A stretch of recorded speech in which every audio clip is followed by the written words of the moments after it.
this is Jalen Brunson. Jalen Brunson for three. And this is your home for New York Knicks basketball. This is 880 ESPN. WHSQ and WCBS-FM HD2, New York.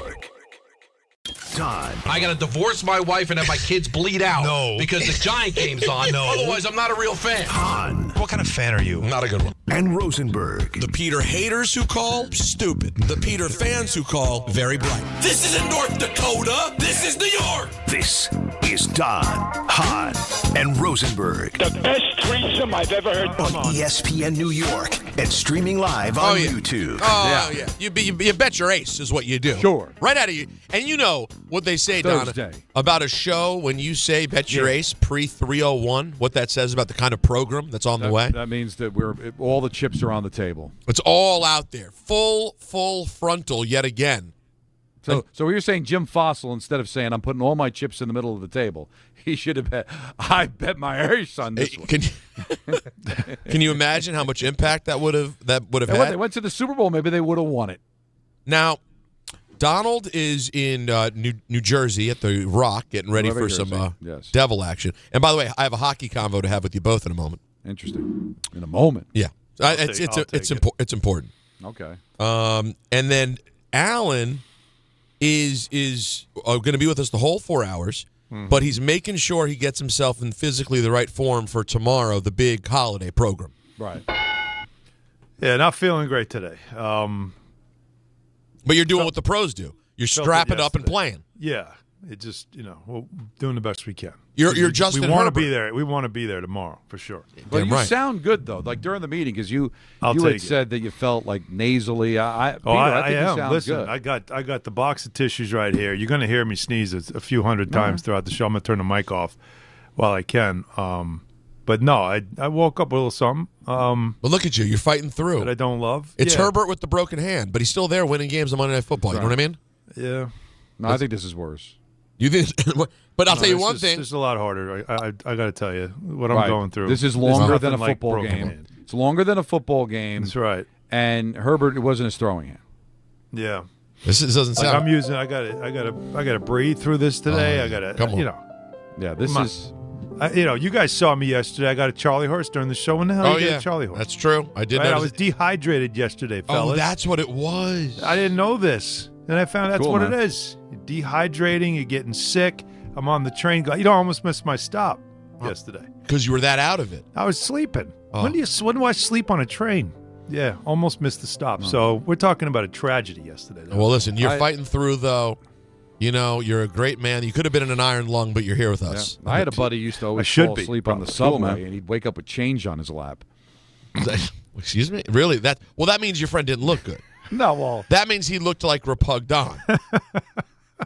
Well, listen, I wouldn't be where I am today without the great Tim Reed, but he Tim Reed, we love Tim. Yeah, it wasn't Tim Reed from WKRP in Cincinnati, but my buddy Tim.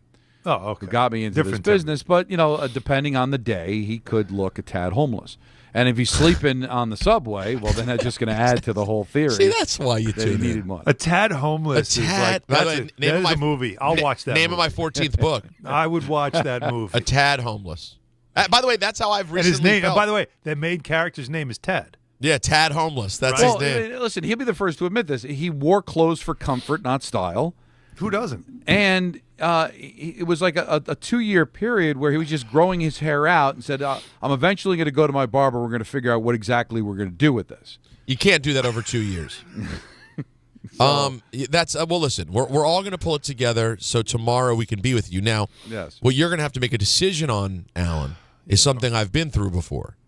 And Don, you may remember this because it was an interesting moment. Do you remember, Don, we had a live show in Jersey City like weeks before COVID. Do you remember?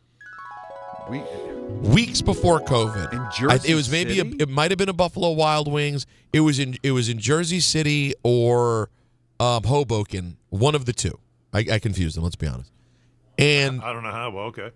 And it was maybe it was Hoboken. And we had I remember. And I remember this. I came out, and this was interesting. And I was coming down with something and hadn't felt good. And I made an announcement at the beginning. I'm like, guys, just so everybody knows, I'm not going to shake hands today. Like, we can take pictures, fist bump. I don't feel comfortable touching all of your hands. I just don't feel great. Right, and he had the sanitizer with him when that wasn't in. Pre-COVID, it wasn't in. And this is like a month before. And I remember it being a big deal because some people were awkward about the fact, and I came off like pompous when I'm like, no, I just don't want to touch you with my gross, sick hands. I'm thinking about it. It probably was a Super Bowl show. It might have been a remote Friday before the Super Bowl. So this is like early February 2020. That's what it was. Before you finish your story, I just want everybody in the YouTube that's watching on YouTube, and we appreciate you because at home I get to see it on the big screen with the comments that slide up and down the right side. Oh, yeah. It's hysterical with all the different remedies I'm being offered here. This is great. But somebody said, and eat a damn pizza. What does that mean? I don't know. Do I look emaciated? Yeah. I guess they think he's very thin. No, listen, you don't know Alan Hahn. Alan Hahn only eats tuna salad and peanuts from Trader Joe's and crackers. That's right, baby. Right. But anyways, so it was just funny, though, Don, because it was a big deal. And then in the end, of course, a month later, no one's shaking hands. But, Alan, you'll have to make a decision tomorrow about whether you feel comfortable about shaking hands or it's like, hey, everybody, let's just fist bump it up. You know what I mean? I was thinking about maybe I just go COVID mask. Would that be jarring? Oh, throwback. Right? Bring it back. Why not? Okay. A Christmas one. I know I have one somewhere. Yeah, bring something festive. Yeah. God, I had so many different looks. A holiday COVID mask. And now if I had to find one, it would Do you remember take what a it was? minute. Remember the number? Remember like it had like a code? The right one, the one that was the right one? Oh yeah, on the mask. You mean N95? Something like that, right? Well, N95s were like the medical ones. Those were like the intensive. No one had them. No. Yeah. We just had like cloth over our face. But anyways, guys, that's not going to happen tomorrow. We're going to try our best. We're going to have a great time. We're looking forward to everyone coming out to your mother's house. And we're in the mood today because it's that type of day on a Thursday for something we like to call reindeer games. And two reindeer games we're going to play. Two great. We got two today. Yeah, how's your belly for a sleigh ride, Don? Let's play reindeer games. That's a great. We should call the segment. Back of your belly. How's the back of your belly for a sleigh ride? Because we're going to have some Joe Burrow talk. We are. Here's Joe Burrow on why he's trying to have more fun playing. No, it certainly doesn't change my desire to win. You know, if I want to keep doing this, I have to have fun doing it. You know, I've been through a lot, and if it's not fun, then what am I doing it for? So that's the mindset I'm trying to bring to the table. I'm not sure there was a singular moment or of time. It's just a reflection on a lot of things that I've done and been through in my career. I think I've been through more than most, and it's certainly not easy on the brain or the body. So just trying to have fun doing it again. If I want to keep doing it, really caught my attention. And then people need to know the backstory. It's not just the injuries. It's not just a lost season. For pretty much the second consecutive year, they salvaged it last year, and they were eliminated on the last day. But they were 3-8 to start the year. Cincinnati is the Tampa Bay Rays of football. All right, now they're worth billions of dollars because they're in the NFL, but they're notoriously cheap. How many holdouts have they had with their star players? They literally dress and have to cross a highway to their practice facility, which I believe is the only practice facility that doesn't have an indoor field. All right? And that's all good when you're winning and you're going to the Super Bowl and you're beating the Chiefs in Kansas City. But if you're in the midst of a possible rebuild or a year in which it's lost and you feel like you're a million miles away from the Super Bowl that you lost a couple of years ago, all of a sudden that's not a pleasant place to be. And it's not fun. And it sounds like a guy that's looking to get out. Now, also, we spent a lot of time on this in the offseason. You guys remember Jamar Chase? Yes. When he was breaking down Josh Allen versus Joe Burrow? If you missed it, this is Jamar Chase talking about what you thought was his quarterback. But no, he was talking about Josh Allen.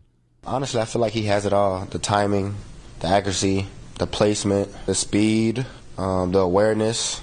He has it all. The field recognition. I mean, what else? He audibles in the backfield. Well, I get this idea when you of turn this, on you Joe guys tape, can't. it's different from Josh Allen's tape.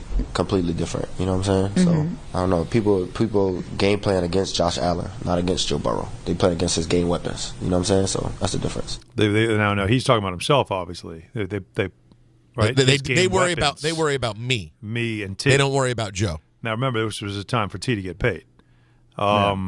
Which is happening every year with somebody on their team. Yeah, right? Hendrickson, right? He just went through it. But first of all, let's remember that Joe and Jamar Chase, they have history. They've been together for years. They played together in college, right? So like, there's something there that I don't want to go too crazy with that statement, but you don't know what's going on behind the scenes.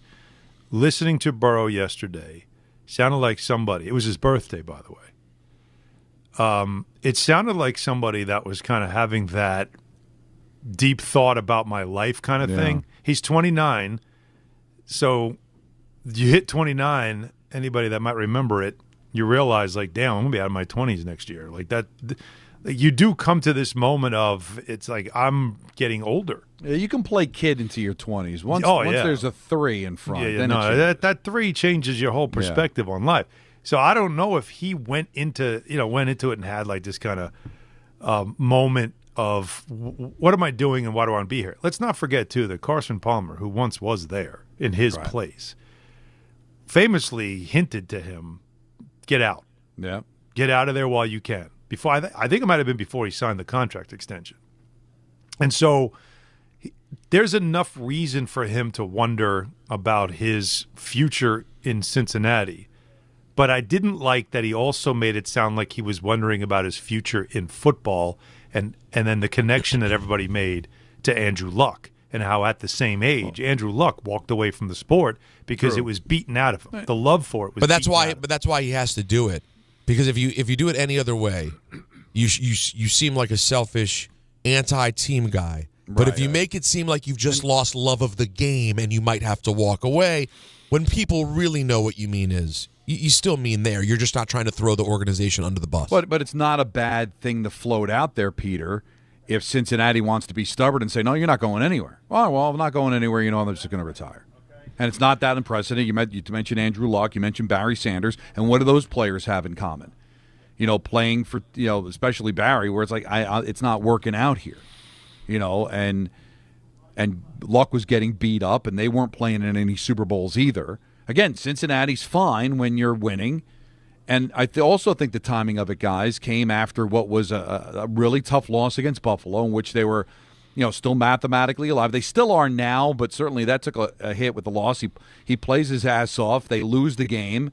And now the reality is I'm going to have to play the rest of this year where I came back, where people were saying, why are you coming back? Because he wants to play. He wants to play for his team. But now, the realization is that he's probably going to play the final month of the season of meaningless football in a place that he doesn't want to be in, a place that's notoriously cheap, and floating out the idea that do I want to continue to do this? Now, does he follow the Carson Palmer playbook, though? Because that was an ugly ending with him making the trade demand. Like, it's so funny. Is this not the Giannis situation in a way? Right? It's like, I don't want to be here anymore, but I don't want to say it. Right. Like, it really feels like we're right now in New York dealing with two situations that are very similar in Giannis and Joe Burrow. Right. But you know how you make it. You know how you make it more attractive. You do it the way that Stafford did in Detroit. Now, maybe he shouldn't have said what he said today, because then it wouldn't be a conversation. But have the conversation behind closed doors. Listen, I don't want this to get ugly. But at the end of the day, send me someplace. Well, who says that he hasn't already in the Bengals? Well, yeah, maybe that's the reason it kindly bubbled over, because maybe it is a conversation that they've had. And maybe his motivation to come back and play was to let the rest of the NFL know, I'm healthy, I'm ready, I'm good. So if this does come to a head in the offseason, I want you to be interested in me. And what we know about the Bengals, or anybody that, because look, we'll have fun with this and do the trade machine stuff, because it's very much still a hypothetical, right? But even Adam Schefter this morning on Get Up was saying that already today. You want to hear it? Oh, good. Yeah, perfect. Here's Schefter this morning. That's a contemplative, reflective, thoughtful Joe Burrow who still is processing where he's at this season and how he wants to proceed. The quote is, if I want to keep doing this, I have to have fun doing that. If you're raising that question at the end of the year, then there is a major issue going on in his mind and with that organization. And if we look at the punishment that he's taken over the years, it rivals that of just about any quarterback. He's been pummeled. I would think he probably hasn't felt supported. The offensive line has not protected him. The defense has failed him. The personnel has not been good around him. And it is within Joe Burrow's right to say and do whatever he wants. He will have a huge say in whether he wants to keep playing, whether he wants to keep playing in Cincinnati. I can tell you this, there were other teams around the league that took notice of that yesterday. So we're talking about all the sharks circling around the Michigan football players. I can tell you this, all these teams around the league are paying attention to what Joe Burrow said yesterday. And look, the luck combination, by the way, 86 games he played till he was 29. He was sacked 174 times, which is insane. Joe Burrow has played 73 games, so 13 less.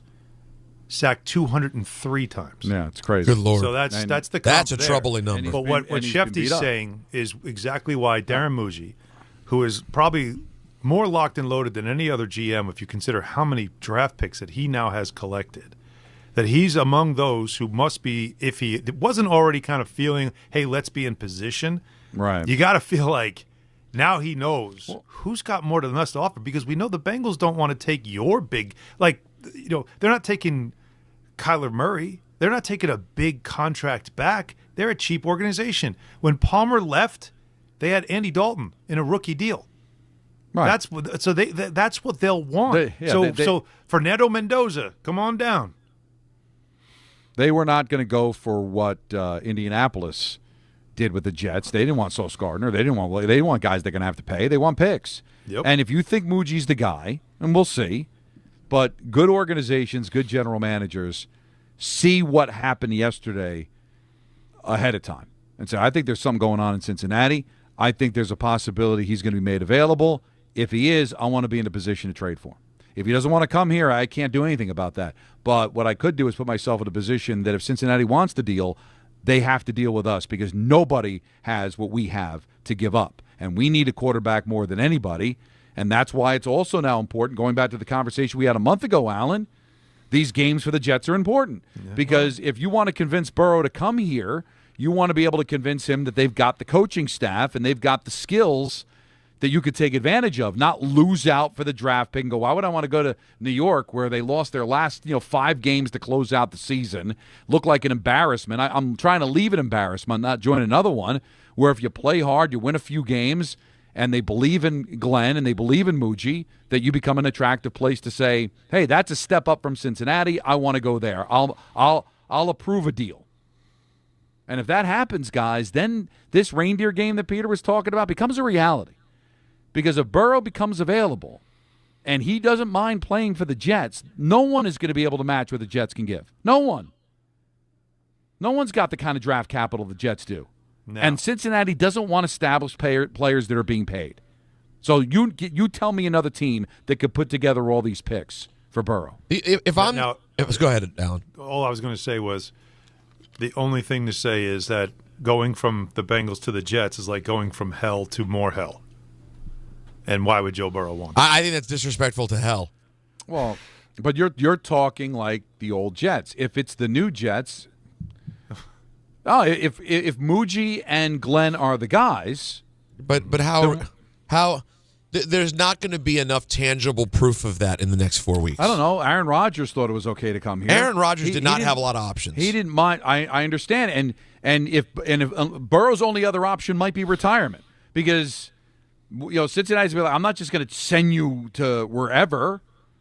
I want to send you someplace where we can get something back in return. If I'm the Bengals, the only way I look at this, and by the way, I want to be clear, I believe this is reindeer games, and I like reindeer games. I think they're fun, but I don't think there's any chance he's moving. None. I don't agree with that. Okay, you think there's a chance? Hey, listen, I saw Brett Favre go to the Jets. But again, I saw Aaron Rodgers go to the Jets. They were both. Those are guys who are 8 years past where we are. I it's get just it, not but close. you never say never. No, never. You just had a guy go public, basically telling the world, I don't want to be here anymore. He's one of the best quarterbacks in football. The Jets need a quarterback. The Jets have more draft capital than anybody in the NFL. I'm not predicting it to happen, Peter. But looking at the evidence, I don't think it's a reindeer game. What? No, you got to be in the game on this one. If you're the Bengals, the only way that you can look at this is, what do we want? Like, what do we want? What's out there that we want? How many picks is it? Do we want someone this year? Do they care about getting a top 3 pick overall this year? Will that do anything? Is there someone they're dreaming about next year that really could make them think this is – you're talking about replacing a world-class quarterback. That's what people dream of in drafts. So you could get all the picks you want. Is there a way to getting someone to replace the talent of Joe Burrow? I don't know that there is. But if Burrow goes to them and says, listen, I'm going to be 30 years old, I'm getting killed here, I'm going to retire. Unless you trade me someplace, I'm going to retire, and you're going to get nothing. And the Jets can maybe offer him all those first-round picks. You're not turning that down if you're Cincinnati. No, or you just don't. You call his bluff. Well, and they say we don't think you're retiring. But we've seen Andrew Luck, we've seen Barry Sanders, we've seen guys just walk away and we go, why the hell did you do that for? I still can't believe Andrew Luck retired. I still thought he was going to come back at some point. And at the same age, he walked away with a more functional organization that Burrow would be walking away from. I'll tell you that. I mean, I feel like Luck's injuries were different than Burrow's.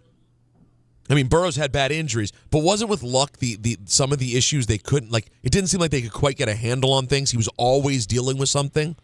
Yeah, but the biggest thing that he talked about, and that's what the phrase that Burrow used, was, how much I want to do it. Like Luck said that because of the recovery, and that's what Burrow was talking about.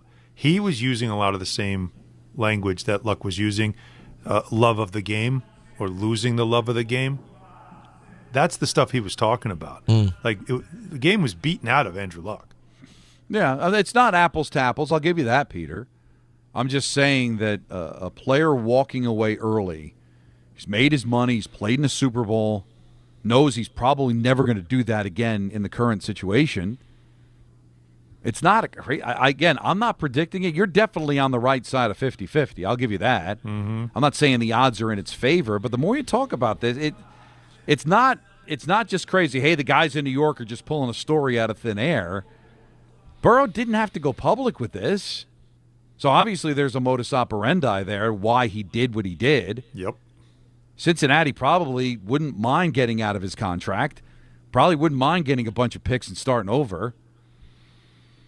No, the first thing I think you got to know, again, this is why if you're a general manager, if you're Darren Muji, you got yourself everything you need as far as what it would cost to get a player like this. You have all the picks, right? Like, this sets you up to be in the game for something like this if it's to happen. But the first thing I need to know is, does he still want to play?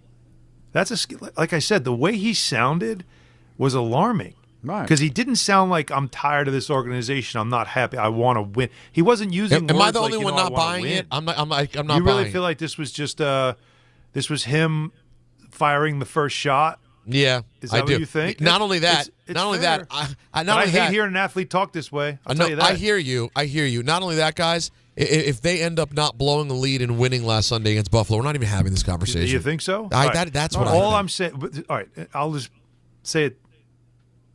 I don't want to give up 5 first-round picks for a guy that in another year says, you know what, I still don't love the game, I'm going to retire. Well, that would certainly be something you have to do your due diligence. That's another conversation. You do your due diligence. Okay. But if you find out this is a ploy for him to get out of Cincinnati and he'll be revigorated someplace else, any place else. Because the one thing, I'm not going to sit here and defend Woody Johnson. He's been awful. He's been an awful owner. But he's not cheap. All right? He spends money, just doesn't know what he's doing. But you look at that facility in Florham Park, you look at the money that he's dished out for players. I mean, he's not cheap. He's not Cincinnati. So you don't have to worry about that if he's coming here. Hey, they don't have a history. I can't do anything about that. Mm-hmm. But I hear, Peter, I hear you. If I had to bet right now, is it going to happen? No. Yeah, I predict. There's something there. There's smoke. No, there is smoke. At least give me there's smoke. No, there is smoke. There is smoke. And the Jets were in New York. The Jets have enough draft capital to make something like this happen, and Joe Burrow can control where he wants to go with a no-trade clause. Like, there's a lot of things here. If New York is a destination, the Jets have what the Bengals want if Joe wants New York, if he wants a fresh start. All I was saying is, A, I want to make sure he still wants to play, and B, does Joe Burrow really want to go from a Bengals situation to a Jets situation? Well, like, those are the things I think have to be. As much as we want to put a lot of enthusiasm into this, as a Jets fan, of course I would love. I was talking with Greeny about it this morning, but we both kind of said the same thing to each other. Why would he want to come here? And I hate saying it, but they're not in a place like that they would be an attractive destination, a franchise that if you're leaving a miserable place, you'd want to go to some place that you feel like they've got a history of getting it right. And that's not exactly here. 1-800-919-3776. We will take your calls on this, and then we have a lot more to get into, including some potential reindeer games with regards to the Mets and the Padres, which will be fun as well. Oh, yeah, there's a whole lot happening here on a Thursday on DHR. If I wanted to take a bath, I could take a beautiful shower in my house because I had an old bath renovated completely, remodeled by Bath Fitter. And they actually do this. They rip out your bath, they put it in a shower.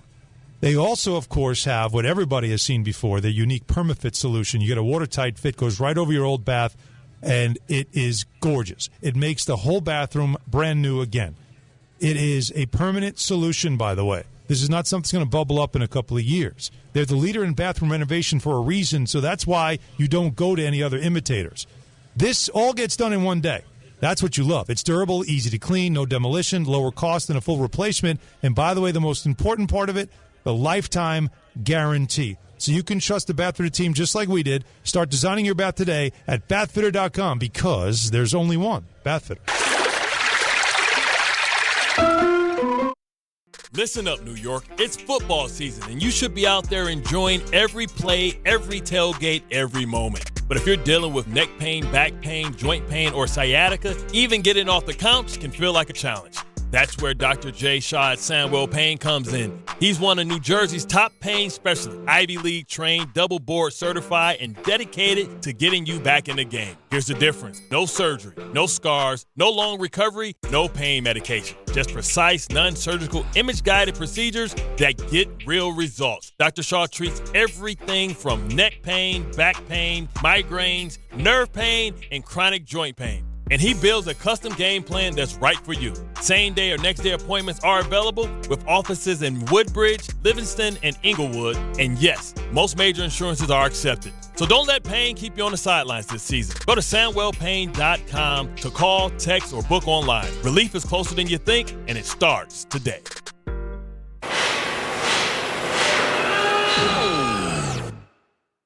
When equipment breaks down and operations come to a halt, every single second counts. So why is your maintenance team spending 60% of their time doing anything but turning wrenches? MaintainX is the AI-powered maintenance and asset management system that helps your team get back to actually fixing breakdowns. No more searching for manuals. No more hunting down parts. No more drowning in paperwork. With MaintainX, your team can access manuals from anywhere, create new procedures in minutes, and turn voice notes into clear and complete work order feedback. What used to take hours now only takes minutes. Keep your operations moving, not your paperwork. Join over 11,000 maintenance teams that are already fixing more and filing less. Try MaintainX for free today. Go to maintainx.com/AI. That's maintain in the letter x.com/AI. And now it's time for traffic. Here's Brandy Scott. Hey there, guys. Good afternoon. Another gridlock alert day, and we're in bad shape out there on the roads. Grand Central westbound, heading over to the Triborough Bridge. It's a crash blocking 2 lanes right after the BQE in Queens. Been out there for over 3 hours. You're not moving much, getting past LaGuardia, making it a solid ride on the BQE eastbound. Delays there go back into Brooklyn. All of your approaches the outbound George pretty bad, aside from the Henry Hudson. Cross Bronx westbound. First, a crash by the Sheridan involving a box truck. After that, a broken down car on top of the Alexander Hamilton Bridge. You're slammed there from White Plains Road on through. Inbound George roadwork on the upper deck, about a 10 to 15 minute ride. Outbound Lincoln already 15 to 20. Outbound Holland 20 to 30. This report is sponsored by the New York City Department of Transportation. Speeding ruins lives. Drivers, watch out for pedestrians and cyclists and slow your turns to less than 5 miles an hour.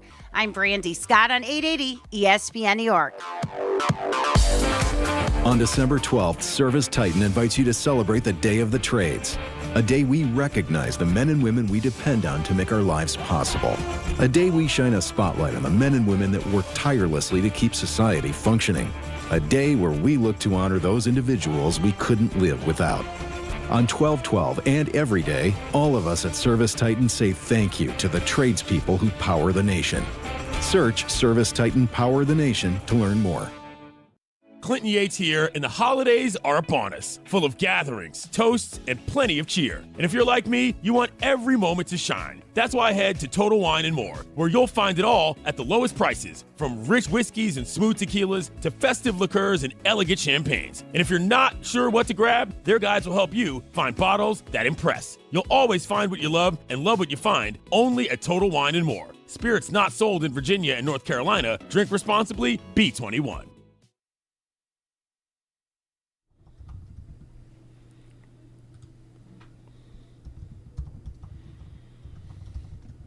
Okay. Which sleigh ride song is this? Santa Claus coming to town? Where are we going? The Ronettes. No. Just sleigh ride. Oh, just sleigh ride. We are going on a sleigh ride. You're not feeling it? Oh, no, I'm not ready. It's December 11th, man. It's close, man. It's 2 weeks away. 2 weeks from today. 2 weeks from today. I've gotten very little done shopping-wise because it's just so busy. I don't know how I would have done it internet, where you can order stuff on. If I had to go to the mall, I don't think anybody get anything. Yeah, I feel you, dog. I got to tell you, we're gonna get Maya some Hanukkah presents for fun, little things she needs, obviously, or But man, over the last many years, where I didn't have kids, as I got older, the wintertime present thing has faded away, and I just haven't missed it at all. I looked forward to it back, pre-kids, shopping for Nancy, go get a little trinkets here and there from friends and different people. And I like the concept. It's just I don't have the time. I already have too much junk. I'm dumb. I'm a hoarder. I don't need more time. I need to make that. I need to make the arrangement. I just haven't been able to broach it with Nancy. Well, of just having that. Listen, let's just get one each for us. Let's just focus on the kids and all that. Well, so wait. So what do you do right now? Are you guys still getting multiple things? I don't know what you're talking about. Wait. I don't know how you guys handle it, but I let Santa do all the buying the presents for the kids. No. I'm talking about Nancy, and just getting the kids getting ready with the tree and the decorations. But Alan, hold on. If it wasn't for Santa, forget it. No, you'd be no chance. Right? But you're missing the headline here. What's the headline? Unless how many gifts are you and Nancy still doing for each other? Multiple. Really? Nice. Good for you, man. Good for you.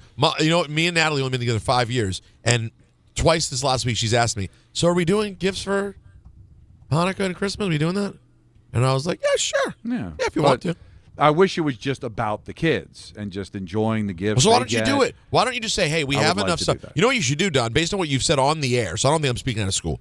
Based on what you've spoken about on the air about the things in your house and the garage that you can't get into, you should start just digging through the garage of stuff you already have and re-gifting it to Nancy again.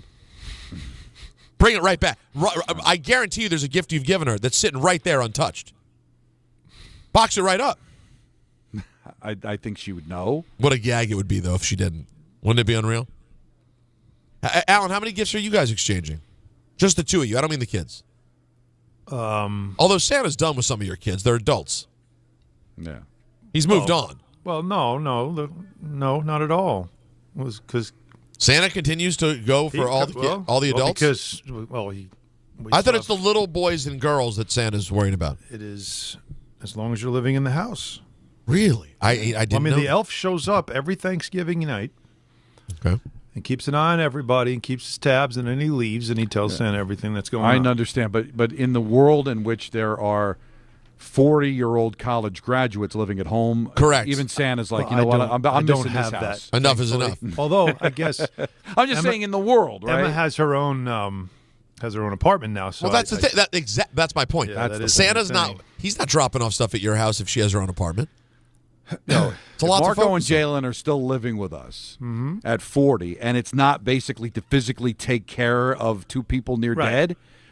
Santa's not stopping. Guys, do me a favor. Say hi to Callie because she's listening right now in the car with Stephanie. So Callie, Stephanie, good, hey guys, she better be good. Well, that elf's Santa's been watching. Come. Wait, now Don, real quick. The kids are they just turned 9? 8. They just turned 8. So you're saying 32 years from now, and how old are you, Don? I'm 57. I'm going to do some quick math here. Yeah. So if they're living in the house 32 years from now, and you're 89, although honestly, At that point, Don could be in like full Vin Scully of the Devil's mode. No, you know what I mean? It could, but what I said is if they're still Legendary. living at home and it's for any other reason but taking care of them. Right, then that's a problem. If I'm still taking care of them. If it's like, Ma, meatloaf. Yeah, no, you don't want a mom meatloaf situation. All right, so real quick, we're going to get to these calls. Yes. But Natalie and I decided we are going to go on a little trip, and we're not going to fly anywhere. It's too much. The baby's at the age right now where that just seems more challenging than we need. So we're going to go on a little driving trip. Okay. We're going to go to Vermont. Oh, my. We're going to stay in like a little resorty type place in Vermont that looks nice, and we're going to pick some other random places to stop because the place in Vermont's like 6 hours away. Yep. And then by the time we're in Vermont, we said, well, how far are we from Montreal? Right there. Not far. Not far. Not far at all. So we're going to Montreal for a few days. So you know what I did, Don? Is that Lake Champlain? Isn't that the divide right there? Yeah, so maybe we'll swim across. I don't know. So I went on the old interweb to see what's going on at the Bell Center when I'm there. Okay. And on the Saturday night that we're going to be there, Sid Crosby, Evgeny Malkin, and the Penguins are in town. It's too perfect. Are you kidding me? I do not, because there was a time you took my advice when the Caps were did it. And you loved it. Oh, it was you even great. brought something back for the kids if I recall. I believe. Yeah, that sounds lovely. I did do that. It was like a little like foam finger or something. Oh, what a It great was guy I something. am. Yeah, But as you mentioned there, by how long ago it was, and mentioning that it was the Capitals, it implies that this was a different version of my life. Yeah. So I need to do this again. Yeah, I'm saying every version needs this. Exactly. So I told Natalie, I said, listen, we need to do this. Trust me, this is a good time. We're going to bring Maya, put the little headphones on her ears. She's of the age she can handle it, right, with the headphones on? Yeah. We'll put the headphones on her, and we're going to go to the Bell Center. I'm going to tell you right now, tickets not exactly cheap for a Canadian vehicle. Go for a nice dinner at Da Vinci's before. I'm telling you, it would be great. So I thought you'd be excited about that. And by the way, if you have any good friends, anybody at the Montreal Canadiens, go ahead and let me know. 1-800-919-3776. Let's let our friend Gilbert in the truck start things off about the Jets. What do you got, Gilbert? What's up, my guys? Gilbert. Yeah, what's up, my guys? Yeah, Donnie. How's it going? Good. What's up, baby? I'm good. Listen, two things. I don't understand why people are getting bent out of shape. The Jets are in the perfect position. Hahn, I apologize for not saying hello. You're my homie. I love your interviews with the Knicks. Speedy, you're my homie as well. You know that. Keep up the good work. You're keeping everything fluid, just like Stephen A. B. saying, fluid. Thank you. What I don't understand is this. You got, 6 number 1 draft picks? You got a couple of number 2s, and God knows what else. You know what I'm saying? Like you said, Woody is not a football man, but he's a money man. So if he gets traded Burrow gets traded to New York, I'm pretty sure Woody will go, how about if I stack up maybe another $50 million on there? Would you know what I'm saying, make you happy? Yeah. You know what I'm saying? And then I'm pretty sure having a star like that on Broadway, he can make more money here on Broadway than he can make in Cincinnati. Broadway at Joe any Revisited. Yeah, listen, you're Thank you. There you go, honey. I'll leave you with that, man. Take it along, Petey. Love you guys. All right, thank you. Don, all right. Love you, Don. All right. Don is calling you. Nothing but love for you, baby. There you go. Thank you, Gilbert. Listen, it's a good point that even though the shortcomings of the Jets are plentiful, a quarterback who plays like Joe Burrow, who looks like Joe Burrow, handsome kid, cool, Joe Cool. He's got the brand. He'd make a ton of money. He'd be very popular. That part is not what concerns me. Yes, I don't think Joe Burrow dreams about being a New York Jet at night, but I could certainly see you convincing him why it could work. To me, this whole thing is about the Bengals. It's just about, can you possibly get what the player is worth, or would you rather deal with the malcontent who's that talented because you just don't feel like sending him off to get a bunch of picks that are not going to amount to something as close? Because we all know, guys, the only thing that allows you to have a team in this league is having the quarterback. Now, All right, so if he goes into the office and it's like, I want to get the heck out of here. Get me out of here. I demand a trade. Then maybe it just becomes hostile and you're like, no, why should I do him any favors? But what if he just came to you, hat in hand, and said, listen, I just need a change. It's not working here for me. I'm really contemplating retirement. Because isn't that what Stafford did? Hey, listen, I gave you all that I could. It's not working here. Let's make a deal. And it worked out. Like, if he handles it well, if indeed that's what he wants to do, you think they're just going to, no, you're staying. You're playing with us. Why would I want somebody to play for me that doesn't want to be there? As good as he is, Peter, is that worth it? Forcing him to play? Or do you say, you know what, we can reset here? Donnie, there's history there because of Carson Palmer, right? So it all starts with the fact that there is history there. There's a precedent. But I'm not looking at it from that perspective. Joe said what he said yesterday, and it turned into something that is everywhere. This is not us coming up with some crazy story to talk about to start the show. This was all over the place this morning, everywhere. Okay, so they talked about it on the ESPN shows, on other networks. This has been talked about. What I'm talking about from a New York perspective is, because if the Jets didn't have draft picks, they're not going to get involved. Because why would the Jets be a destination over anyone else? What do they have to offer? But they have a boatload of picks that your new GM was able to come up with at the trade deadline. And we all said, wow, what a big win. Look at all these picks.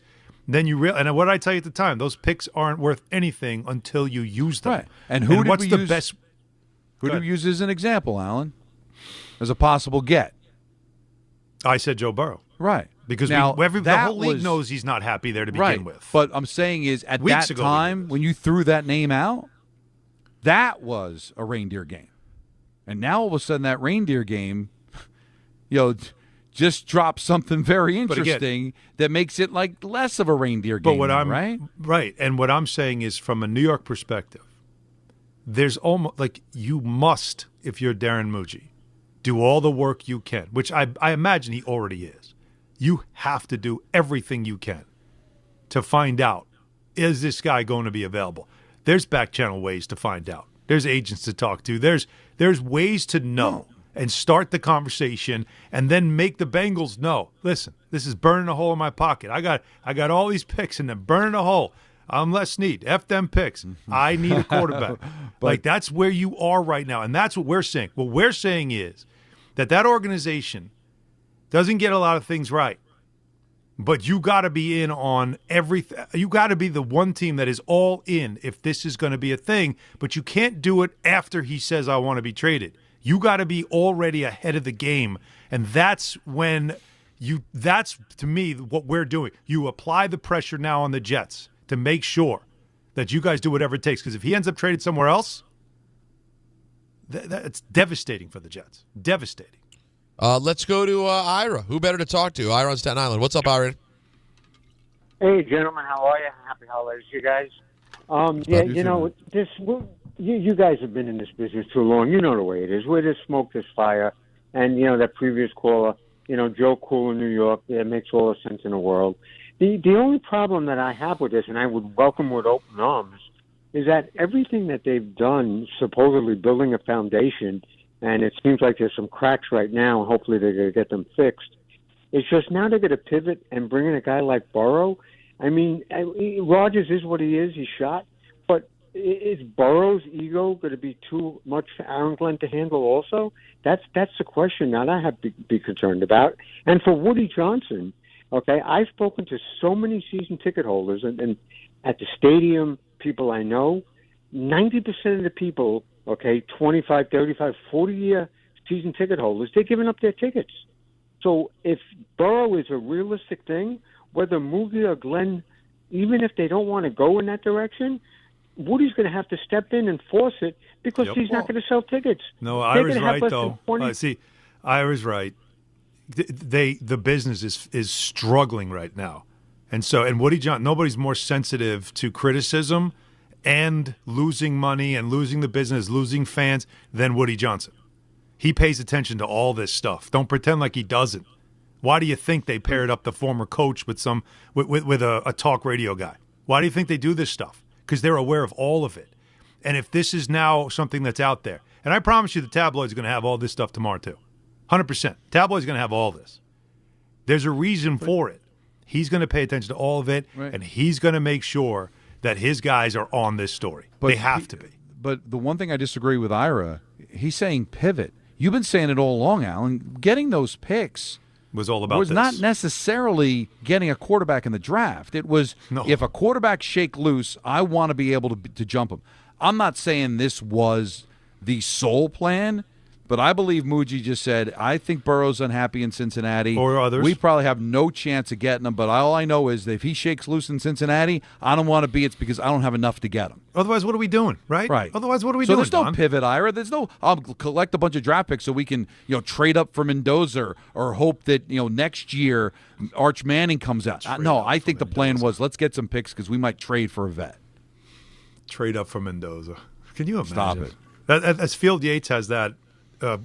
Imagine a trade between the Jets and the Giants where the Jets offer multiple firsts to move up to take the Giants pick so they could take Fernando Mendoza. Imagine that world. That's a Field Yates wrote it. It's very interesting to say. That's like a proposal he came up with, but no,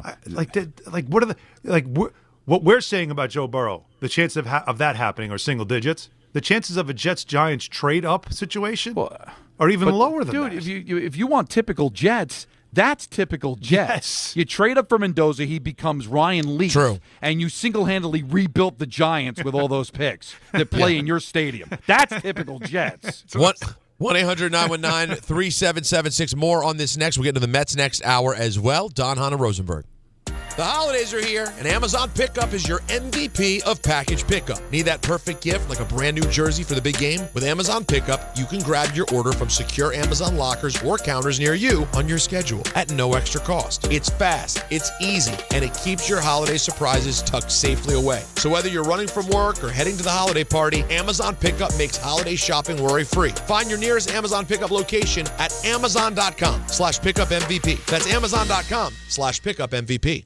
At Jake's 58 Casino Hotel, we're celebrating this holiday season with our $155,000 Slay the Road drawing, including your chance to win a new Land Rover Defender and $10,000 cash. Earn entries all month long, then be here on January 1st between 12 and 3 p.m. when one winner will be drawn every hour to win up to $20,000 cash. At 4 p.m., one lucky winner will win a Land Rover Defender and $10,000 cash at Jake's 58 Casino Hotel. If gambling is a problem for you or someone you care about, please call the 24-hour toll-free helpline at 1-877-8-HOPE-NY or text HOPE-NY. Hey, it's Alan Hahn. Let me tell you about my friends at Bath Fitter. They remodeled the bath by my pool. They converted a tub into a shower. The result is amazing. Bath Fitter offers all types of custom bath renovations, including their unique PermaFit solution for a watertight fit. It's done in one day, easy to clean, and durable with no demo or mess, and it costs less than a standard replacement. Plus, a lifetime guarantee. Right now, you get no money down, no payments, or interest until 2027. So start designing your bath today at bathfitter.com. There's only one Bath Fitter. Discover a driving experience crafted to inspire. At Garden City Mazda, exceptional design and sophisticated performance come together. During the Mazda More to Move You sales event, lease the 2025 Mazda CX-5 for $229 a month for 33 months. Or the 2025 Mazda CX-50 for $239 a month for 33 months. Both with $49.95 due at signing. It's the Mazda More to Move You sales event at Garden City Mazda. At Garden City Mazda, expect the exceptional. The holidays are rolling in, and if men in your life are struggling with their holiday wish list, tell them to add Manscaped to make gift-giving easy, fun, and completely stress-free this year. From the beard hedger to the lawnmower trimmer, Manscaped's precision tools keep you looking sharp, feeling confident, and ready for every event and celebration all season long. These aren't just stocking stuffers, they're upgrades for your daily routine. And right now at Target, you can save 20% on the Lawnmower 4 and 3 kits, Handyman, and the beard hedger. Hurry up, supplies won't last long. Paying extra for tire care is BS. You know, bad service. So at Midas, we're rolling out our BS-free tire guarantee, included with paid installation and tax on every purchase. You'll pay nothing for flat replacements, nada for flat repairs, and zilch for tire rotations every 5,000 miles. That's $0 for all that. So with this limited lifetime tire guarantee, you'll pay a whole lot of nothing compared to what the other guys charge for tire care. That's the BS-free tire guarantee, only at Midas. Getting more as a My Lowe's Pro Rewards member is easier than ever with the Lowe's app. Download it today and earn 500 points the first time you log in. Plus, your digital wallet helps you scan, save, earn, and access what you need to manage it all in one place. Download the Lowe's app and take advantage of your Pro benefits today. Lowe's, we help, you save. Valid 12/1/25 through 1/7/26. Offer valid for first login per organization only. Loyalty program subject to terms and conditions. Additional restrictions apply. Visit Lowe's.com/terms for more details. Subject to change. Caffeine doesn't have to be bitter or boring anymore. 5-Hour Energy shots are bringing the flavor and the energy. One of my personal favorites, Strawberry Banana. It's giving smoothie vibes in a compact caffeinated shot. Whether you like your energy sour, fruity, or tropical, with 17 flavors, there's something for you. And yeah, it's got as much caffeine as a 12-ounce coffee, but zero sugar and no crash. Big flavor, tiny bottle, tasty caffeine done right. You can grab yours in store or hit up 5hourenergy.com or order on Amazon today. You live for this. The wins, the losses, the slam dunks, and the buzzer beaters. The dream that this is your team's year. Hope, it's what keeps you coming back. So you represent with anticipation and with pride. Because when everything's on the line, your support means everything. That's why the NBA Store is here to support you. Check out the largest selection of official NBA gear at NBAstore.com. A Fanatics experience. New York Presbyterian treats more heart patients than any other hospital in New York. From common to complex conditions, our cardiologists and heart surgeons are pioneers in advanced heart care, leading the way in minimally invasive treatments for faster recovery times. Find a doctor at nyp.org/heart. Stay amazing. New York Presbyterian. New York Presbyterian Hospital based on U.S. News and World Report 2025 to 2026 Cardiology, Heart, and Vascular Surgery rankings.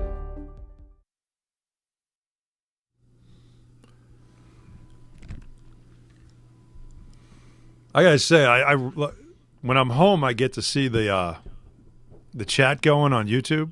Sure you do. It's like the same, like 5 people, really, but like they God really bless. very active, which is great. We love that because it's all reaction, interaction, and stuff. And we got a lot of Billy Big Balls out there too, by the way. Don't think I don't see it. But the one thing that Anthony, everybody wants to produce the show because they feel like this is a waste of time topic. So it's all Pusic's fault. I agree. That it's all my fault. Not that it's a waste of time topic. It is not your suck, fault. Pusick. But Thank you, Peter. It's funny to me though that there really is a lot of pushback about the topic. So I actually encourage people to, instead of being keyboard warriors, 800-919-3776. Or show us something. And I think Peter's kind of in that same camp. You know, he called it a reindeer Damn game. right. Yeah, but we said that from the start that we know this just is on the surface. When you say, "Oh, you just making up a story because it's a slow day." Not really. That's right. Okay, all that could be true. Listen, it's not the first time that you've had to kind of create something. But what do we create? One of the biggest names in the sport just expressed his dissatisfaction where he's at in his NFL career. It's a name that we've brought up on this show before. We have. About the possibility of it becoming available, and that's becoming even more clear that he might become available after what he said today. And the Jets are in a better position than any other team in the NFL to trade for him. Now, you might believe it's not going to happen because he might not want to go to the Jets, or maybe this is just a ploy to try to get Cincinnati to start spending more money and to care more about winning or whatever. But you can't say there isn't something there. Mm-hmm. There's something there. And the Jets are a big enough franchise, and football is a big enough sport where it's worth the conversation. I'm sorry, it is. I agree with you. I'm enjoying the conversation. And by the way, if you missed it, let's play it one more time. Here's Joe Burrow. No, it certainly doesn't change my desire to win. You know, if I want to keep doing this, I have to have fun doing it. You know, I've been through a lot, and if it's not fun, then what am I doing it for? So that's the mindset I'm trying to bring to the table. I'm not sure there was a singular moment or of time. It's just a reflection on a lot of things that I've done and been through in my career. I think I've been through more than most, and it's certainly not easy on the brain or the body. So just trying to have fun doing it again. And the other thing too, because Alan, you brought up Muji doing his due diligence and trying to get through back channels to find out if Joe would come here. That there's something real, right? I'll take it a step further from their side. I'm sure Joe ran it by his agent. Listen, I'm thinking about bringing this up. And his agent's going to go, okay, what's your end game? Well, maybe if I bring this up, it'll get some conversation about an exit strategy. And then his agent's going to go, well, you do realize that the team that's going to be in the best position to trade for you is the New York Jets, because they just picked up a bunch of first-round picks. You know Cincinnati's not going to want any roster players, guys that are already under contract. So there's a chance you can get traded to the Jets. And if that conversation was had, he still went out and said it. Yep. The end of it is very key, though. That he said he just wants it to be fun again. Mm-hmm. What can Cincinnati do to make it fun? But I just know in terms of is he maybe trade nothing. his ass? That's how you make it fun. But Get me the hell out of here. But in terms of is he really serious about not playing? I think that shows no, that's not a thing. That's gamesmanship. There's no part of him that's actually considering not playing. But he has just told you. But he has just said to you in public that the game's not fun for him anymore. So if he is forced to stay in Cincinnati, he's told the fan base, he's told his teammates, I'm not having fun here anymore. Is that good for everyone? So what do the Bengals do holding on to a guy that is admitted to the world it's not fun playing in Cincinnati, it's not fun playing for this team? All right, so you win the whole, I didn't cave, I kept him, but what did you keep? A guy that doesn't want to be there? Peter, grab Chauncey, because he's actually watching on YouTube, and he said he called in and he wants to chime in. So let's here we go. Let's take care of our people. Chauncey in Westwood, what's up, man? What's up, guys? So the Jets probably could give Cincinnati the best haul, but as far as Burrow, if it's his decision, if he's a guy who gets hurt a lot, if he wants to play at MetLife 8 times a year, I don't know if he'd be interested in that. But what I take from that soundbite that possibly leads me to think that he leading to an early retirement. You know, after all these games that the defense blows for him, he doesn't say anything of this sort. But after the game where he essentially spotted Buffalo 14 points in the fourth quarter, you know, now he's saying it after the game's on him. So why do you think that is? You know, it's Chauncey, and that's why I just keep going back to that part. Is I need to know that this is not as much about his situation in Cincinnati and more about his just situation, and whether or not it is it is more Andrew Luck than it is Carson Palmer. That to me is the greatest question here, which is why, again, putting energy behind this story, guys, is not to alert the Jets. They're well aware of this. It's just to everybody's aware. Like if this is more Carson Palmer, you Jets better get on this thing. But if it's not, you better know that too. That's kind of what I'm saying. Why I feel like this is a page one back page story. This is a real thing, and the Jets in the position they're in. Not if the Jets didn't have the extra draft picks, this is not a conversation because they don't have anything to offer. By the way, because they do is what makes this a story. I think I'm trying to make that point over and over again. Is there a conversation also to be had? Maybe next hour we can get into it. We're going to talk to Mike Tannenbaum in just a second. Is there something to be discussed about too about like the quarterback privilege that exists and like the way that we talk about them being this way? It's because there's an argument to be made. We can talk about the sacks that he's taken, and I get that. But there is a diva-ishness to this whole thing of like this team, when he stays healthy, has been pretty competitive. I mean, it's not like even last year they fought till the end. They were 9-8. He's led the league in yardage, threw for 5,000 yards. They went to a Super Bowl a couple of years ago. Like, I understand he gets sacked too much, and that's something that they need to prioritize. Obviously, for him, the money focus was wide receivers and having a pair of the best in the league, and that's where they spent their money. But I don't know. We can talk about it more. It's a little diva-ish, though, to act like it's been so miserable in Cincinnati. And it's a little bit unfair, frankly, relative to what they've done when he's been available. We'll talk to Mike Tannenbaum next, get his thoughts. We'll talk to Damien Woody in just a bit. We have That Guy Thursday. We have ENN. It's all happening. DHR on a Thursday. When you're streaming Stranger Things on Netflix... Hurry! Okay, wait! don't take slow for an answer. Switch to Optimum Fiber for the fastest, most reliable, and most consistent internet speeds, starting at $25 a month. And this holiday season, get Netflix and so much more on us. Call 888-4-OPTIMUM or visit Optimum.com today. Whoa, did you see that? Optimum, don't take slow for an answer. Netflix subscription required. Terms apply. See Optimum.com for details. Some stages celebrate. This one tests everything.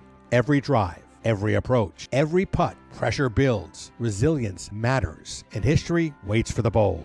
In June, the 2026 U.S. Open Championship returns to the Hamptons at the iconic Shinnecock Hills Golf Club. Experience the world's best golfers competing on one of the sport's most storied stages. Don't just watch greatness, experience it live at the 126th U.S. Open. Daily tickets are available now on SeatGeek.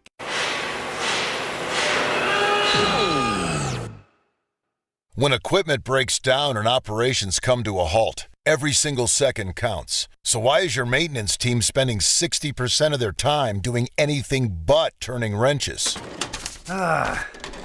MaintainX is the AI-powered maintenance and asset management system that helps your team get back to actually fixing breakdowns. No more searching for manuals. No more hunting down parts. No more drowning in paperwork. With MaintainX, your team can access manuals from anywhere, create new procedures in minutes, and turn voice notes into clear and complete work order feedback. What used to take hours now only takes minutes. Keep your operations moving, not your paperwork. Join over 11,000 maintenance teams that are already fixing more and filing less. Try MaintainX for free today. Go to maintainx.com/AI. That's maintain and the letter x.com/AI. Texting enrolls you in a recurring automated marketing text messages. Consent not required to purchase. Message and data rates may apply.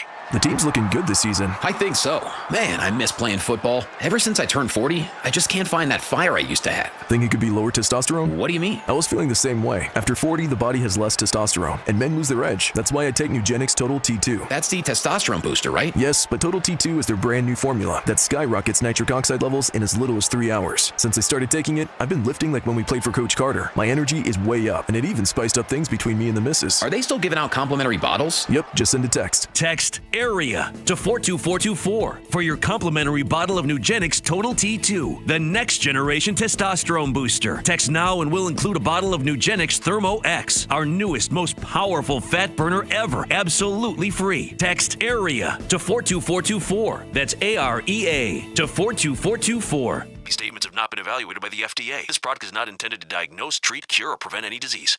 880 ESPN, WHSQ, and WCBS-FM HD2, New York. A Good Karma Brands radio station. All right, game time brought to you by Tullamore Dew Irish Whiskey. When it's game time, it's Tully time. The Devils, or as they're known on the papers we have here, Donnie's Devils, face the Lightning in Jersey at 7.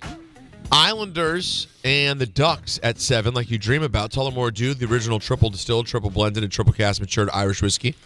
Be sure to grab a Tullamore Dew or try the new Tullamore Dew Honey during today's action. Glasses up to enjoying Tullamore Dew responsibly. And with that, we bring in our friend, the great Mike Tannenbaum. It always feels right to talk to Tannenbaum during the holiday season. You know what I mean? Happy holidays, my friend. You too, my friend. Thanks for having me on. Hope you guys are doing great. We are. We're having fun here with the Joe Burrow games. Now, you have Alan and Don who are from a standpoint of this should be taken somewhat seriously. Number one, that he could leave the Bengals, and number two, that maybe there's a world in which he could end up a Jet. I am more of the standpoint that it's all going to be lots of chatter and he will be a Bengal next year. Where do you fall in all of this, Mike? Well, I think, given the Jet situation, guys, I think the verb here you got to use is scour. And what I mean by that, you have to look at any possibility. If we were sitting here 4 or 5 years ago, Matt Stafford's going to retire a Lion. Jared Goff got to a Super Bowl with the Rams. He's not going anywhere. And you just never know. When we got Brett Favre from retirement where he was going to be with the Packers or he was really forcing their hand, everyone said, well, he'll be a Buccaneer. And obviously, we know how that worked out. So I think you absolutely have to pursue it.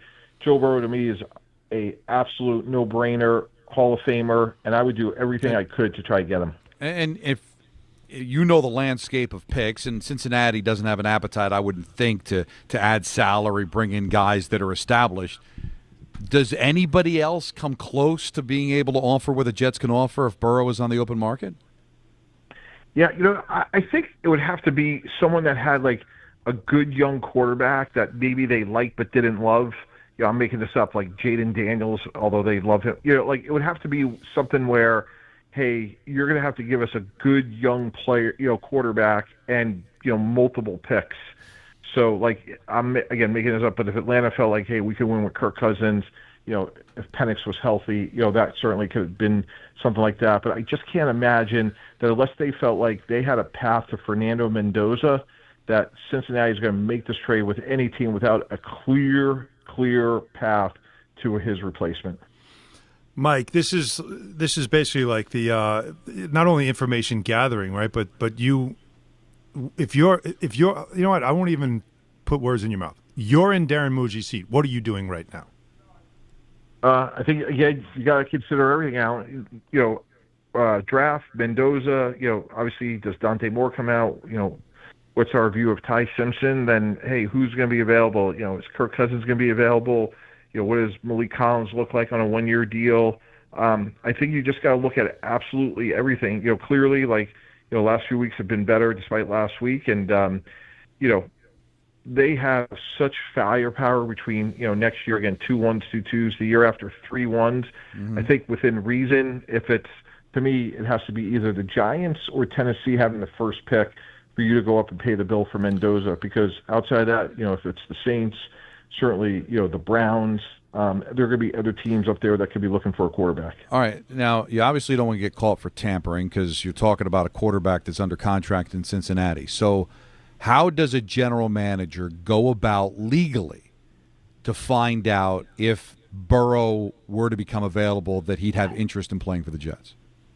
Yeah, you just call him up at the end of the season and say, hey, is there any way you conceivably consider, making a trade? And to be candid, it's not that. It's like, hey, what's the bill? We'll pay it. It's not really much of a negotiation. And I think you'll quickly find out the answer. Now, that's sort of like step one. Step two would be, Joe Burrow says in June, I'm going to retire because I'm not playing in Cincinnati anymore. And that was Carson Palmer.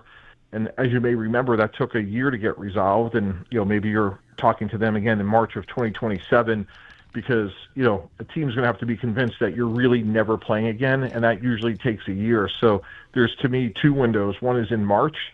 I think the answer is probably likely no. And then it would probably be if he literally sat out a year, that would be the only way I would think Cincinnati would change their mind. How do you find out from Burrow's camp that he would want to play for the Jets? Well, once you find out that he's available, then, you put a full court press on and just, talk about your 2 great young offensive tackles playing in New York is, unlike any place else, and away you go. And that's really what we did with Favre is, once we got the green light from the Packers, we put together a very detailed and specific game plan to, make our situation more appealing than to go to the Buccaneers where he had known John Gruden. So I'm very confident they could get that part done if they get anywhere close to a deal with the Bengals. I'm glad you brought up that situation, which is what makes you such a valuable guest. You really, Mike, you're a valuable guest all the time, but because you have specific experience in this, because, and I think you know this without feeling like it's a complete disrespect, Brett Favre at that moment must have been like, why would I go play for the Jets? Why the Jets, right? The Jets do have sort of that aura about them, if I can't come up with a better word. But for Burrow, that's what for Muji, that's what you're supposed to do. What you did, sell the franchise. Make sure, if he has any doubt, let's take that doubt out of the way. Let's show him exactly what we can do for him, not just what he can do for us. And you have, in this rare occasion, the capacity, meaning the draft capital, which is the most valuable currency there is in sports, to acquire this player. So it really is, to me, it does feel like right at this moment, I'm glad you're saying what you're saying, because there are a lot of people that feel like this is a moot point and a waste of time conversation. I don't think it is. Until you're told no, I think you should be in hot pursuit as best as you can. Alan, 100%. Like, that's candidly part of, like, the job description. I'm sure they'll do it at the appropriate time. But, because, again, you got to put yourself in the other party's shoes. Like, if Cincinnati really thinks that, hey, based on what Joe Burrow said, based on his body language, look, durability is a fair question at this point. We got to consider alternatives. If we could get, I'm making this up, 3 or 4 number 1 picks, get Fernando Mendoza, who's a good young player, and save ourselves a lot of money on a player that's only going to get older, and there'll be more of a question about his durability. Is that in our best interest? And maybe we get 3 ones and Armand Membo, whatever it may be. Right. And to me, what I'm selling Joe Burrow on is, like, come here, get us over the hump, get us back to the playoffs, and you win a championship in New York. That'll pay for itself for the rest of your life. Go ask Phil Simms. Go ask Eli Manning. Go ask Lawrence Taylor. Like, you will be an all-time great. And you can get us there given how great you are. And if you win in New York, it's unlike anything else. Mm-hmm. Mike, with what you know, do you think him retiring's on the table? Coach Parcells, Don, had an expression. He's like, every quarterback is put on this planet with only a certain number of hits. Now, apparently, Phillip Rivers may have been blessed twice. Who knows about his situation? But most human beings, they only have a certain number of hits in their body. And you got to understand, some of these players have made now upwards of, $200 million. And at some point, if you've made hundreds of millions of dollars and you don't feel within reason you're going to, play 17 games in a safe and healthy way, yeah, I think human nature actually does kick in. I don't think Andrew Luck, guys, is going to be the norm, but I don't think he's going to be aberrational either. And I got to be honest, before he said anything publicly, after his last injury, I'm thinking, at some point, I think he's his own guy. And it's, you talk to players, unfortunately, when they get hurt, there's a mental aspect to, just being like, here we go again, living in the training room. So I don't think it's likely, but if we woke up, guys, in March and he said, hey, it's over, I would be surprised, but I wouldn't be stunned. Do you sense that this is where Burrow was several weeks ago when he was working hard to come back and finish this season, or did this possibly ramp up? I just can't help but think, Mike, that maybe there's a certain level of frustration literally just from blowing a lead and losing a tough one on Sunday to Buffalo. Yeah, Peter, that's a fair point. He definitely came back and said all the right things, but I just think more fundamentally, look, we're not talking about the Eagles, but to me, the Eagles had an A offensive line, and that was the backbone of why they were successful over the last couple of years. And I'm sure in the back of his mind, he's saying, gosh, if I had 5 great offensive linemen, how good could we be relative to me being able to get the ball downfield consistently and not getting hit as much? That sounds like fun. That sounds like being healthier, and that seems like that's what I want to be in. And I just think the way this guy is constituted and wired, that's the conversation I could see him having, hey, what's your plan for the offseason? And if he doesn't like it, again, I don't think he's going to walk away, but I think that's sort of what he's alluding to. All right, Mike, so let's go beyond Joe Burrow, because I'm of the belief that you collected these first-round picks to get a quarterback, but not necessarily with the first pick in the draft or maybe even the third pick in the draft. I for some reason, I feel like you collect these picks because when you look at the landscape of the NFL, you do see some quarterback situations that could be in flux, players that could be moved, and teams that might want to get out of contracts, whatever it is. Is there a list that you have at the top of your head of quarterbacks to watch that rather than draft for one, you can acquire one with these assets? Yeah, I think it's going to be a 2-step process because I think you do need to do that. I think you got to be realistic. I think Kirk Cousins is a player you have to look at. Not ideal, but he's somebody. After that, there's probably a lot more question marks because, you got to look into Kyler Murray, for example, but, he's been hurt. And you got to see, is he willing to, renegotiate his contract? But obviously he has great upside.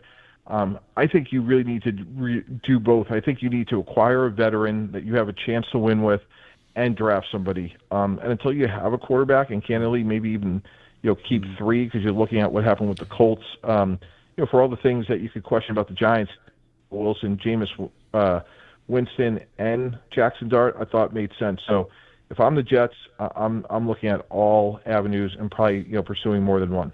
And, Mike, how important are these last few games for the Jets? Or do you think the NFL is sold that Aaron Glenn could be the answer at coach?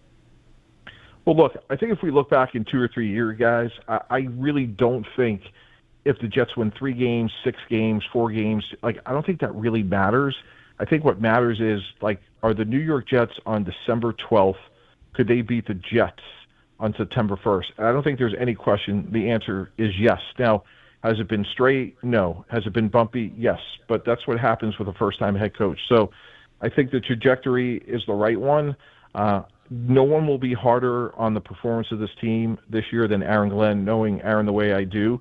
And I think they'll use this as a foundational year to get better. But without question, the quarterback position has to be addressed. And again, given it's a 17-game season, given the way these guys are getting hurt, look, even if we were at the Commanders, I think we'd have to be talking about another quarterback, to bolster somebody like, Jaden Daniels, just given, his situation. So, I think there are reasons to be encouraged and a lot more work to be done. Interesting. I don't like hearing you saying that, Mike, about the Commanders. Well, I mean, how do you feel? Do you think you could go 17 games year in and year out? I think Jaden Daniels is dynamic, but we got to go by what we see here, Peter. Aren't you a little concerned? Of course, I'm very concerned, and I don't think he should play anymore this year. I've seen enough. I guess I would feel, though, I still wouldn't want them to use picks or make major moves to get a quarterback. I think they're a team that needs to have a solid backup like they have with Mariota. I don't know that I would want them to do much more than that. Because what you're suggesting would mean essentially is that it's not working out. If the guy's going to be able to play and mostly okay, then I think you just have a solid backup. Otherwise, I don't know if it worked out. Yeah, I love him.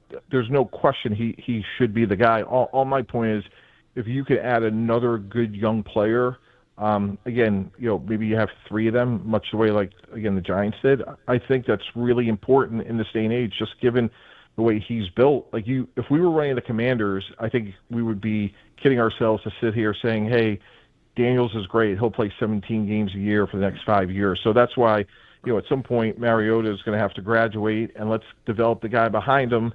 So, there's some real continuity there. And I think that's what, the best teams do. They have continuity and a long-term plan there. But the thing and I know it bothered Peter, I don't like the way that team responded as a whole to the injury. I mean, Mariota's not nothing. And there were times that defense looked like they just gave up after he got hurt. Yeah, that's funny about our sport, though, Don. They lose back-to-back overtime games, and if that ball's not tipped, we'd be talking about a great win against the Denver Broncos. And yes, they've had other injuries and they haven't played as well as they did a year ago, but the margins between winning and losing are pretty small. And if they split those overtime games, look, they're not going to the playoffs, but I think the vibe around that team would be different. Mike, I'm obligated to ask you this question about Shedeur Sanders. If you're a general manager in the NFL, are you watching him to finish out this season and wondering if the Browns really aren't that interested in having him?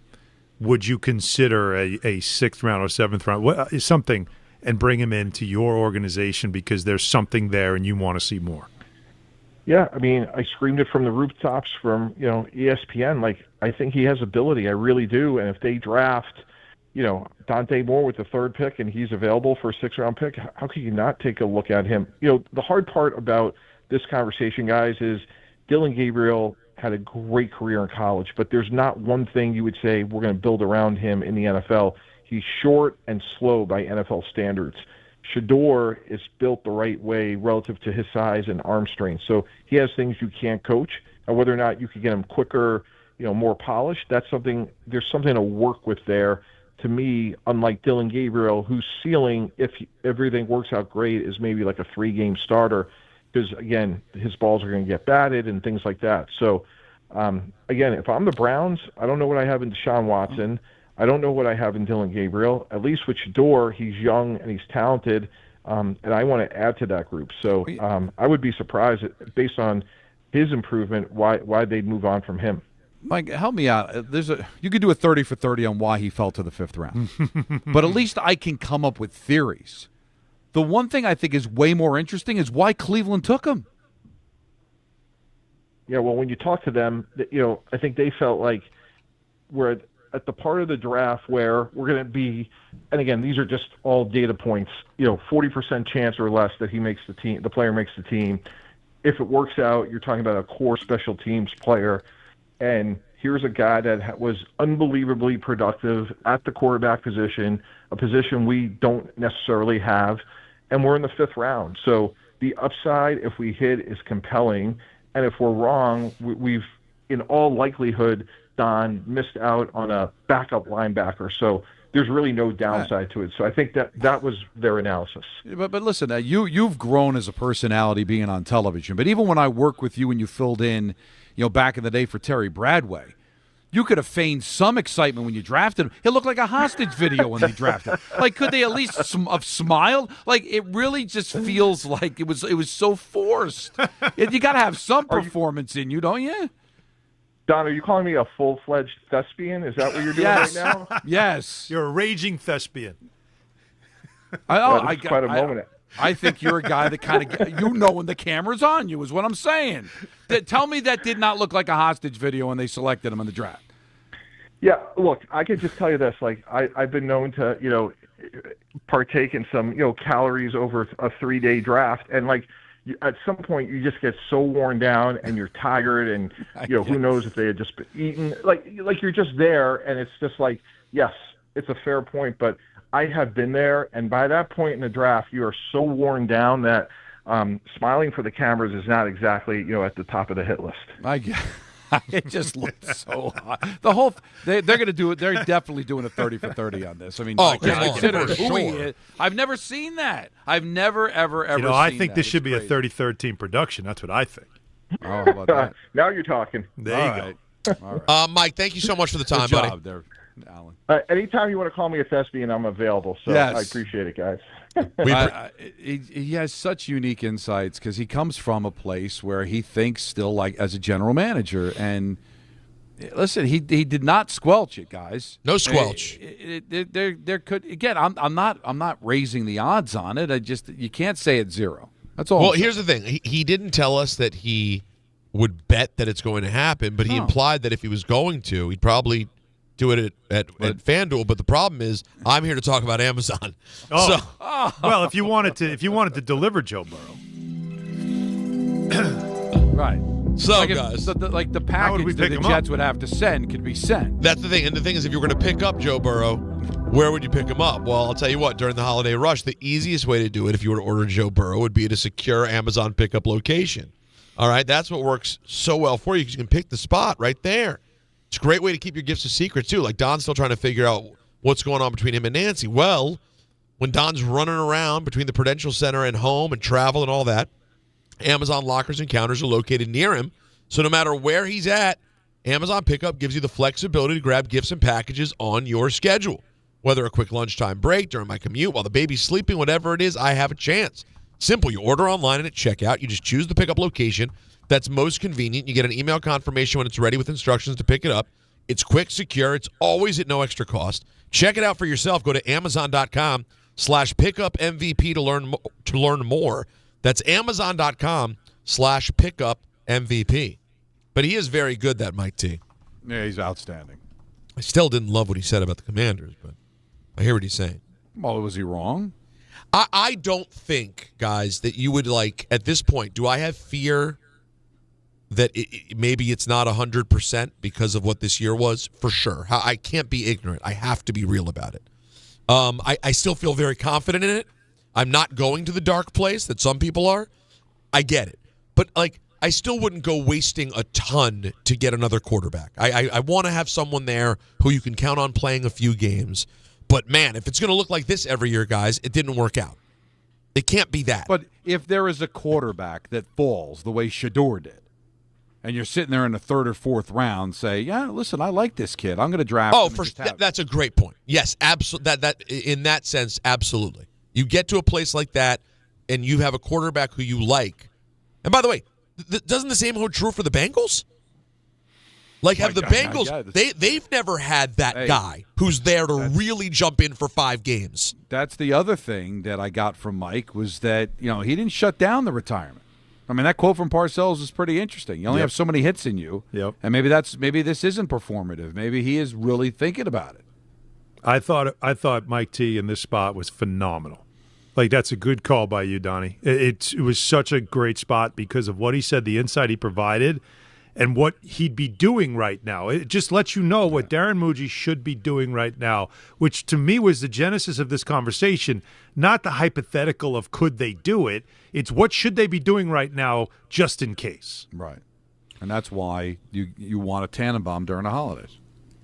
By the way, and you know if Don LaGreca calls for a guest, yeah, you know it's going to be good. You almost have to book him, right? Yeah, because he generally thinks guests are whack. I do. Now, that's a good point. Now, for that guy Thursday, I have a couple of different directions I'd like to take us if you guys are comfortable. I do have one. You do have one? Yes. All right, well, there are a couple different places I want to go. And I guys, have one as well. All right. I think there's a chance that you might hear about Joe Burrow on that guy Thursday. What? Oh. It may end up there. So we'll do that next. We also got Damien Woody coming up as well. It's Don, Hahn, and Rosenberg on ESPN New York. New York Lottery's holiday scratch-off games are the perfect gift for everyone on your list. Like me, your Aunt Jules. I told you I didn't need a gift this year, but I secretly really want one. Or me, your neighbor Frank. I hope you didn't forget I'm coming to your holiday party tonight. Or me. Why does no one ever think of the voiceover guy? Anyway, New York Lottery's holiday scratch-off games have more winners and top prizes up to $5,000. Please play responsibly. Must be 18 plus. Gambling problem? Call 1-877-HOPE-NY or text HOPE-NY. John Ryan. Yeah, Dad. I think I came up with a killer slogan for our law firm. D'Agostino & Associates, bite back. Bite back? Yeah. When someone hurts you, you bite back. We'll be the law firm that bites back. Dad, that's brilliant. Accident victims, call D'Agostino & Associates and bite back. Hey, we could even put a big vicious dog on billboards everywhere. Yeah, and Rottweilers on buses. Hey, how about a toll-free number? What are you thinking? You know, like 1-800-BITE-BACK. 1-800-BITE-BACK. That's brilliant.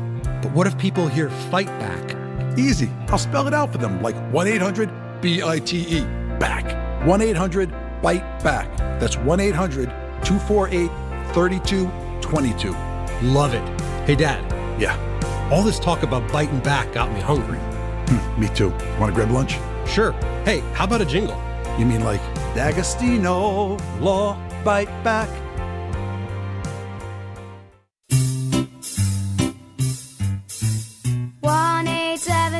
Cards for Kids. KARS Cards for Kids.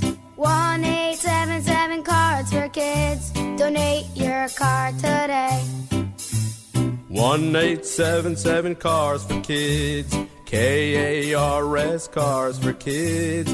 1-877 Cars for Kids.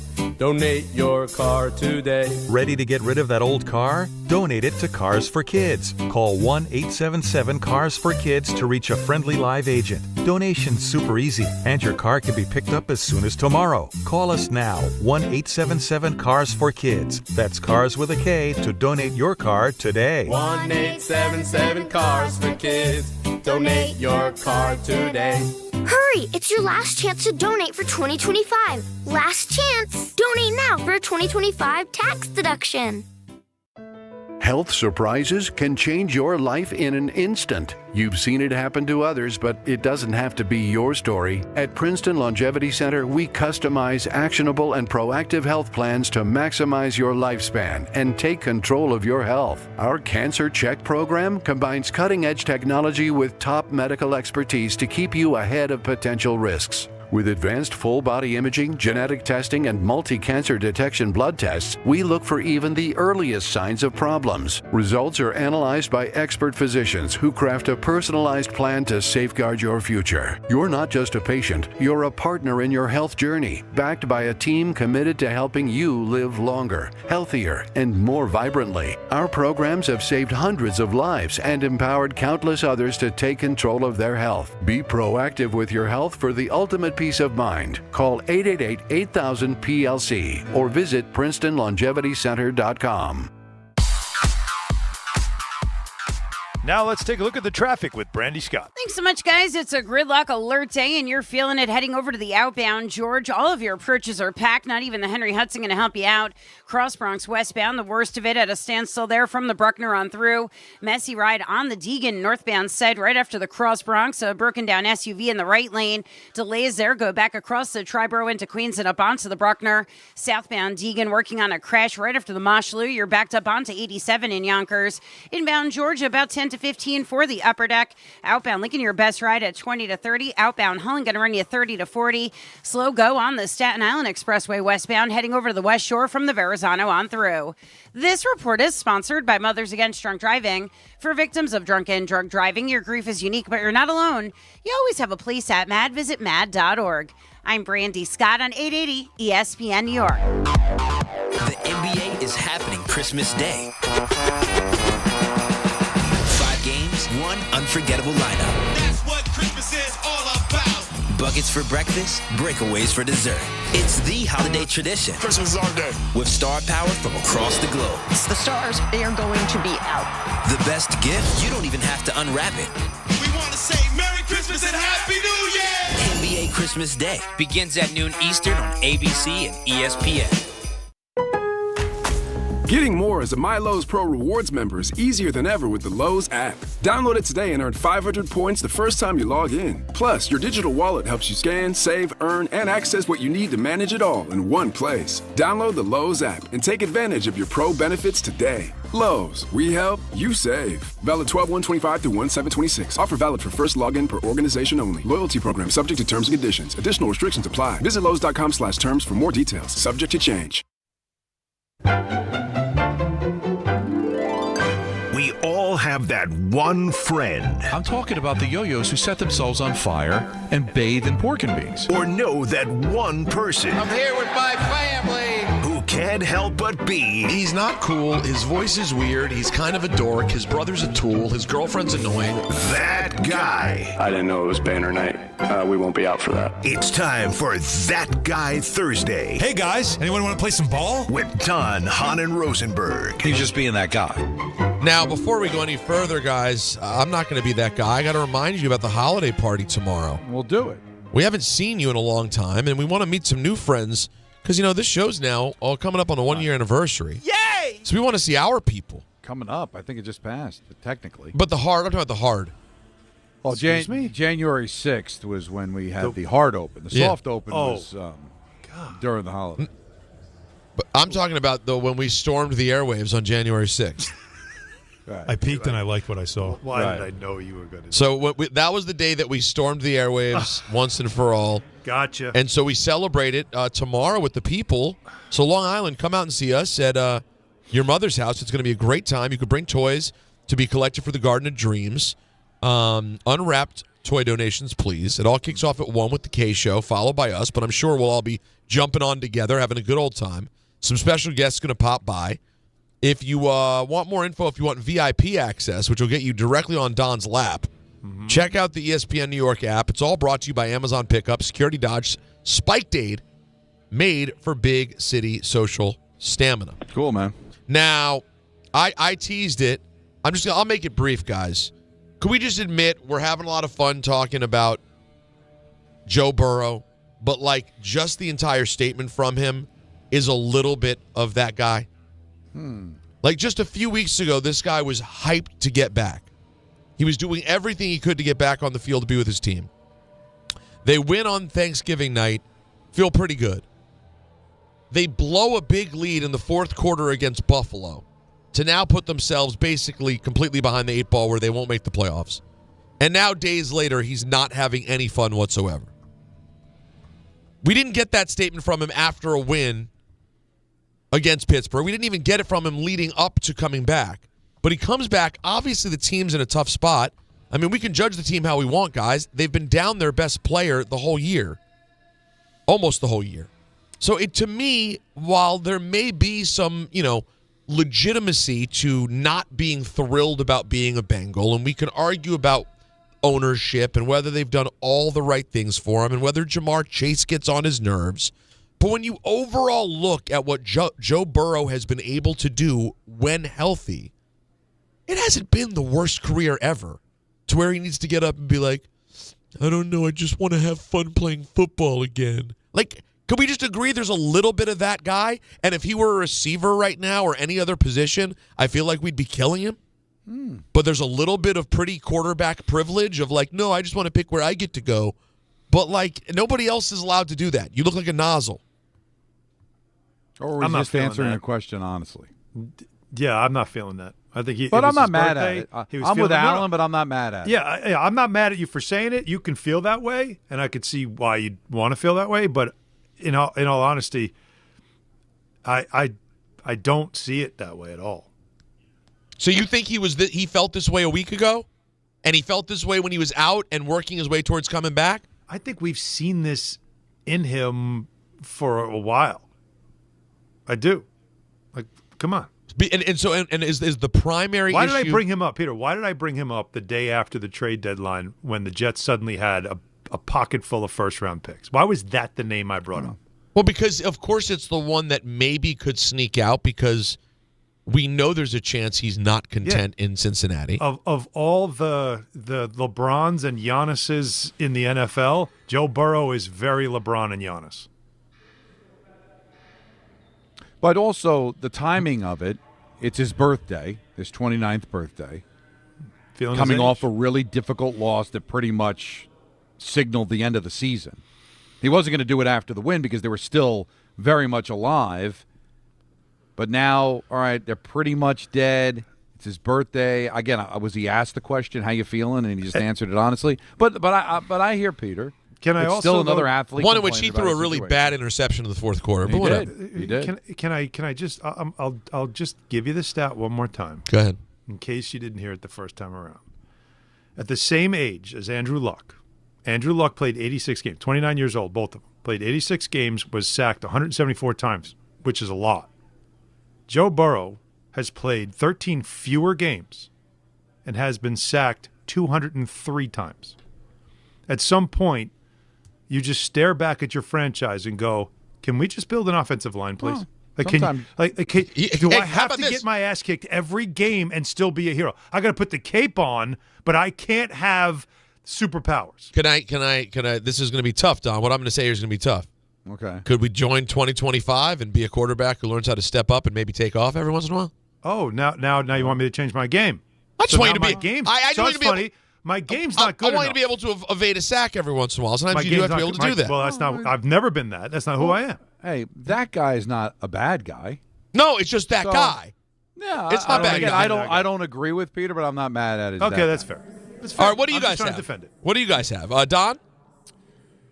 I got to say that Mike Kafka came off as that guy during Hard Knocks with all the expletives. I don't. Just come on. I was always taught by my dad taught me this. I've heard this other places too. If you got to make your point by dropping a bunch of F-bombs, your vocabulary is very limited, and you don't got much.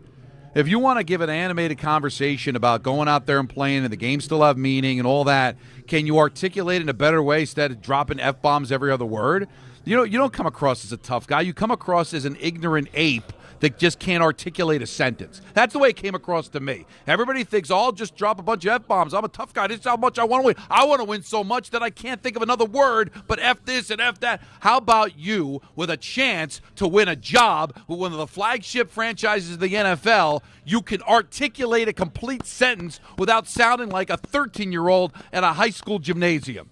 He came across like an ignorant punk. I can't wait till he and everybody else is cleaned out of this thing like a whiteboard. I watched that and I was sickened as a Giant fan. I didn't think, ooh, tough guy, look at me, I can swear. You know what? I could drop a bunch of F-bombs right now and really accentuate my conversation. Instead, thanks to the FCC, I'd actually come up with different words. I'd actually have to pick up a thesaurus and maybe come up with different ways to say things. No, instead I'm just F this, F that. I'm a tough guy. Look at me. NFL coach talking to players, dropping F-bombs. Hire me, Mr. Mara, because I know how to say blank. Get lost.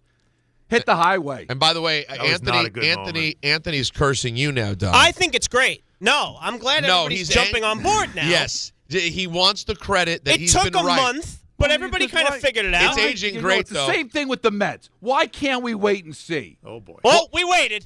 You and know we what? saw. We waited, and you ended up being right. But you know what? I can make predictions. Like everybody, we're going to get to the baseball in a second. Yep. But everybody's killing the Mets and killing Stearns. And then what's going to happen if he gets it all right? Are you going to apologize? Why don't we wait and see? I gave Kafka the chance, and you know what? He dropped the ball. He lost both games, and now he's acting like a clown on HBO, just like the guy before him did in Brian Dable. If I'm John Mara, I'm not letting anybody on HBO. I won't let him watch HBO. Look, Don, this is all I'm saying. And the Shane thing, I don't know. Maybe he'll stay, maybe he won't. All I'm saying is, what I didn't want any part of that coaching staff around anything.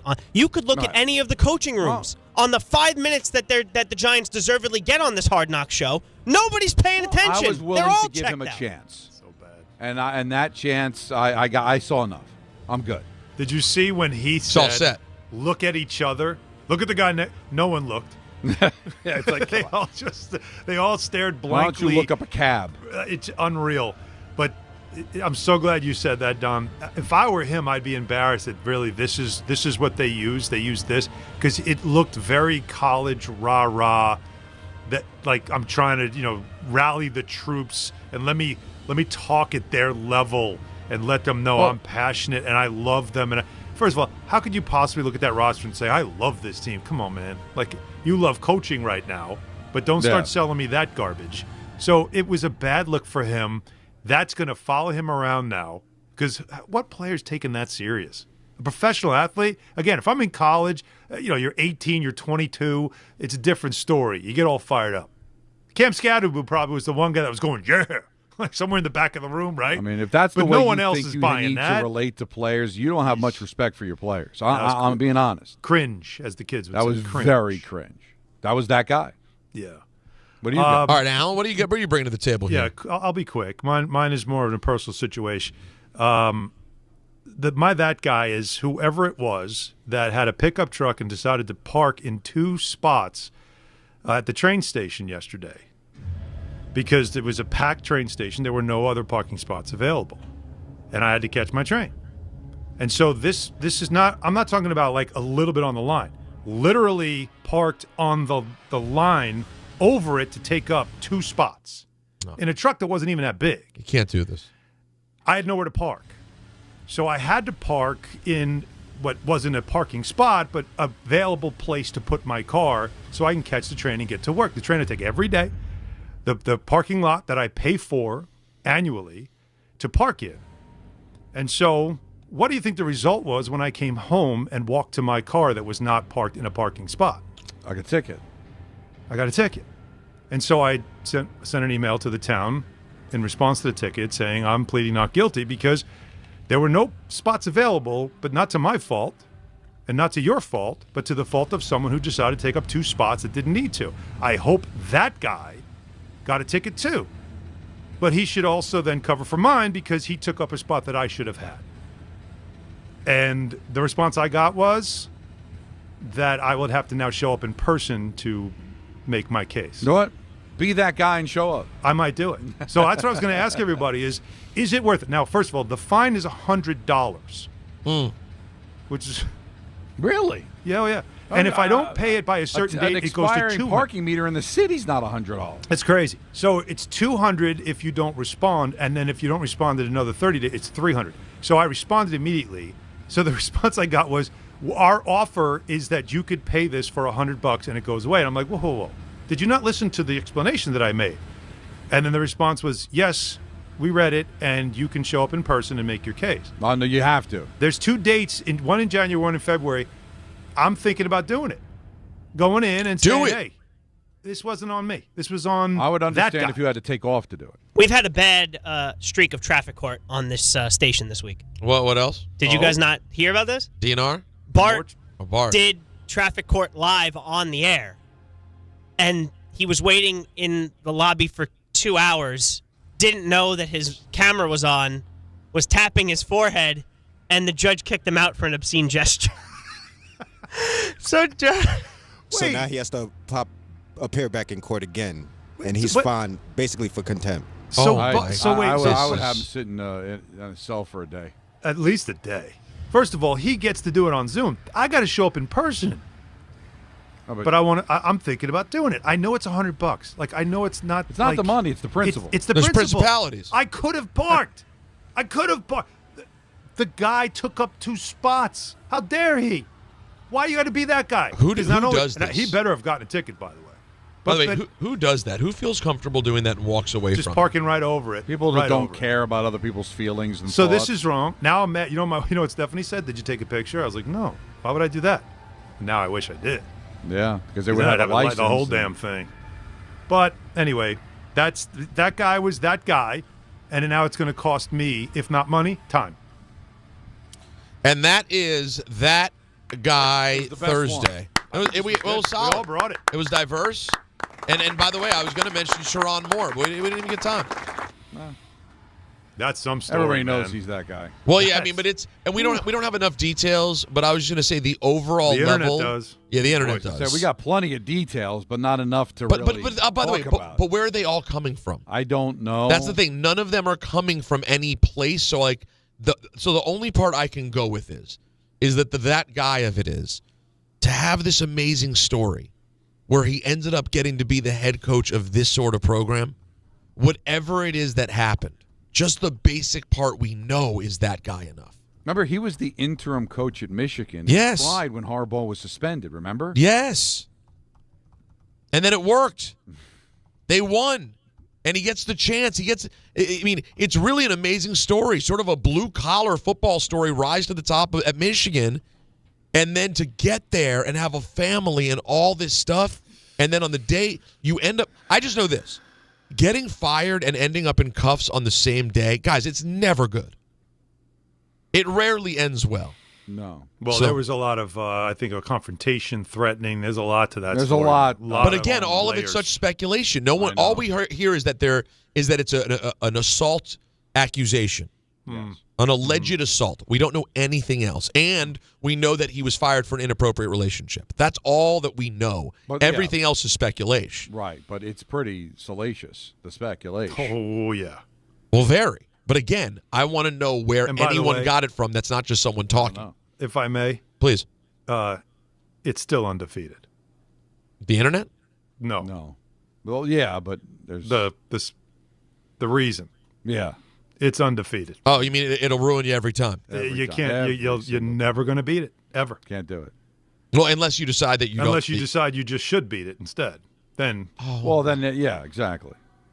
Then everything's okay. Then you're good. Then you survive. That might be the most brilliant thing I ever said. Yeah, and guess what else? And you know what else? May have known. I'm hopped up on meds, boys. You don't know what's coming. And you know what else it was? Yeah. Well, mull that mattress, man. If you go lefty, they call it a strange pull. You're a filth bag. You're a sex-starved filth bag. All right, we got a break before the show gets canceled. It's Don, Hahn, and Rosenberg. Friends, it's football season, the best time of the year. You should be out there tailgating, cheering on your team, and enjoying every Sunday. But if you're dealing with neck pain, back pain, sciatica, or nerve pain, even getting off the couch can feel like a challenge. You don't have to live like that. There's help. Dr. Jay Shaw at Sandwell Pain is New Jersey's top pain specialist. He's Ivy League trained, double board certified, and is dedicated to helping you get back in the game. Here's what makes the difference. No surgery, no scars, no long recovery, no pain medication. Just precise, non-surgical image-guided procedures that deliver real results. Dr. Shaw treats neck pain, back pain, joint pain, migraines, nerve pain, and sciatica with a plan that's customized for you. Same-day and next-day appointments are available, and with offices in Woodbridge, Livingston, and Inglewood, relief is always close. So don't let pain keep you on the sidelines this season. Visit SandwellPain.com to call, text, or book online. Most major insurances are accepted. That's SandwellPain.com. Relief is closer than you think, and it starts today. Whether you're shopping, gaming, or streaming this holiday season, don't take slow for an answer. Get Optimum Fiber for the fastest, most reliable, and most consistent internet speeds, starting at $25 a month. Call 888-4-OPTIMUM or visit Optimum.com to switch. Act now and get Netflix, a 5-year price lock, and $100 back, all on us. Call 888-4-OPTIMUM or visit Optimum.com today. Optimum, don't take slow for an answer. Terms apply. See Optimum.com for details. Discover a driving experience crafted to inspire. At Garden City Mazda, exceptional design and sophisticated performance come together during the Mazda More to Move You sales event. Lease the 2025 Mazda CX-5 for just $229 a month at Garden City Mazda.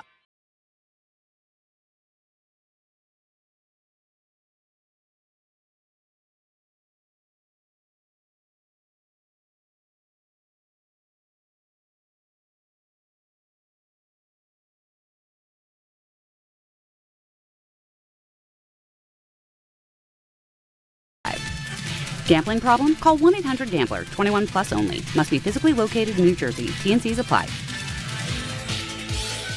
Empower.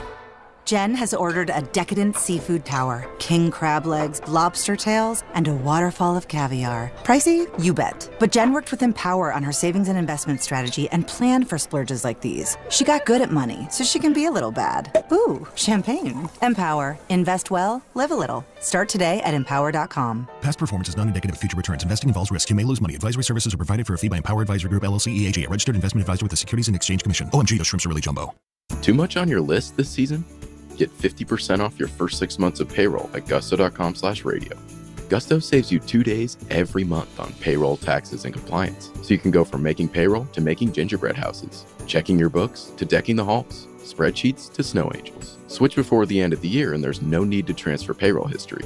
Now that's a reason to be merry. Choose a future with Gusto and get more time for what matters. For a limited time, get 50% off your first 6 months at gusto.com/radio.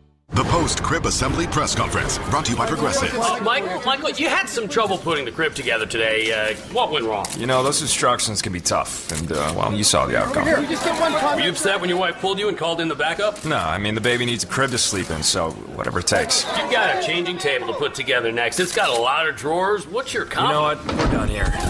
Like it or not, sometimes you need a backup. That's why there's Progressive to protect your home and auto. Progressive Casualty Insurance Company affiliates and other insurers. Not available in all states or situations. Getting more as a My Lowe's Pro Rewards member is easier than ever with the Lowe's app. Download it today and earn 500 points the first time you log in. Plus, your digital wallet helps you scan, save, earn, and access what you need to manage it all in one place. Download the Lowe's app and take advantage of your pro benefits today. Lowe's, we help, you save. Valid 12/1/25 through 1/7/26. Offer valid for first login per organization only. Loyalty program subject to terms and conditions. Additional restrictions apply. Visit Lowe's.com/terms for more details. Subject to change. ESPN New York is throwing a holiday party you don't want to miss. Join us this Friday at your mother's house in Garden City. We'll be broadcasting the Michael K. Show live from 1 to 3, followed by Don, Hahn, and Rosenberg from 3 to 7, all while supporting a great cause. Bring a toy to benefit the Garden of Dreams Foundation and help make the season brighter for local kids in need. It's the ESPN New York Holiday Party this Friday, brought to you by Spiked Aid, Security Dodge, Amazon Pickup, and ESPN New York. If you've been injured on a construction site, then you need a lawyer who knows New York's unique labor laws. At the Parisman Firm, they have decades of experience handling construction accident cases and a proven track record of delivering huge results. Their team has already recovered nearly $1 billion for hardworking New Yorkers. From scaffold accidents to slip and falls and equipment failures, they've got your back. Call the Parisman Firm now at 718-WORKERS. That's right, 718-WORKERS, because your case is their cause. Get the justice you deserve today.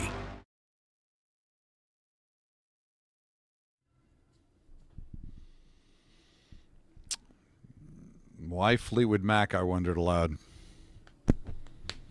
Go your own way. Mm-hmm.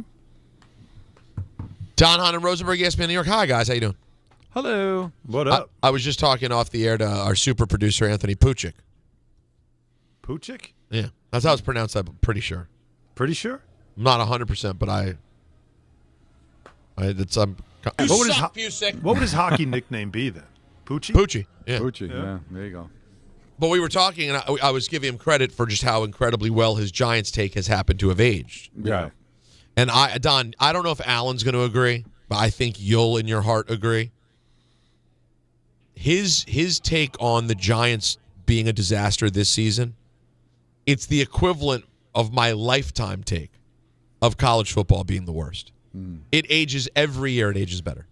There's not a year in which it doesn't get somewhat better, or there's not more nonsense, major programs embarrassing themselves, coaches doing horrible, moronic things.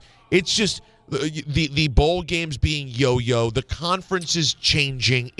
I know it makes money. I know it's wildly popular. It doesn't just make money, Peter. No, it makes boatloads of it. Prints money. Well, listen, we got guys. Remember, there are a lot of morons in the world. It doesn't make it right. Right. I'm with you. And listen, if I were 18 years old right now, and I decided I were going to Michigan or UCLA or any of these places where it's or Georgia, of course I'd be there and having a great time. I'm not saying that, but as an adult who has no connection and gets to just choose the sports I want, I'm good. I'm all set. But I guess the difference between your take on college football and Anthony's take on the Giants is he loves the Giants. Yes. He's a fan of the team. Yeah. I came to it from a place of hate. Right. Well, no, I didn't, though. When I was young, I didn't hate. Like when I was not a fan of it the way he's a fan of the Giants. No, nothing like that. But I will tell you this, though. Speaking of Michigan, when I was a kid, the Desmond Howard era of college football, Rocket Ishmael, there were a lot of, when I was a kid, I really enjoyed it. And as I got older, went to a college where it mattered to Jace. Mm-hmm. It was easy to not really care. Depends on the year of Maryland, right? Well, yeah. In 02, I went to a bowl game. I went to the Orange Bowl in Miami. Now, granted, I was chasing my ex-girlfriend who had no interest in being with me. No. I followed her basically to the bowl game. Stalk. Yeah, that sounds more like a stalk. I don't chase. Listen. That word choice. That's your choice. But she went down there, and then I went down there. Okay. And I did. And then she went, "Oh, you're here." And then I'm not kidding. I remember I ended up. Me and my best friend ended up in a hotel room, hanging out, watching. I think it might have been Night Court at 12:03 in Miami on New Year's Eve. It's not what you want. I felt like Biff Poggi at the time. You know what I mean? And if you're anything like me, anytime I see the Orange Bowl, I'll get like a. Is that like you? Well, because it reminds you of the moment. Yeah, it reminds you of the moment. Oh, yeah, of course. Maryland football reminds me of it. It was all bad. Well, you have to remember, my senior year, guys, I had been, me and my high school sweetheart broke up around my junior year or whatever. I had a year-ish of being single. I forget what it was. And I was lost. I didn't know. I'd had this girlfriend from when I was 14 to 20. So I didn't know how to be in college. I didn't drink. I got news for you. 20, freshly single, don't drink, spend your time at the radio station, hate fraternities. I'm still me. I was a killjoy. How are you not blind? That's exactly right, Alan. Back to your same. By the way, this is the only subject Alan has today. So, more strange pulls. I was thinking, and if you did join a fraternity, it would be lambda, lambda, lambda. Exactly. And then I ended up pulling this blonde tri-delt at Maryland out of nowhere. Yeah. And we had the summer of a lifetime. Right. No Omega move for you. No, quite the opposite. Okay. And that's how Revenge of the Nerds ended. No, it's kind of like that. It's kind of like that, except it was consensual. Yeah, there was a lot. They're not making that movie today. No. They're changing the end if they do. Well, they're changing a lot of what happened there. So we went on this 5-month run. It was great. And then basically senior year, her last year in school started. It was actually both of our last years. But I was a year older. But I was my 5th year, her 4th year. And she comes up to me and she's like, hey, my friends are coming back from college and, there's a lot going on. And, And I was like, I'm sorry, I don't understand what's happening. She was like, yeah, this is over. And I was like, excuse me? Yeah, no. This was like Greece. It was just the. Oh yeah, no, summer's over. Summer love. Mm-hmm. That's all you had. And then so there was nothing better than that, though. But think about how pathetic that is when I tell you that my story ended at the Orange Bowl. So that's September to January of misery. That's the kind of loser I am. Do you understand that? I hear you. I don't understand it, but. No, you wouldn't. No, Alan doesn't live in our world, Peter. Yeah, he doesn't get it. But the summer thing was awesome. It's awesome if the person doesn't come at the summer, and then she leaves, and you're leaving. All right, peace. That was fun. Yeah, that's not me, bro. That ain't my life. I had a string of October breakups that I hated. I dreaded the month.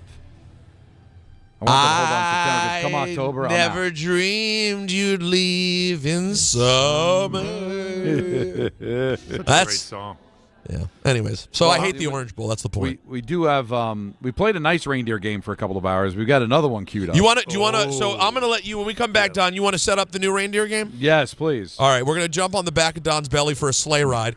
That's coming up next, right here on Don, Hahn, and Rosenberg.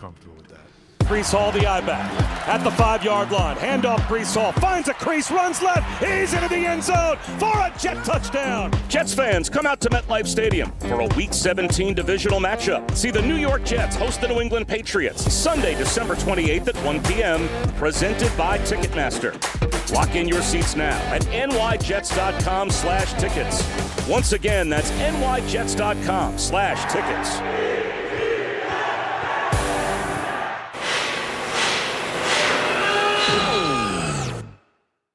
When equipment breaks down and operations come to a halt, every single second counts. So why is your maintenance team spending 60% of their time doing anything but turning wrenches?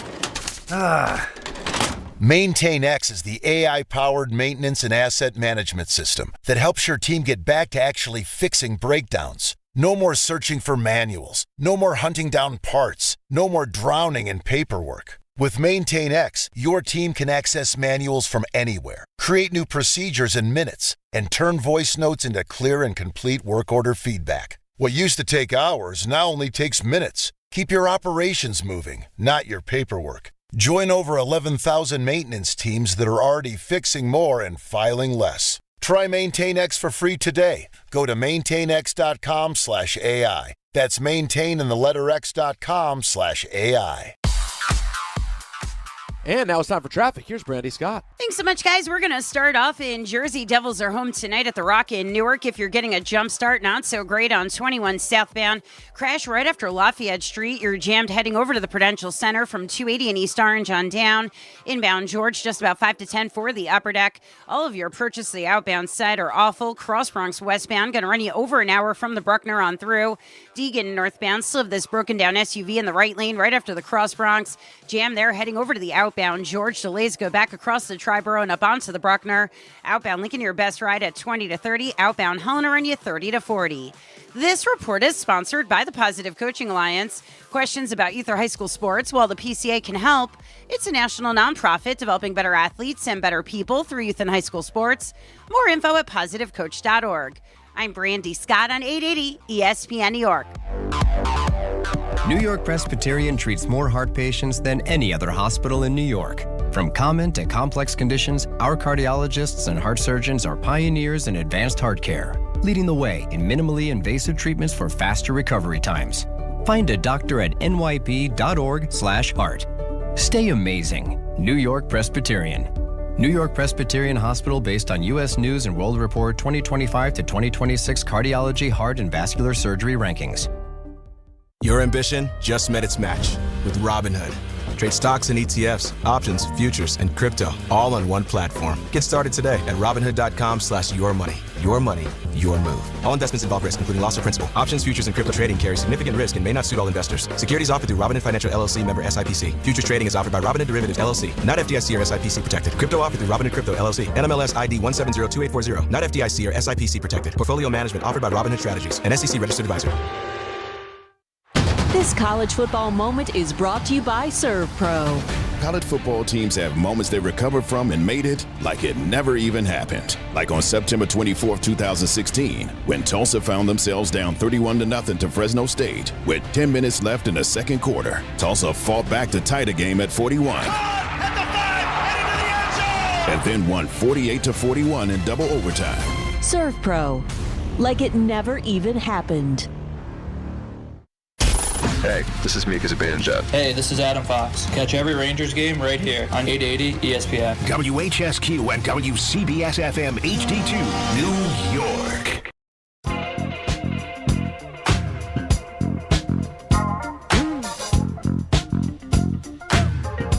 It's Don, Hahn, and Rosenberg with you, hanging out on a chilly Thursday. 5:03 in the big city. Oh, there it is. I was waiting for it. I was just looking for an accurate clock. I didn't want to get, screw people up here. The big city. But Reindeer Games Mach 2 on the show. Ben and Woods, it's a show out in San Diego. And they had got some inside dope that the Padres could be interested in Francisco Lindor. And this raised an eyebrow to me because I'm thinking, well, they're trying to change the culture of the team, the core of the team. There were rumors that Lindor and Soto didn't necessarily get along, but I always discarded it by saying I don't know if anybody would want Lindor. Can't move that contract. If you take a look at what Stearns has done, it's all the guys that he didn't get, right? He didn't draft Alonso. He didn't draft Nimmo. He didn't bring Diaz over here, and he didn't give Lindor that contract. But could Lindor be moved? So I'm like, oh, well, if San Diego would be interested, it would be for Xander Bogaerts, who is a shortstop, who is around the same age. I think he's a year older than Lindor. I think Lindor's the better player. Both are in obnoxiously long contracts. Bogaerts' contract ends in 33, and I think Lindor's ends in 32, but Bogaerts is not worth as much. I think Bogaerts signed an 11-year, $280 million contract, and what was Lindor's, like 10 years? What was it, 330 now? It was 340. There's something, So obviously you would get back a shortstop that's around the same age, not as good, maybe a little better defensively, because Lindor didn't defend well last year. Was that an aberration, or is that a sign of things to come? And I keep thinking about what Alan said about how all the Mets have talked about is run prevention. And Mason Miller, the closer, who was highly coveted, if you remember, when he was in Oakland, and the Padres acquired him. So could he be your closer, and then Devin Wood to let Lindor go, or are you good? One thing you got to keep in mind, Lindor has a no-trade clause. A no-trade clause that includes 15 teams, but he has a full no-trade clause that starts next season. Right. So if you're going to now, I don't know. So you'd I'm have to assuming do the it Padres before. are on the list of places he'd go. Who knows? But I don't know if he's on it or not on it. But it's a 15-team no-trade clause that I guess would end December 31st, if not at the end of the season. I don't know what the exact date would be, but then after that, it's a full no-trade. So he has full control over if he wants to go or not, or doesn't want to go. Now, that's what makes it tough. I've talked to a few people, and it seems like it's a pretty mixed bag with the whole Soto Lindor. Some say it's nothing. Some says there's a little something there. I'm of the camp that I don't really care if they like each other or not. That shouldn't matter. One's a shortstop and one's an outfielder. It's not like they have to worry about your double play combination or anything like that. The 78 Yankees couldn't stand each other. The A's won 3 championships not being able to stand each other. But, if there is something going on in that room, and if Stearns is, letting some of these guys go to clean that up, could Lindor be next? If there is general interest in the Padres, would you take this package? Would you ask for Tatis? I would definitely be listening if I were Stearns. See, to me, you say Tatis, now we're talking. No, but that's not what they said, so I'm just going on what the report was. Does Bogaerts and Miller float your boat? He's 33, right? Bogaerts.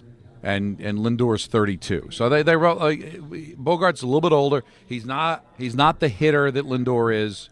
Again, I don't know how they look at the field, the defensive analytics. I don't watch Bogaerts as much as I've watched Lindor. Lindor had a tough year defensively. Now, is that just an aberration or a sign of things to come? If Stearns thinks it's a sign of things to come, and he thinks that maybe Bogaerts would be a better defensive shortstop moving forward, that might be interesting. But I don't know if this would be enough to do it for me. Although I do like Miller, and I like Devin Williams better as a setup guy. But Bogaerts for Lindor, I don't know. No. That feels like a no for me, that dog. Feels like and the Mets should not be. And here's the thing: he had 11 home runs. No, he's not the offensive player. But here's the other thing that's going to drive Met fans crazy, and that is, well, you shouldn't be pinching pennies here. Like, the attractiveness of Bogart over Lindor is that he's cheaper per year, and does that give you more money to play with, to offer more money to Bellinger? More money if you trade it for Skubal and then give him a contract, go out and get King. But we shouldn't be playing those reindeer games if my owner's worth $23 billion. Yeah, see, that's why, again, I don't understand that. It's one thing, we spent time talking about Pete Alonso and not wanting to go 5 years with Pete Alonso at $150+ million, right? Because that's first base till he's, 38 years old, whatever it is? Well, how old is he again? He's 31. 31. Okay, so that keeps him at 36. So fine, nothing, and he's not athletic, so he's not going to age. He's not going to get better defensively. But that's one. I'm just not I'm not fundamentally comfortable with giving him a 5-year deal as my first baseman for the next 5 years. But that's one thing. But that's not being cheap. That's just this is how I feel. I'm glad right? you said that because Lindor is different. I'm not I don't want to dump Lindor's salary. He's still a high-level player. Yeah, I'm glad you brought that up about the money. A lot of people are complaining. I'm hearing it from friends too. Okay. That I thought Cohen, the money's no object, so why didn't they just give Alonso the 5 years? I don't get it. It had nothing to do with money. It had everything to do with they didn't want Pete Alonso, period.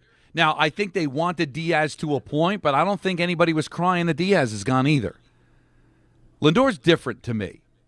If you could tell me you can improve, I want to improve anywhere you can improve. I don't know how Bogaerts playing shortstop over Lindor improves your team, to me. Now, maybe he has some analytic that tells you that I'm all wet on that. But from what I know. Now, you're bringing in Mason Miller. And Peter, all the fans that were screaming they don't want Devin Williams to be the closer, well, then Miller can be your closer, and then you do improve there at least. But that's a big sacrifice at short, to me.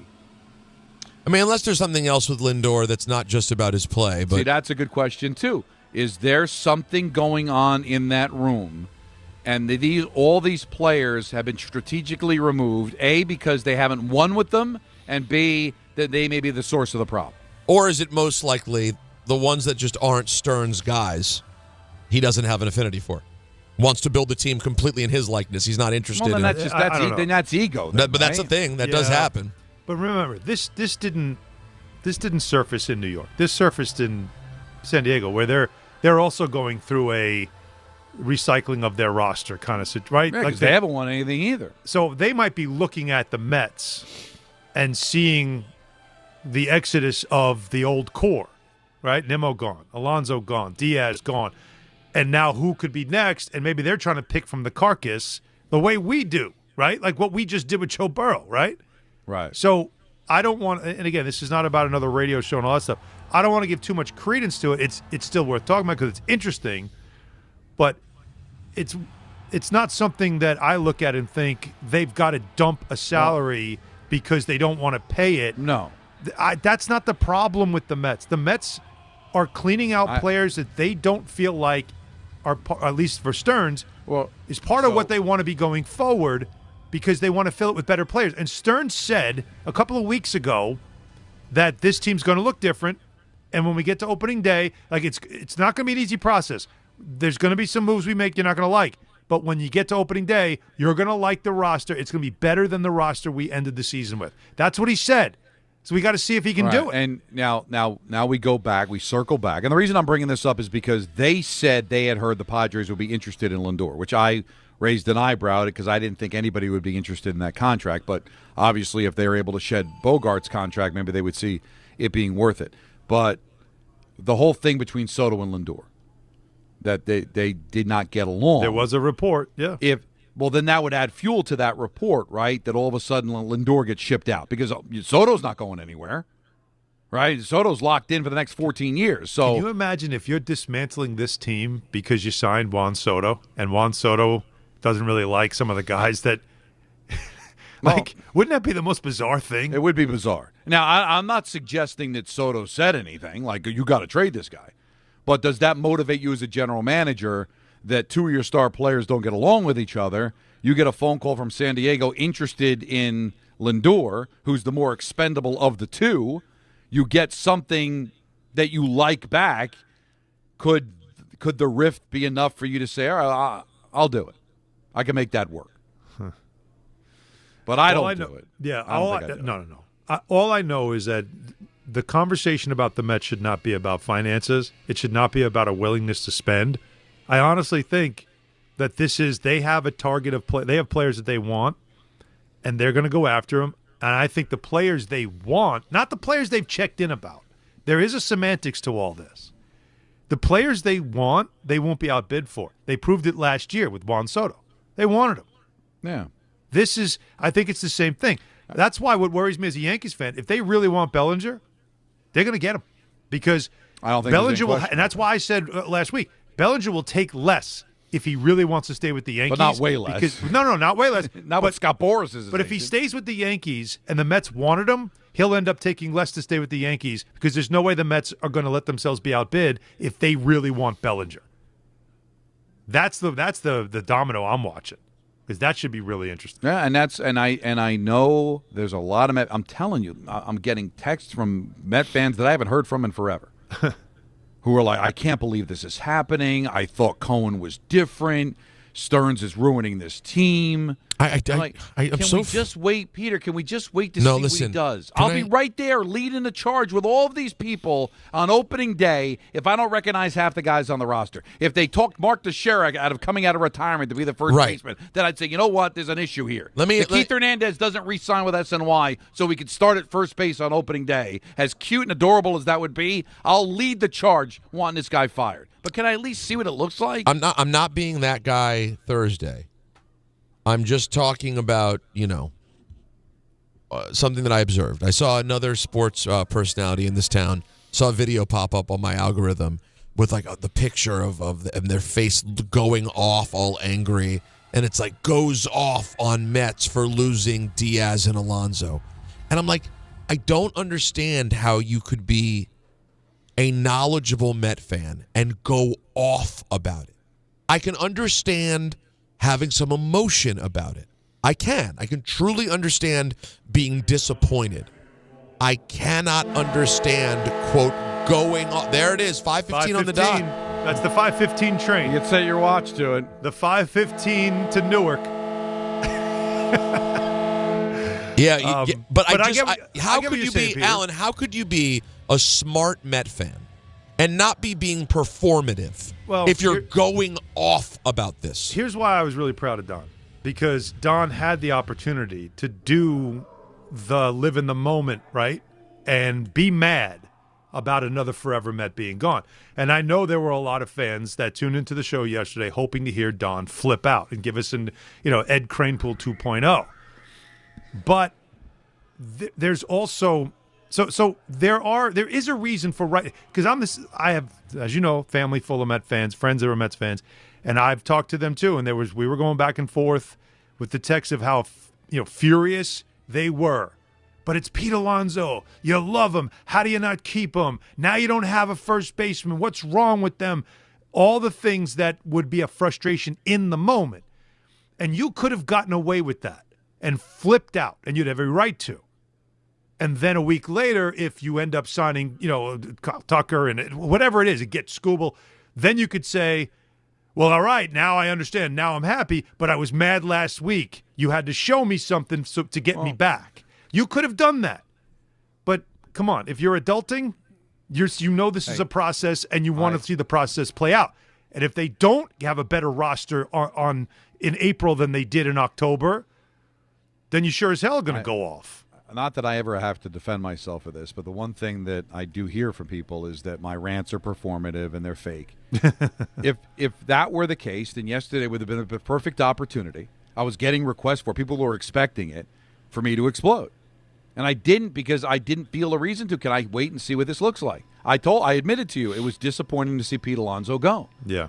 But I'm not going to have my hair on fire and the video go viral and go crazy, and then 2 weeks from now, it's look at how much better this team is. But I told you, not that Stearns cares, but I will lead the charge if on opening day or during the course of the 26th season, this team is 30 games under 500 because he didn't address first, didn't address center, didn't address this pitching staff. Devin Williams is blowing save after save. I'm going to be just as red hot as all the other Met fans, but can I see that first? And I know the Mets have that kind of that Jet history where, of course, it's going to be bad. Of course it's going to turn out to be a disaster. Right. But just like Muji, I want to see Stearns. I understand he didn't have a great trade deadline last year. I get it. Nobody's batting 1,000. But maybe it's blind faith, but I feel like he's got a bit of a plan. Cohen is sitting on billions of dollars. He's burning a hole in his pocket. But he seems to believe in Stearns and the direction he wants to take this team. And I believe, I don't have evidence of this, but I believe that Stearns caved to Cohen's wishes, rolled the team back last year, and now was justified to do what he's doing because they won 83 games and they missed the playoffs, and they blew it again down the stretch, like this team did against the Padres 3 years ago, like they did in the first half of the season the year before when they were god-awful. So I'm not going to call them losers, guys, like Peter's friend did in text yesterday, the wrestler, Not the wrestler, Michael Cole, the voice of Monday Night Raw, for Christ's sake. I don't know these people. I mean, that's not a name drop. It's the reverse name drop. I misunderstood because I just know. I'm ignorant on the subject. If it was my brother, you can jump him because he knows. I don't know. Well, you got to do better.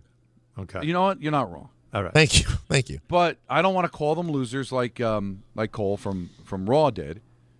But they didn't win anything with him either. So we see if Stern's new vision of the team wins. And if they don't, I'll be right there with them. I'll be leading the charge with the burning stakes going after Frankenstein. It's like after the Jets made their moves at the trade deadline and everybody wanted to throw parades and parties for the Jets and everything that happened with all these draft picks. And I said, what he did was the easy part. Now you got to show me what you're going to do with it. And then that's when I'll throw flowers. Well, what are you doing with these picks? What does it turn into? I can't just get excited over draft picks. I can't get excited about that. Just like you can't get mad about opening up space on your team to improve to be better. You have to now say, all right, did you get better? No, you didn't. So that's the same. It's the reverse, but it's kind of the same emotion. And I got in the chat, James said something that I think is actually pretty smart. Might be the smartest thing anybody said in the chat so far today. And it is, in this current era of baseball or sports in general, what matters more, forever players or championships where they stay legends? Championships, because and I brought it up yesterday. I don't want to be the Knicks where the glory days are losing to Michael Jordan and losing to Akeem Olajuwon. I don't want my glory days to be, losing in Denver in the championship game, losing in Indianapolis in the championship game, losing in Pittsburgh in the championship game. I don't want my glory days of the recent Islanders, getting shut out in Game 7 against Tampa Bay. All right, I don't want the recent vintage with the Rangers where my glory days are losing in the conference final. I want the glory days to be championships. And my last glory day with the Mets was 86. Okay? I'm sorry, glory days aren't 2000. I had fun, wasn't the glory days to me. 2015 was fun. I was there against Kansas City, not the glory days for me. Glory days for me, unfortunately, the glory 86, and that was a long time ago. I was 18 years old. I'm 57 now, so I'm upset Pete Alonso's gone. But I'll get over it if they're lifting that piece of tin a couple of times. Love the piece of tin. I even heard our good friend Jake Asman earlier doing a program, doing a great job. Filling in for Kay. Yeah, because it's too close to Christmas for him to work. Oh boy, he'll be back tomorrow. You can say it right to his face. Right to his face. Who did the Mets trade for Gary Cole? Wait, hold on. I was making a point. You SOB. Yeah, I thought you were done. The point wasn't the point wasn't Jake Asman's filling in for Michael Kay. No, you're sick. I'm going to give you a pass. He's great. Listen, no, the point was I'm half listening. Yeah, right I know. You're dead. You're half dead. I apologize. No, I forgive you. So what I was going to say was Jake was saying I forget the exact language he used. But it was something about a forever Met, and it was this very lofty way of describing Pete. And I I'm a Yankee fan, by the way. Yeah, exactly. And I was like, I understand how you could use that language, and I get why there'd be emotion, but just you cannot overdo this. You cannot. There's a difference between a guy who was pretty good in an era in which nothing great happened. I mean, Don, you want to talk about.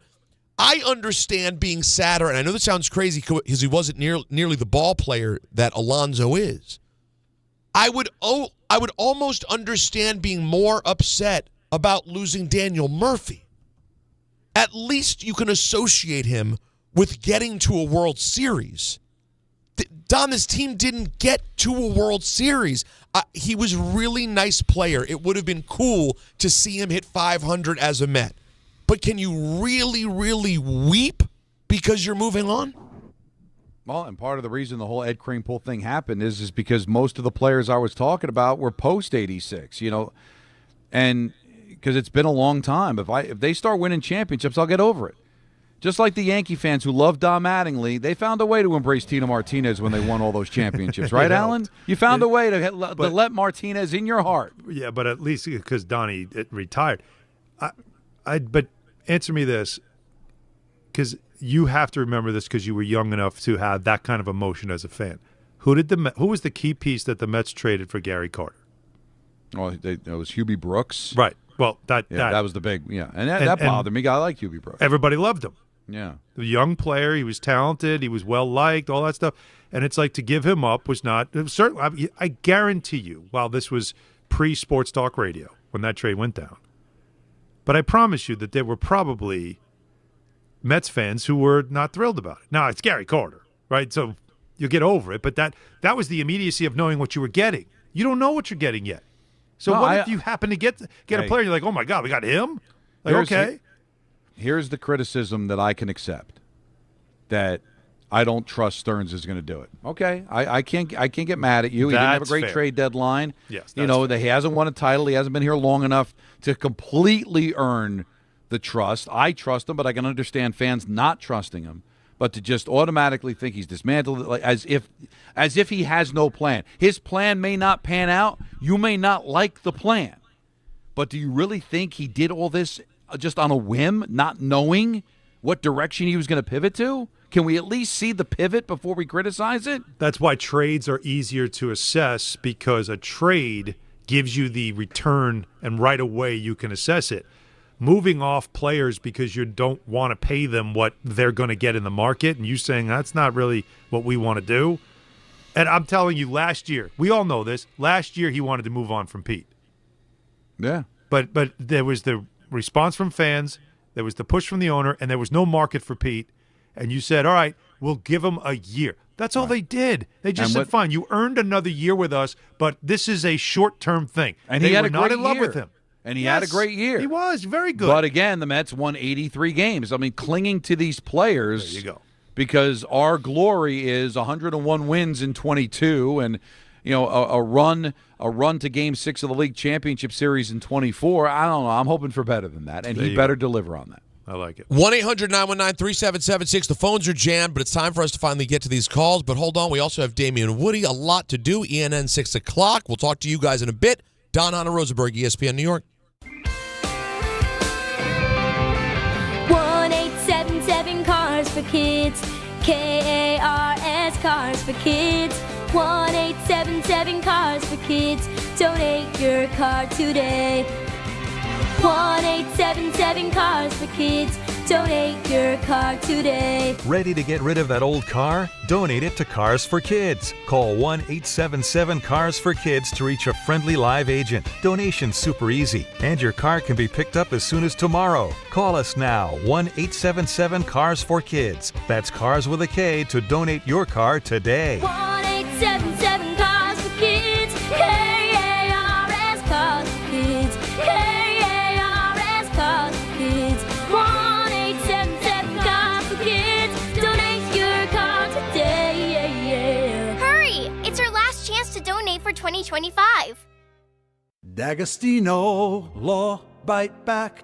I'm injury attorney John Ryan D'Agostino, nicknamed The Closer, continuing D'Agostino and Associates' legacy of helping the injured for over 35 years. My father, John D'Agostino, built this injury firm to help accident victims. This is John D'Agostino, and this is a family firm. For us, it's about doing what's right and making sure somebody pays for your pain.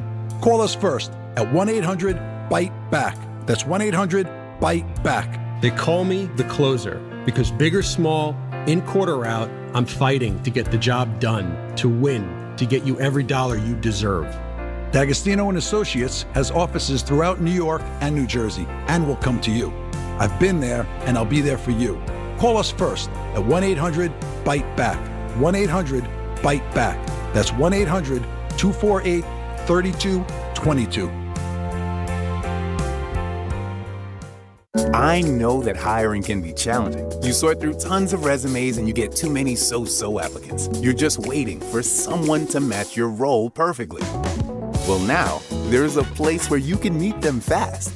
ZipRecruiter. Need to hire right away. Start your search for strong candidates. The right fit awaits. Build your team. Build it sooner. Meet your match on ZipRecruiter. Just head to ZipRecruiter.com/ESPN right now to try it for free, and you're on your way to meeting your match. 4 out of 5 employers who post on ZipRecruiter get a quality candidate within the first day. So try it now. Go to ZipRecruiter.com/ESPN. Once again, that's ZipRecruiter.com/ESPN. Meet your match on ZipRecruiter. Try it free. And now it's time for traffic. Here's Brandy Scott. Thanks, guys. Islanders home tonight at the UBS Arena. Just packed on the Cross Island southbound, heading over to Hempstead Turnpike, hitting the brakes from right after the Throgs Neck Bridge in Queens. Slow crawl on the Staten Island Expressway westbound, heading toward the West Shore. Delays go back across the Verrazano onto the westbound belt in Brooklyn from Flatbush Avenue. All of your purchase the outbound George are terrible. Not even the Henry Hudson going to help you out. Deegan northbound, they picked up that broken down SUV right after the Cross Bronx. Damage is done. You're slammed there from the Triborough and the Bruckner. West Side Highway northbound, not much better. Long line of brake lights going back into the 50s. Inbound George about 10 to 15 for the upper deck. Outbound Lincoln Orange about 30 minutes. Outbound Hahn 45 plus. This report is sponsored by the New York City Department of Transportation. Speeding ruins lives. Drivers, watch out for pedestrians and cyclists and slow your turns to less than 5 miles an hour. I'm Brandy Scott on 880 ESPN New York. Hey, it's Michael Kay talking to you about my friends at PC Richard & Son. They're local, family-owned, and I trust them, and you can too. Right now, save on all holiday gifts for everyone on your list. And with their holiday price guarantee, your price is protected. If the price goes lower from now through December 24th, they will match it. You can't beat it. Plus, you get fast and free delivery. PC Richard & Son, the company you could trust for over 116 years. Free delivery excludes Manhattan. Tire care shouldn't come with extra costs or surprise fees, and it should be simple, straightforward, and stress-free. So at Midas, they're rolling out the limited lifetime tire guarantee. Included with every tire purchase with paid installation, you'll pay nothing for flat repairs, nada for flat replacements, zilch for tire rotations every 5,000 miles, and zero for other preventative maintenance. So with this limited lifetime tire guarantee, you'll pay a whole lot of nothing compared to what the other guys charge for tire care. That's a limited lifetime tire guarantee only at Midas. Hey, fans! Welcome back to Fansville's Cheers and Tears. Oh. Okay, so like everybody deals with losing, right? To a rival on a last-second field goal. Whatever, it's fine. I'm totally fine. But I cope with losing with an ice-cold Dr. Pepper. Those 23 flavors are like so delicious. They totally wash away the pain of your college football team taking a big fat L. College football. It's a pepper thing.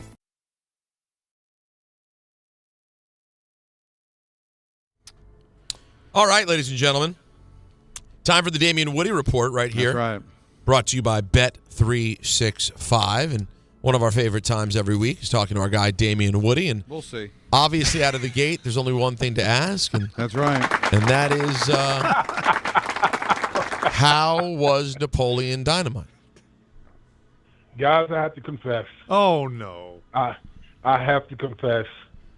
My wife was holding me hostage. Oh, no. My wife was holding me hostage with the Hallmark Channel. So I just... oh, my God. Wait a minute. Who makes the music? The Hallmark.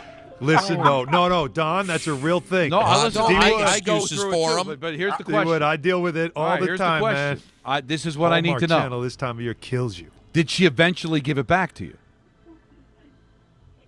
No, she's like, because this time of year, man, it's like brutal. I know, because she took it away, put it in a box in a high shelf in the closet. Did she give it back to you? Do you have it working now with you? Oh, wow. Because when you're watching a Hallmark Channel, she took it away from you. It's in a box. Yeah. Are you talking about?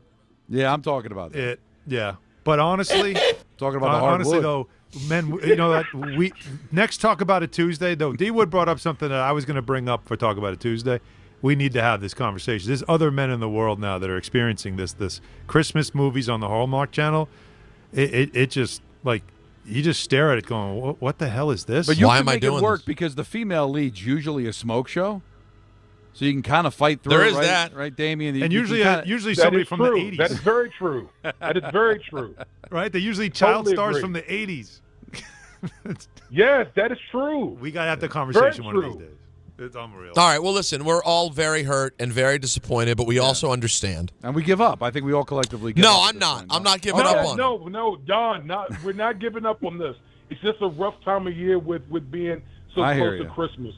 Yes. Don, did you ever think, be honest, did you ever think that Damien would have such a great phone line with us every week all year? It is. That's the one thing, Damien. I love you. I think you're a singular talent. You always had a bad phone line. And landlines, too. Yeah, and this year the phone line's been amazing. So, Really. so change can happen. Yeah. He has a great phone line now. He can see Napoleon Dynamite. That is a good point. So we'll try again next week. The lower third on our YouTube says Damien Woody, special guest, still hasn't seen Napoleon Dynamite. Yeah, Anthony's having a lot of fun now with the segments. I'm enjoying this. What do you? Let's start here. There's a few things for us to get to, but what do you make of Joe Burrow's comments? You really think he ends up finding a way out of Cincinnati, or is this all chit chat? No, I think this is real. Like Joe Burrow has been battered and bruised, and listen, man, he's been sacked like over 200 times. I think in his career, something crazy. Yeah, 209 or something. Yeah. 203. Yeah, it's just like he's just been so beat up, and I know people out there would say, hey, he got what he wanted. He got Jamar Chase and T. Higgins. Got both of those guys back. But what good is both of those guys if you're not being protected? You have no defense, and you just hear, listen, first of all, I appreciate when an athlete just opens up like that and just pouring out and being honest.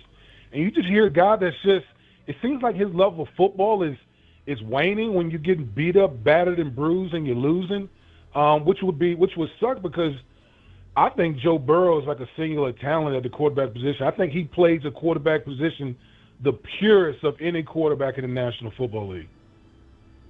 D. Wood, as an offensive lineman, when you think about what we just said about how many times he's been sacked and the issues in Cincinnati, clearly they've been trying to build a line. They just haven't done a good job of it. But how much pride does an offensive lineman take? And then also, how much guilt do you feel when your quarterback's getting beat up like that? Because that's what everybody's talking about right now, is he must be getting the football beat out of him like Andrew Luck did. And a lot of times it goes on you guys in that sense. Yeah, listen, I can only, I would say this. Most offensive linemen that I've ever been around absolute hate giving up sacks. And just speaking for myself personally, there was just nothing worse. I just I never wanted, the opposition to touch my quarterback. That's the reason why I'm there.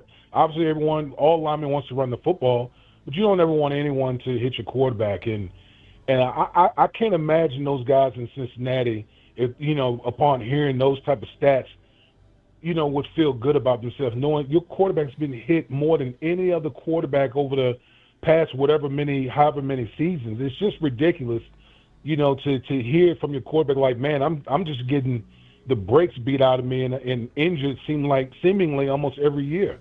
So is it a Hail Mary, pipe dream, whatever you want to throw out there, that the Jets can end up with him if he does part ways with Cincinnati? I will say this. There's no team more equipped than the Jets right now. And listen, if you're the Jets and you haven't been able to solve this quarterback situation since when? Joe Namath or whatever the case may be, you got to do whatever you can. You force the Bengals to say no. I mean, you got literally 5 first-round picks over the next 2 years, plus multiple second-round picks.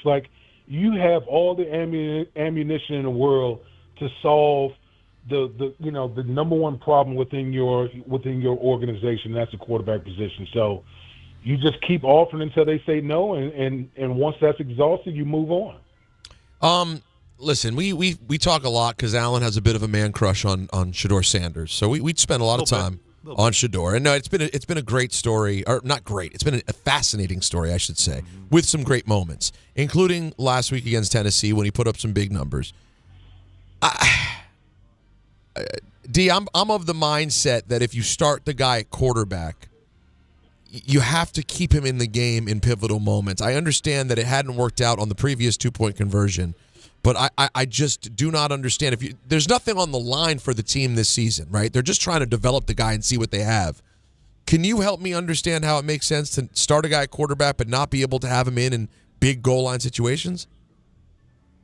I felt like it was a stupid call, on the 2-point conversion to go what we call wildcat, where you literally take the quarterback, either take him out or put him at wide receiver. You got the running back in the backfield. I just felt like it was a stupid call. Now, Kevin Stefanski has done this before, whether it was Shedeur Sanders or Dylan Gabriel. He's done it before. I just thought it was a bad call. And when your quarterback is playing, kind of in a groove and playing as well as Shedeur was playing, you don't take the ball out of his hand. You let him play and let him play through things. And so, for me, listen, I look at Shedeur Sanders, last week, that was a big step forward for him. I saw a guy who wasn't taking sacks that we've been accustomed to seeing him take, whether it's with Cleveland or his days in Colorado. He was, he showed the arm talent, and he showed movement. Like, he showed movement within the pocket, and then obviously he scored a touchdown with his legs. So I thought it was a major step forward, and it's going to be interesting to see what this young man does the last, 4 games of the season. Showed movement. I had movement. That's right. We know you do. know what I mean? I've been trying to tell people that's somebody that I would watch as another team, and if they don't want him, I might want to bring him in and see if I could, because there's definitely something there to work with. To me, there's just no question about it. But D-Wood, as we look around the league right now, are you I know we're talking about Burrow, so let's stay in that division. Are you shocked with that division? Are you shocked with the fact that the Ravens don't win at home anymore? The Steelers had a good start, but they seem to have issues. I know they did get the win last week, but the Fire Tomlin stuff's going on. Like, that division was once really like the gold standard of the AFC, some of the toughest football you can play, and that division kind of sucks this year. Yeah, it's one of the worst divisions in football, and it is shocking because you look at the 2 blue bloods in that division in Pittsburgh and Baltimore. Listen, I think one of the things that I don't know if not enough people are talking about is Lamar Jackson. I know Lamar Jackson is hurt, but Lamar Jackson's not playing well. He's not right. And so, which is kind of shocking considering, he's a 2-time league MVP, could have been a 3-time league MVP, and he's not playing well. And it's just a question of, okay, what is this going to look like moving forward with Lamar Jackson? Is he always going to be hurt? Has his athletic ability started to wane? Like, where do we stand with Lamar Jackson? And obviously in Pittsburgh, they pushed all their chips in with all the moves that they made, and we don't even know if they're going to if they're going to have a winning record this year. Like, there's no guarantee that they're going to have a winning record this year. So, and what's the status of Mike Tomlin going to be after this 2025 season? So there's just a lot of questions within this division. Are you excited or scared for the possibility of Rivers playing Sunday? Listen, I'm fascinated to watch because it's almost like sometimes, it's like on a highway when there's like a big accident, everyone's want to look at it and see, wow, what's going on over there. But I'm scared to death for Phillip Rivers, man. I am scared to death. Like, this is, to be honest with you, Don, this is disrespectful to the game of football.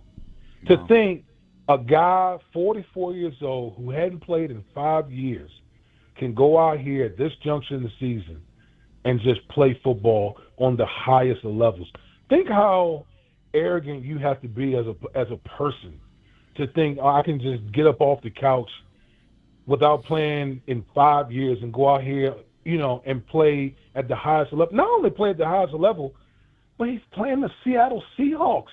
I know. That's the part for people who don't watch the Seahawks out here, the Seattle Seahawks has one of the best defenses in the league. Like, their pass rush is a menace. And so we're about to see this whole thing, and I'm just truly fascinated to watch it. Now, do you think – see, the Rivers part doesn't surprise me because football player – I get how players think they can ball, though I'm watching some throws here from practice today, and he may change his mind. But I don't know. To me, it's almost the Shane Steichen thing that bothers me more. Like, I get that's your man, but that's really – you really think that's the best way to have your players believe in this team? That, to me, surprises me even more than the player thinking he can do it. It just goes to show the desperation of this whole operation right now. I mean, think about it. Think about what's transpired this year. You traded 2 first-round picks in the Sauce Gardner trade. The reason you did that, part of the reason you did that, obviously to get Sauce Gardner, who, by the way, is injured. Mm-hmm. But the bigger point was you push your chips in on Daniel Jones. And so Daniel Jones is going to be out probably until next year sometime. And so, like, now your organization, you're in free for all because you've lost 4 straight games, I believe. You're falling behind the Jacksonville Jaguars, the Houston Texans are right there, and now your best recourse is to call a 44-year-old Phillip Rivers. Like, that reeks of desperation and people trying to save their jobs. Well, Damien, you brought it today. You did not see Napoleon Dynamite, but you brought the ruckus today. I never will. And no, I think how about this? By the top of January, can we consider a review? Can we actually realistically get a review of Napoleon Dynamite? We can absolutely do that. Like I said, the holiday season, it's crazy. I blame Hallmark. I blame Hallmark for all these movies and listen, I can't win the battle with the wife. That's just not going to happen. I'm just trying to, keep my head above water with these movies, and we all are. I'll be able to get Napoleon Dynamite in. Yeah, A Crown for Christmas is not exactly the movie you want to be, sitting through instead of Napoleon Dynamite. But it's where we are. But it's unfortunately, this is where we are. Damien, thank you, friend. All right, thank you, guys. Guys, by the way, I just literally... It's a real thing, by the way. I thought I saw a throw from Phillip Rivers on Twitter, and it's a gag that people are posting of Pete Carroll in practice throwing balls. He's 70. Yo, and the funniest one that I just saw, there are all these things about Phillip Rivers, and there's one that I see that says Phillip Rivers about to cook on Sunday, and it has a picture of someone wearing the Colts jersey. It says Phillip Rivers, blah, blah, blah. Like, it looks like a fantasy thing. But it's Joe Biden wearing a Phillip Rivers jersey. Oh, no. But I still want to remind people that the famous Y.A. Tittle picture, he's younger than Phillip Rivers. And that's like the sign of when it's over. Yeah, it's your Tittle. But yeah, he looks like he's 67 years old. I think he was like 38. It's like that famous photo. It's your Tittle. He looks 65 years old. I got to find out his exact age. All right, let's get to break so we can talk to some people before ENN. We'll do that next right here on DHR. Listen up, folks.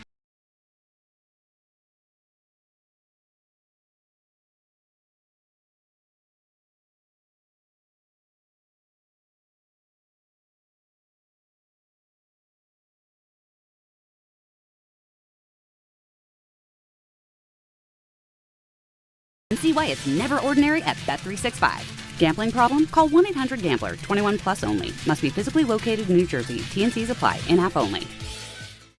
If you've been injured in an accident that wasn't your fault, then you need a lawyer who knows New York's unique personal injury and workers' compensation laws. At the Parisman Firm, they have decades of experience handling all types of accident cases and a proven track record of delivering huge results. Their team has already recovered nearly $1 billion for injured New Yorkers. From construction to car accidents and slips and falls, they've got you covered. Call the Parisman Firm now at 718-WORKERS, where your case is their cause. Get the justice you deserve today.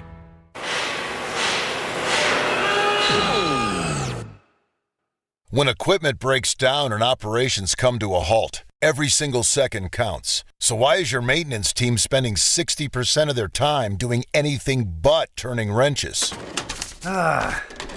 MaintainX is the AI-powered maintenance and asset management system that helps your team get back to actually fixing breakdowns. No more searching for manuals. No more hunting down parts. No more drowning in paperwork. With MaintainX, your team can access manuals from anywhere, create new procedures in minutes, and turn voice notes into clear and complete work order feedback. What used to take hours now only takes minutes. Keep your operations moving, not your paperwork. Join over 11,000 maintenance teams that are already fixing more and filing less. Try MaintainX for free today. Go to maintainx.com/AI. That's maintain and the letter x.com/AI. A SoFi personal loan is here to help you achieve something once thought impossible: overcoming high-interest credit card debt. Walk the tightrope of your finances with one low, fixed-rate monthly payment, no fees required, and as soon as the same-day funding. That's right, pull off your own debt-defying stunt with a SoFi personal loan. Visit SoFi.com/trick to learn more. Loans originated by SoFi Bank, N.A. Member FDIC. Terms and conditions apply. NMLS 696891. Getting more as a MyLowe's Pro Rewards member is easier than ever with the Lowe's app. Download it today and earn 500 points the first time you log in. Plus, your digital wallet helps you scan, save, earn, and access what you need to manage it all in one place. Download the Lowe's app and take advantage of your Pro benefits today. Lowe's, we help, you save. Valid 12/125 through 1/7/26. Offer valid for first login per organization only. Loyalty program subject to terms and conditions. Additional restrictions apply. Visit Lowe's.com/terms for more details. Subject to change. ESPN New York is throwing a holiday party you don't want to miss. Join us this Friday at your mother's house in Garden City. We'll be broadcasting the Michael K. Show live from 1 to 3, followed by Don, Hahn, and Rosenberg from 3 to 7, all while supporting a great cause. Bring a toy to benefit the Garden of Dreams Foundation and help make the season brighter for local kids in need. It's the ESPN New York Holiday Party this Friday, brought to you by Spiked Aid, Security Dodge, Amazon Pickup, and ESPN New York.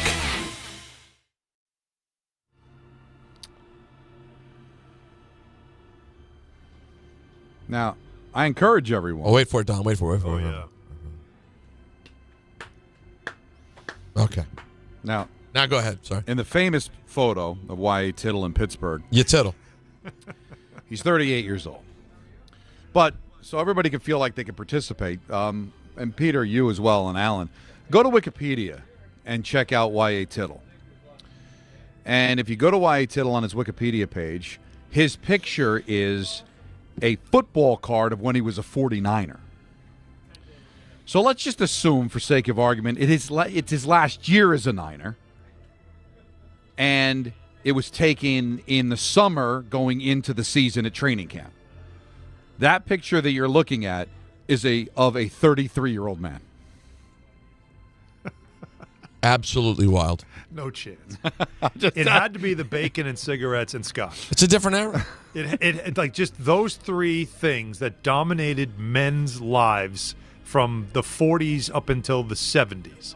That has to be the reason. It has to be, because you look at any baseball player in his 30s from like the 50s and 60s, their faces look like catcher's mitts. They're it's a different time. I don't know if it's all can't sun. We don't understand. We can't. That could be a 2, right? There's no. Because I look at Peter. Peter's a really good-looking guy. Thanks. Right? Very well put together. I try. And he's a 46-year-old man. Mm-hmm. And you're telling me, and Peter's also someone follically challenged like Y.A. Yeah, me and you Tittle have that in common. And that I look at Peter now, and then I look at the picture of a 33-year-old Y.A. Tittle, and I say, it's insane. It makes no sense. No that sense. Peter is 13 years older than he is in that picture. Can you send the picture to the group? It's something. That is insane. I see things like that all the time, and I go, no way. I don't think I'm just seeing myself that way. I really look younger than these people who were in their 30s back then. It's crazy. All right, let's talk to the people. Yes. Dave's been on hold for a long time. Dave, what do you got? For taking my call. Of course. Always. I want an opinion on this subject that's just scrambling in my head now that you guys mentioned Burrow, the Mets are cleaning house, some of the big deals in New York team history where guys just never seem to work out. Outside of Messier to the Rangers and Jackson to the Yankees, this is a heavy jacket to wear in New York. It doesn't matter how talented you are. So when I look at a guy like Burrow, who mentioned retirement before this recent press conference, who hinted at kind of checking out already from the NFL, do you trust the Jets organization to really vet this guy? Meaning, I think they should have a shrink in the room when they start talking about making a deal to make him a Jet. Because these guys talk a big game and their numbers look great. But when they put this jacket on, when they're on that disastrous turf out there in New Jersey, and they're trying to play and they're dealing with these New York fans, all that other stuff goes out the window. All these cigars and all this other stuff. I mean, are we vetting these guys properly before we bring them in here? All I'll say is this. I believe there's less desperation from Muji and Glenn than there was with Douglas and Saleh when they made the deal for Wilson. I think they saw they were up against it. They drafted a quarterback second overall. It blew up in their face, and they were trying to save their jobs. I don't get that from these guys. I think they're on stable ground.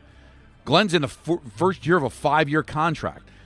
I'm not saying they can't screw it up, guys, but I think it comes from a less desperate place than it did when they went out to try to get Rodgers. Of course, I think they're going to vet him. It could still blow up in their face, but they're not going to be all giddy and hand them the key to the city the way they did with Rodgers. I'm with you, Don. Like that's why I said earlier when we did have the Burrow conversation, what did I say? I said you better know everything. You've got to be doing your due diligence now. But I mean, Joe Douglas didn't get desperate until he realized that he whiffed on Zach Wilson. Right. Yeah, then he got desperate. Yeah, that was a big whiff. Let's go to Reese in Syracuse. Hey, Reese, welcome to the show. Hey, thank you for taking my call. Of course. I just had a quick thought. I'm a lifelong Jets fan. Follow the team pretty quickly, and I just feel like all of these conversations about Joe Burrow, it's just kind of a Band-Aid because they're not dealing with how dysfunctional the organization is and fixing it. They're just trying to get all these Band-Aids, and that just always ends in disaster. But that's not a Band-Aid when you get a franchise quarterback in his prime. A Band-Aid is getting a north of 40-year-old quarterback. Right. That's your Band-Aid. To be fair, It's Reese, true, but he sometimes is that's very accident-prone, and there's a lot of things with the Jets and the turf and everything, so it's just kind of... Understood. I hear that. All I'm saying is that when the way out of purgatory in the NFL is when you find the quarterback. And that's one way or another. And that's, I think, what we're trying to do here. He's in his prime. Everybody seems to be really afraid, though, of the injury history, which most of it is related to the fact that he's not well protected on the field. Right. And but this offensive line and then, hasn't of been course, an the issue. turf keeps coming up with the Jets. Like that's supposed to change in 28. I don't you think you change the Can we do turf a little if Joe Burrow asks you to? Please. What do you want to play on, Joe? Sport court? We'll do it. I don't care whatever he wants to play on, we'll play on. Listen, My I God. appreciate Reese. She's a Jets fan. She's damaged. I get it. But you can't have that old, don't take a quarterback. First of all, they'll screw it up. Well, don't trade for a quarterback, they'll screw it up. Don, Like if that's you always how think a they're going Jet to fan screw it up, feels. then you're never getting out. I know. That's how a Jet fan feels. That every time you make a swing, it's not going to work out, which is, I think, why so many fans just want to draft the quarterback and hope it turns into the stud you've been waiting for. Kind of tried that, didn't they? Well, they did not do it well. In fact, as bad, Peter, as bad as it went with Rodgers, they've gotten it way more wrong in the draft. Oh my God, yes. Well, yeah, I mean, I don't know how you could get it. Well, yeah, at least they got 1 year from Rodgers where he played serviceable quarterbacks, which is better than Wilson, who really never gave him a full year of serviceable anything. Let's go to Marco in North Carolina. Hey, Marco. What's up? Hey, guys. How are you? Good, Before man. I get to my point, I wanted to be that guy on a Thursday. And I have a big problem with what happened yesterday with Frank from Massapequa and the fact that he basically physically threatened you to fight you. I would like to see if he had stones to go and say that to Bart Scott. Not that I'm not thinking that you would whoop his ass, but Listen, he's a Long Island guy. We're going to be in Long Island tomorrow. Let's see. Yeah, but for Joe Burrow, I'm completely the opposite of the last two people that call. If there is, as Woody said, there is a way to go and get Burrow, go get him. 4, 5, 6. Give him the entire draft of 2026. I don't care. He's a generational talent. He won out of Cincinnati. And to be honest, he comes behind our line with Garrett Wilson and Brees, if they're going to bring him back. And it's going to give him movement. And guys, he's better. He wants to be in New York. He's better be in New York. Financially, it will make sense for him to be in New York. Something I've said a lot, but never meant it in this way. I love Marco. Marco, you're welcome anytime. Yeah. I look forward to the drop of It's Going to Give Me Movement. Yeah, come out to come. Where did he say he was from? I don't know, but come out. North Carolina. I don't care. Get on a plane. We need you. That was something right there. He brought it, man. Listen, we still have a couple people on hold, but we'll get to them after ENN. We promise. We'll do some last call crew and talk to everybody about everything. But right now, we take a break and come back with ENN right here on Don Hahn Rosenberg. Life insurance. Why are you putting it off? Can't afford it? Too much hassle? Think you don't need it? There's lots of excuses for putting off life insurance. But if you weren't there, who would pay the mortgage and other bills? With Ethos, you could be covered in 10 minutes and boom, family protected. Ethos, fast and easy online term life insurance. Up to $2 million in coverage with no medical exam. Some policies as low as $1 a day. Answer a few health questions and get your free quote at ethos.com/music. That's ethos.com/music.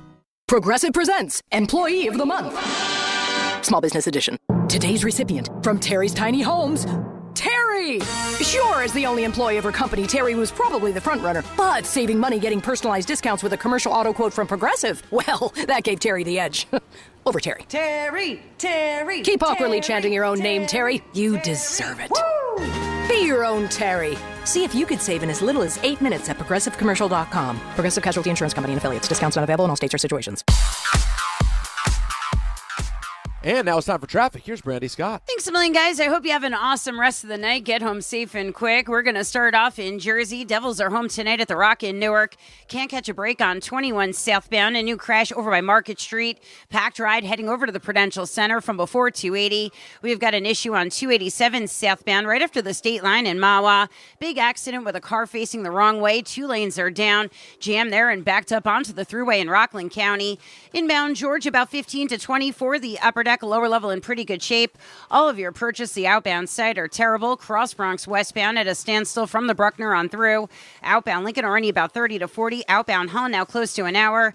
Islanders home at the UBS Arena. Bumper to bumper on the Cross Island southbound in Queens. Heavy delays heading over to Hempstead Turnpike from right after the Throgs Neck Bridge. I'm Brandy Scott on 880 ESPN New York.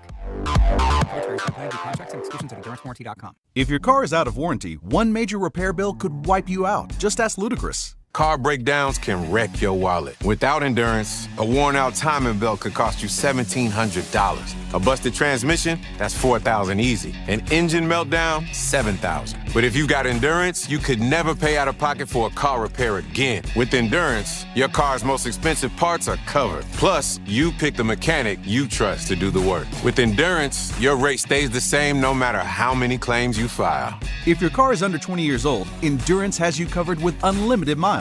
Plus, your plan includes 24/7 roadside assistance anywhere in the country. Choose the name Ludacris trusts, Endurance. Right now, get $300 off any plan, plus a year of elite benefits, a $2,000 value, free. All backed by a 30-day money-back guarantee. For your free quote, call 800-431-8958. 800-431-8958. 800-431-8958.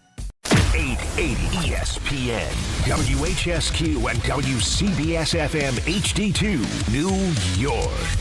A Good Karma Brands radio station. This is an ENN Special Report. Now reporting... The very handsome Jewish man, Peter Rosenberg. We should talk some sports. Do what you want. It's ENN.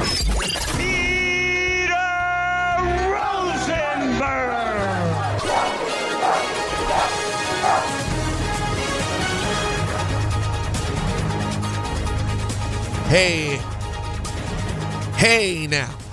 In the words of Pam Oliver. Hey now. Hey now. We're still going to do that tomorrow, no? You bet your ace. Kidding me? That'll be great live. Oh, the live announcer lineup? Nothing like it. Now, I'd like to start off to ENN tonight. First of all, welcome to ENN. Hello. Hi. I'd like to start off by saying good evening to Don. Why am I excluded? I'd also like to say good evening to Alan. I peeked and I liked what I saw. Oh, God, that's a got clean day. We got to delete that. And let me say good evening to Marco. It's going to give me movement. That, you know what? In Drop Madness, caller bracket, that might. Oh, that's got to be one. That's a 1 seed. Nether region. It's not a 1 seed. No, not a 1 seed, but that's not a 1 seed. Movement. No, a 1 seed. Are you out of your gourd? It may not even make the top 5. Yeah, come on. Well, it's definitely going to make the tournament. No, I said top 5 in the Nether By the way, region. You know what? Refresh my memory. Once again. How about this? I'm off today. I'm a little off today. First thing I'm seeing that you're telling me it's getting ahead of this. Good. What, Peter? Come on. Yeah. What about Route 2. I don't even know what it's called. I guess I you like got to Griffin remember so much. I mean, you just got to remember these things. Sorry, it's going to be. I called up. I No, was they- not all right. high. You made your point. Damn it. No, it's not. No, it's You not. showed me I personally favor, if I were to pick a 1 seed right now, I believe it's. Take it off. Yeah. Take it all off. I mean, that is epic. A cutoff is going to have to happen. Me and Jacob Sure. already discussed with Sure. Richard and Griffin. Like, it's gonna not. You're gonna lose some. Yeah, it can't be flooded. Richard with just two. Hi, Richard. We can't put too many in the same conference. We're not the college football playoff here, okay? No, somebody's got to be Notre Dame, though. Somebody has, and let me tell you, there will be a Notre Dame, no doubt. Although next year, they've already got an agreement in place that if they're in the top 12, they will be in the college football playoff no matter what. There you go. There you go. By the way, don't forget this for the Nether region. Maya, can you say mama? Maya's actually knocked herself probably out and back in. Yeah. Because, like, her first words and then mama is pretty big. Yeah, Mama's good. Like, that was there, and it was going to make it. It was going to be a low seed. I don't see Mama in my other one. I just see the Mama straw, which is also classic. Listen, you're gonna have some work to do pretty soon because March is. No, it's around the corner. Well, no, we've gotten great. everything from up until last week in terms of are they even qualifiers. Now we have to break it down to 16 each and then rank them. Oh, and by the way, Don, do not forget this. This was this year too. And I know Zach Zarba. He was the crew chief. He's a Brooklyn guy. He used to call games at the Jewish Center on Eastern Parkway. That's the Sun Belt champion that's making come it. on. They're making the dance. I got to for tell you, sure. The one thing I remember, I always told you, time flies until you hit Jan 1. And then it And then it's going to be a long time It's a- before it's a slog. January 2nd when we come back, and then March. Not to So mention- the last Definitely 6 making months fly by. The first 6 months are a crawl. Yeah. All right. Well, Peter, I'm not going to tell you what to do here. Yeah. Oh, no. But we have Biff Poggi audio. Oh, I'm getting there. Come on. It's just. Yeah, it's, you know. By the way, we just don't want Biff because I'm only Poggi here very limited video, time. visual. Oh. That one photo that has floated around that That guy's ESPN about used. 2 deuces. My God. Now, do you? I think he's a D cup. I don't want to get into your creative process. That's not nice. I don't want to get into your creative process. Yeah. But do you want to make him a part of your kicking bit? Well, hold on. Or do you Let's want to let- create your we own gotta character? We got to allow this to just unfold. We're going to see. I got to hear him first. Let me say good evening to Maya. She talking? Mama? Wait, she said mama. All right, let's get into ENN right now. Biff Poggi, interim coach at Michigan. I'm going to eat some Haagen-Dazs coffee ice cream with my wife and smoke a Cuban cigar and then probably go to the hospital. A cigar. Wait. Michigan, Donnie, a money cigar. line. Cigar. Wait, hold on. Oh, yeah. Are you kidding me? I'm going to eat some Haagen-Dazs coffee ice cream with my wife and smoke a Cuban cigar and then probably go to the hospital. Cigar is like almost similar to motorcycle. A cigar, boys. A cigar. I tried to tell you guys yesterday about my my cousin Biff, my cousin-in-law, and I'm frankly surprised. Married into this. I'm surprised. I got to tell you, I'm frankly surprised it wasn't a drop when I told you what happened to him. When I told you the fact that this man lost his tongue in a cockfight. That talking you just heard from my cousin-in-law Biff, that came from a surgically reconstructed tongue. Was yours surgically reconstructed? And the Haagen-Dazs, he's not wrong about the Haagen-Dazs. Haagen-Dazs. I love it. No, I love a Haagen-Dazs. Coffee chip, mint chocolate chip, Rocky Road, Swiss almond. No, I like the Swiss almond. That's a very nice one. But you're going to see some things, some different looks, some different phases that me and Biff been working out over the weekend. We were on a Zoomer yesterday. A Zoomer? Chatting each other up. Yeah, well, 'cause a lot of people think that we're not caught up on the technology, but we have the Zoomer. And we're on there, me and Biff, and he's having his Haagen-Dazs, and I'm having mine, having a conversation. The kids are all there together. It's hard to hear with all the kids talking and the dogs barking and the dogs throwing up and the gerbils and the hamsters and the guinea pigs having sex. There's so much happening. Why gerbils? What's the dog's name again? Rosifers is very loud. There's a whole lot happening, but I guarantee you, when you see what we do this weekend, playbook-wise, we're going to open things up. I got Zubaz pants, size 48. And I sent them over to Biff, and I said, you wear these, good luck charm. And he said, I already have pants, but I'm going to wear them under my pants.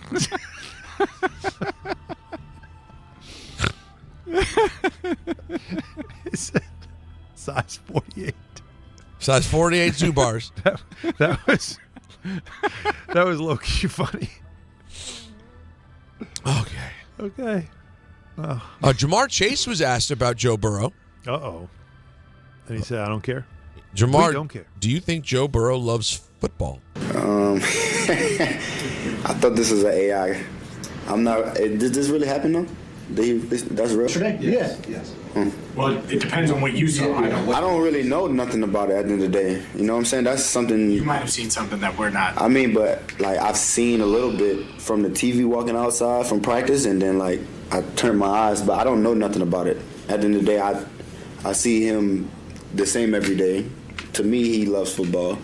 You know what I'm saying? But that's a him question. I can't answer that for him. All right, a little further. Of course, you know the media.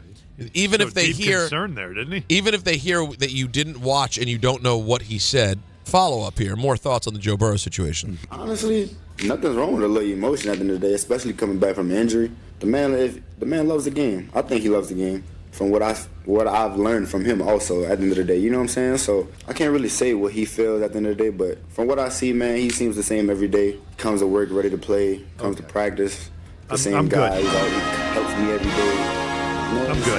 I'm good. Too. He has the level of emotion of like a separated, like you're in a separated marriage. The emotion there is just like, it's not there. Like you're being that guy. There's no emotion there. Don, you don't think Alan's reading in a little too much here? No, seriously, that's emotional abandonment right there. I think you're reaching. Really? Well, but again, you don't hear any this. Wait a minute. Yeah, nothing. What's he supposed to do? You want to hit a TO? That's my quarterback. What's he going to say? He didn't even know what the story was. Yeah, that's the thing. Now, is that what it is? He might be lying, and you're fair to have that opinion if he's lying. But if he really didn't see it, then to answer questions on it, I mean, how is he supposed to know? Does he love football? Yeah, from what I see, he loves football. I mean, he didn't see what he said. He just saw, like, walking in the hallway, saw he was emotional, but I don't know. Okay. I mean, they go back now. Remember. Oh, there's some stuff there. They go back. You would think that if anybody was going to come up and be like, guys, like he's just going through something. He's good. We got his back. Like it's up to us to make him feel good. None of that. Just like I don't. Like, I get. Like I learned something from him. He likes football. Blah, blah, blah. I'm sorry. That was so monotone. Don, you know what it is sometimes? I don't know if you know this, but Alan used to be a beat reporter in the newspaper. And I think he has that, like, no, the reporter, I'm pulling something out. There's something to write about here. Pulling something out. He didn't. No, that's the smoke where there's smoke, there's fire thing. I'm into that. But that's not a lot seriously, of smoke. Peter, that is the tone of the girl that at the end of the summer told you, we're done, I'm going back to school. No, trust me, it was that's worse. exactly what that is. You told that story. It sounded worse when I heard it. And you were like, wait, what? We're done? Like, yeah. I disagree. I'm gonna give Jamar the benefit of the doubt, and I think Joe's just being that guy. I think he's being that guy Thursday, and he'll end up in Cincinnati. Let's see who wins this one. This will be interesting. Yeah, because it seems you like and I are definitely opposite. It seems like Damien Woody's with you. He thinks it's very serious. So I think he ends up back there, and it ends up being like he was in a bad mood, feeling a little moody, feeling a little sorry for himself. Now, guys, this is big news. Someone, I want to give them a shout out, Matt Farrell, sent us, I'm going to forward it here to Anthony. Or actually, Anthony, you can log into that email, can't you? The DHR? The bingo card? The bingo card. I did see this last night. You saw it also? Yes. Where'd you see it? Where'd you see it? I didn't see it. So we've gotten a lot of bingo cards, by the way. Oh, can we share some? And Nazareth Tabone, who usually makes the bingo cards, she's got one. Okay. I think I saw the same one that Don saw on social media. Now this one I have not seen. So he has a couple of pages worth of bingo here. I guess he did this for both shows. Because it includes, this is weird, it includes Kay talks about Rick. But I guess that's because maybe it's presumed Kay will be on our show. Or he talks about Rick every time he's on our show. Right. So here's some of the things he has on here. If any drop that has won a Drop Madness plays, Hahn acts jealous of Michael K. Don aces a transition into a read. Okay. Any sort of sexual innuendo drop. All right. K roasting me. Don rant or drop from past rant. Someone getting the exit music. Alan talks about being a beat reporter. Oh. Then he just has one that says analytics ? Blood in the ground. Mention of dogs or kids. Someone triggers the Beastie Boys drop. This is pretty good. Peter brings up the Commanders. I don't want to say must win, but fat joke about Carlin. This isn't bad. No. Yeah. Some of them will get you hammered. Oh, yeah. Some of them, you get a drink or two out of it. A caller attacks Peter. Winning is the best deodorant. That's a very. But that's a K. That's a K. But yeah, we've taken it on. But it's a K. I don't remember any of us saying that. Sorry doesn't fix the lamp. Another That's K. not ours. Yeah, he just applied this. How about what does it look like? What does it look like? It's a good one. I thought of one that isn't on there that should be. And I say it a lot. All right. Is both could be true. Both. You say a lot of both could be true. Mm-hmm. It's not as much as blood in the ground. All right, here's another one that CJ sent. Maybe it's not as pretty, but maybe the choices are better. He has Richard from Manhattan call. Robbing Peter to pay Paul. That is still a Michaelism. That's a Michaelism. Yeah. But no, you do say that. It happens. But people say it. But That's what I'm saying. Not frequently. It was said frequently by Michael. Well, this isn't fair. This one will get someone wasted immediately. Don flicks his pen while talking. Yeah, that's a cheat code. That's the Don, alcoholics version. Don, this one's not this one. Alan talks for at least a minute straight. Oh, that's hurtful. Listen, the matcha. Also, the matcha just does it. Yeah, if the matcha kicks in, it's over. Alan reminds us he was a beat writer. All right, guys, I'll talk to you tomorrow at Have a good your call, mother's Donnie. house. Oh, we'll see you at your mother's house. I love both of you equally. Thank you. Peter says, like you dream about. Insert time in the big city. I'm good. Alan says, quote, like I said. You know what? That's an underrated one. You do say like I said. Well, because I say things and nobody hears them, so I have to repeat them. Reference to a quarter zip. Gives you movement. This one's really up to date. I like this one. Gives you movement is becoming it's made a run. It's getting movement. It's getting movement is getting movement. It's gonna give me movement. He's a Ram, Charger, Raven. Us saying that. A strange pull of an athlete name. Of course, that's fair to be in there. You got to have that. It's new, but it's perfect. Tonka truck. You hear the play-out music for a bad caller. Peter says by hook or by crook. See, that's a good call. That is a very new. This is a listener. That. No, I do it. I know I do it. That's a listener who pays attention. Yep, I will pull a by hook or by crook. Okay. They can be had. Of course, a good Don LeGrecism. Yeah. Cut off your nose to spite your face. I've been a Yankee fan since blank, and one of the hosts name drops. I think that one is a more playable card than the first one, if I'm being honest. Okay. But we're going to figure it out by go time tomorrow, and then everyone can play along. And when we say bingo, we really mean just drink. Yeah, when you hear it. Yeah, of course. It doesn't mean that you have to get like 5 in a row. It's just when you hear it, raise a glass and let her. Get a spiked date, have a good time. That's right. Well done, Definitely Anthony. Well done, Anthony. Always remembering. Anthony's so good at doing these things, you think he'd ever see $1 from one of the brands that he helps protect. Or at least a hat. Could someone give the man a spiked date hat, for God's sake? He won't take either. Yeah, he'd be like, I'm worthless. I don't deserve a hat. So bad. Anthony, what size jacket do you wear? That's a good question. Okay, we'll work on it. We'll work on that. Why did just out of curiosity? Why is it a good question? Yeah, you'd think there'd be an answer to it. It's really not a good question. And by the way, it doesn't even have to be your exact sport coat, like suit size. That's what I was thinking you were going for there. What's just like your regular, you go to a store, what are you looking at? Medium, large, somewhere in the middle? Okay, maybe a large. Medium, large? Medium or large? You think he's more like a medium, don't you? I don't know. I guess so. Not good. See? Nobody knows. Why is you should know. Yeah, you should know. But let me ask you a question, Jacob. Why today did you put the Heyman audio on my screen? Is that right? I put it as another one that everyone forgets is probably going to take a run in the nether region. Well, this was an interesting day because Alan and Don were gone? No, I think Alan was here. Alan, what happened? Alan, were you here for Paul Heyman? Were you like out of studio? But I think it was just me. I think it was just you. I don't think. Yeah, I think it was. It was solo, I think, and this is what happened. Interesting. Asshole from New York. I'm not supposed to say that. No.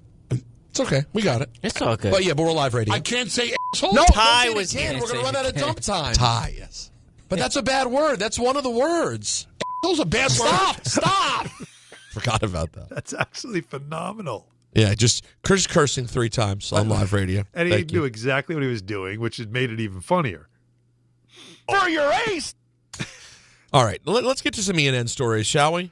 We haven't talked. Why start now? It's 6:19. Good point. Now, Sharon Moore, former Michigan football coach, he remains in custody as we speak as a suspect in an alleged assault. He's expected to be arraigned tomorrow. Now, the prosecutor's office told ESPN that it does not expect a decision Thursday, which is today, on whether to file criminal charges against Moore. Authorities have yet to release details about his arrest, just saying he's under investigation. Pittsfield police released a statement Wednesday night saying they responded at 4:10 p.m. to the 3000th block of Ann Arbor Saline Road for the purposes of investigating an alleged assault. A suspect in this case was taken into custody. This incident does not appear to be random in nature. There appears to be no ongoing threat to the community. Is it me, Alan, or when you read the stuff from the case, respectfully, do you hear a police department that is so not used to having a big news story and is very excited to try to reveal whatever they can, even though they can't yet say anything? You mean leakage? Yeah, they're just well, we can't say anything yet, but there is something. We'll let you know as soon as we have more. I think it's just because it's so big. Such a giant story for them in that area. I mean, come on. Yeah, this isn't NYPD. It's what they care about, right? Now, I'm trying to find another resource here because a friend of mine sent a link to a reporter who said that the AD's also been fired. Are you seeing that? Well, let's see if there's a lot going on there. Well, what's going to be interesting is it does seem clear that there was some sort of inappropriate relationship going on with someone who worked for the team. Yes. If that is in fact true, and that's where the origin of this issue, unquestionably other people knew. And if other people knew, other heads will probably roll. Okay, I just can confirm another report. So there's a couple of reports now saying that don't get sports pickled. Are these legitimate places? I'm checking, I'm looking at different people who are college football or college reporters that are saying that he's going to be fired or is fired. And a lot of it, USA Today did a whole story about him, Ward Manuel, who I guess has kind of let a lot of things go. And so I guess he's considered part of the problem there. This feels like it's not going great. If I'm going to jump out, I'm going to step out all the way onto the ledge here because that's the kind of guy I am. I'm willing to say things that other people aren't. I don't think this is going great for Sharon Moore. What a take! That's your best take of the day. Yeah, I'm here to say it. And how about this? I don't think he's getting the job back. Take it a step further. I don't think he's getting another job anytime soon. You ready for that? What do you make of that? Anytime soon? Well, listen, you never know what's going to play out here. It seems really bad. Well, how about this part? So Nicole Auerbach, who's working for NBC Sports now, Michigan had been alerted prior to Wednesday that Sharon Moore was dealing with mental health issues, yet Board Manuel fired him alone with no HR rep and no security present, according to a source. So there's a lot going on that's showing you that everything happening there it's just a complete disaster. Like, seriously, this is a blank show, as you know. Yeah, no, it is. This is really, yeah, it's all the things, and none of them are what you want. Steelers star pass rusher T.J. Watt is at a local hospital for a lung evaluation. After he experienced discomfort at the practice facility Wednesday, and his status for the game against the Dolphins, which is a big game, is now in question, according to a spokesman. He was experiencing some discomfort at the facility, so we took him to the docs, go through for some procedures, stayed overnight. The interesting part to me that I guess worries me a tiny bit is the staying overnight part, you know? Well, they probably wanted to evaluate, right? So you want to keep an eye on him, but that's a serious thing. Like, and you don't know, like, did he take a hit and now he's only starting to feel the effects now? Like, that's scary. Yeah, you don't want to hear lungs generally at all, but you also never know with football, right? It could be a big hit that. Yeah, and you didn't feel it at first, and then all of a sudden you start to feel it. But that's very scary. That'll do it for ENN on this Thursday evening. Now, tomorrow's going to be a very special ENN live in front of you all at your mother's house. Alan's resting up today big time. How are you feeling right now physically? I could use a nap, but yeah, I just want to be at close to 100% for tomorrow. So that's why today has been a big help. So you're gonna power through. Power through, yeah.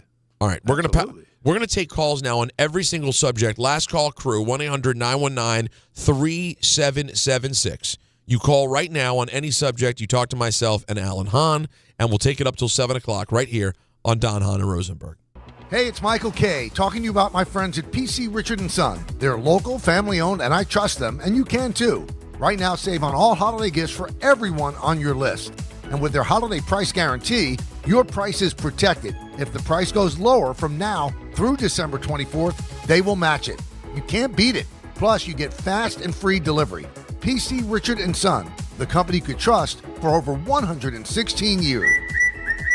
Free delivery excludes Manhattan. Discover a driving experience crafted to inspire. At Garden City Mazda, exceptional design and sophisticated performance come together. During the Mazda More to Move You sales event, lease the 2025 Mazda CX-5 for $229 a month for 33 months. Or the 2025 Mazda CX-50 for $239 a month for 33 months. Both with $49.95 due at signing. It's the Mazda More to Move You sales event at Garden City Mazda. At Garden City Mazda, expect the exceptional. The holidays are here, and Amazon Pickup is your MVP of package pickup. Need that perfect gift like a brand new jersey for the big game? With Amazon Pickup, you can grab your order from secure Amazon lockers or counters near you on your schedule at no extra cost. It's fast, it's easy, and it keeps your holiday surprises tucked safely away. So whether you're running from work or heading to the holiday party, Amazon Pickup makes holiday shopping worry-free. Find your nearest Amazon Pickup location at amazon.com/pickupmvp. That's amazon.com/pickupmvp. Friends, it's football season, the best time of the year. You should be out there tailgating, cheering on your team, and enjoying every Sunday. But if you're dealing with neck pain, back pain, sciatica, or nerve pain, even getting off the couch can feel like a challenge. You don't have to live like that. There's help. Dr. Jay Shaw at Sandwell Pain is New Jersey's top pain specialist. He's Ivy League trained, double board certified, and is dedicated to helping you get back in the game. Here's what makes the difference. No surgery, no scars, no long recovery, no pain medication. Just precise, non-surgical image-guided procedures that deliver real results. Dr. Shaw treats neck pain, back pain, joint pain, migraines, nerve pain, and sciatica with a plan that's customized for you. Same-day and next-day appointments are available, and with offices in Woodbridge, Livingston, and Inglewood, relief is always close. So don't let pain keep you on the sidelines this season. Visit SandwellPain.com to call, text, or book online. Most major insurances are accepted. That's SandwellPain.com. Relief is closer than you think, and it starts today. Finding great candidates to hire can be like, well, trying to find a needle in a haystack. Sure, you can post your job to some job board, but then all you can do is hope the right person comes along, which is why you should try ZipRecruiter for free at ZipRecruiter.com/ESPN. ZipRecruiter doesn't depend on candidates finding you. It finds them for you. Its powerful technology identifies people with the right experience and actively invites them to apply to your job. You get qualified candidates fast. So while other companies might deliver a lot of hay, ZipRecruiter finds you what you're looking for. The needle in the haystack. See why 4 out of 5 employers who post a job on ZipRecruiter get a quality candidate within the first day. ZipRecruiter, the smartest way to hire. And right now, you can try ZipRecruiter for free. That's right, free at ZipRecruiter.com/ESPN. That's ZipRecruiter.com/ESPN. ZipRecruiter.com/ESPN. ZipRecruiter. Bet 365.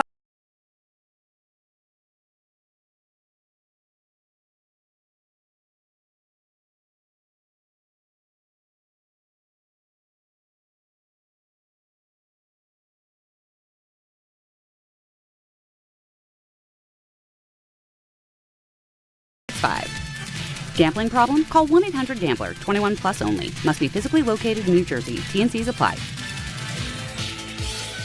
Hey, I'm Mike Slater. My dad passed away at the age of 63. It's out of nowhere. Had a stroke. Super hard, obviously, for the whole family, but my dad had life insurance. This is why I have life insurance for my family, for my wife and 4 kids. And the best place to get life insurance is ethos.com, because you can do it in 10 minutes. And there's no medical exam and no blood test, just a few health questions. Get life insurance in 10 minutes so your family is protected. Ethos, ETHOS, ethos.com/play.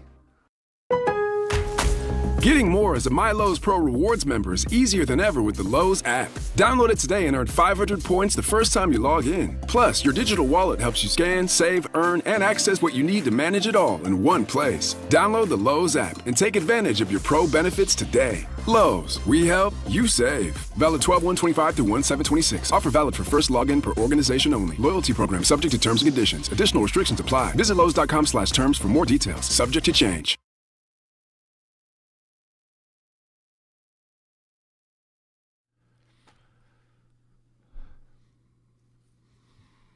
1-800-919-3776 is the phone number.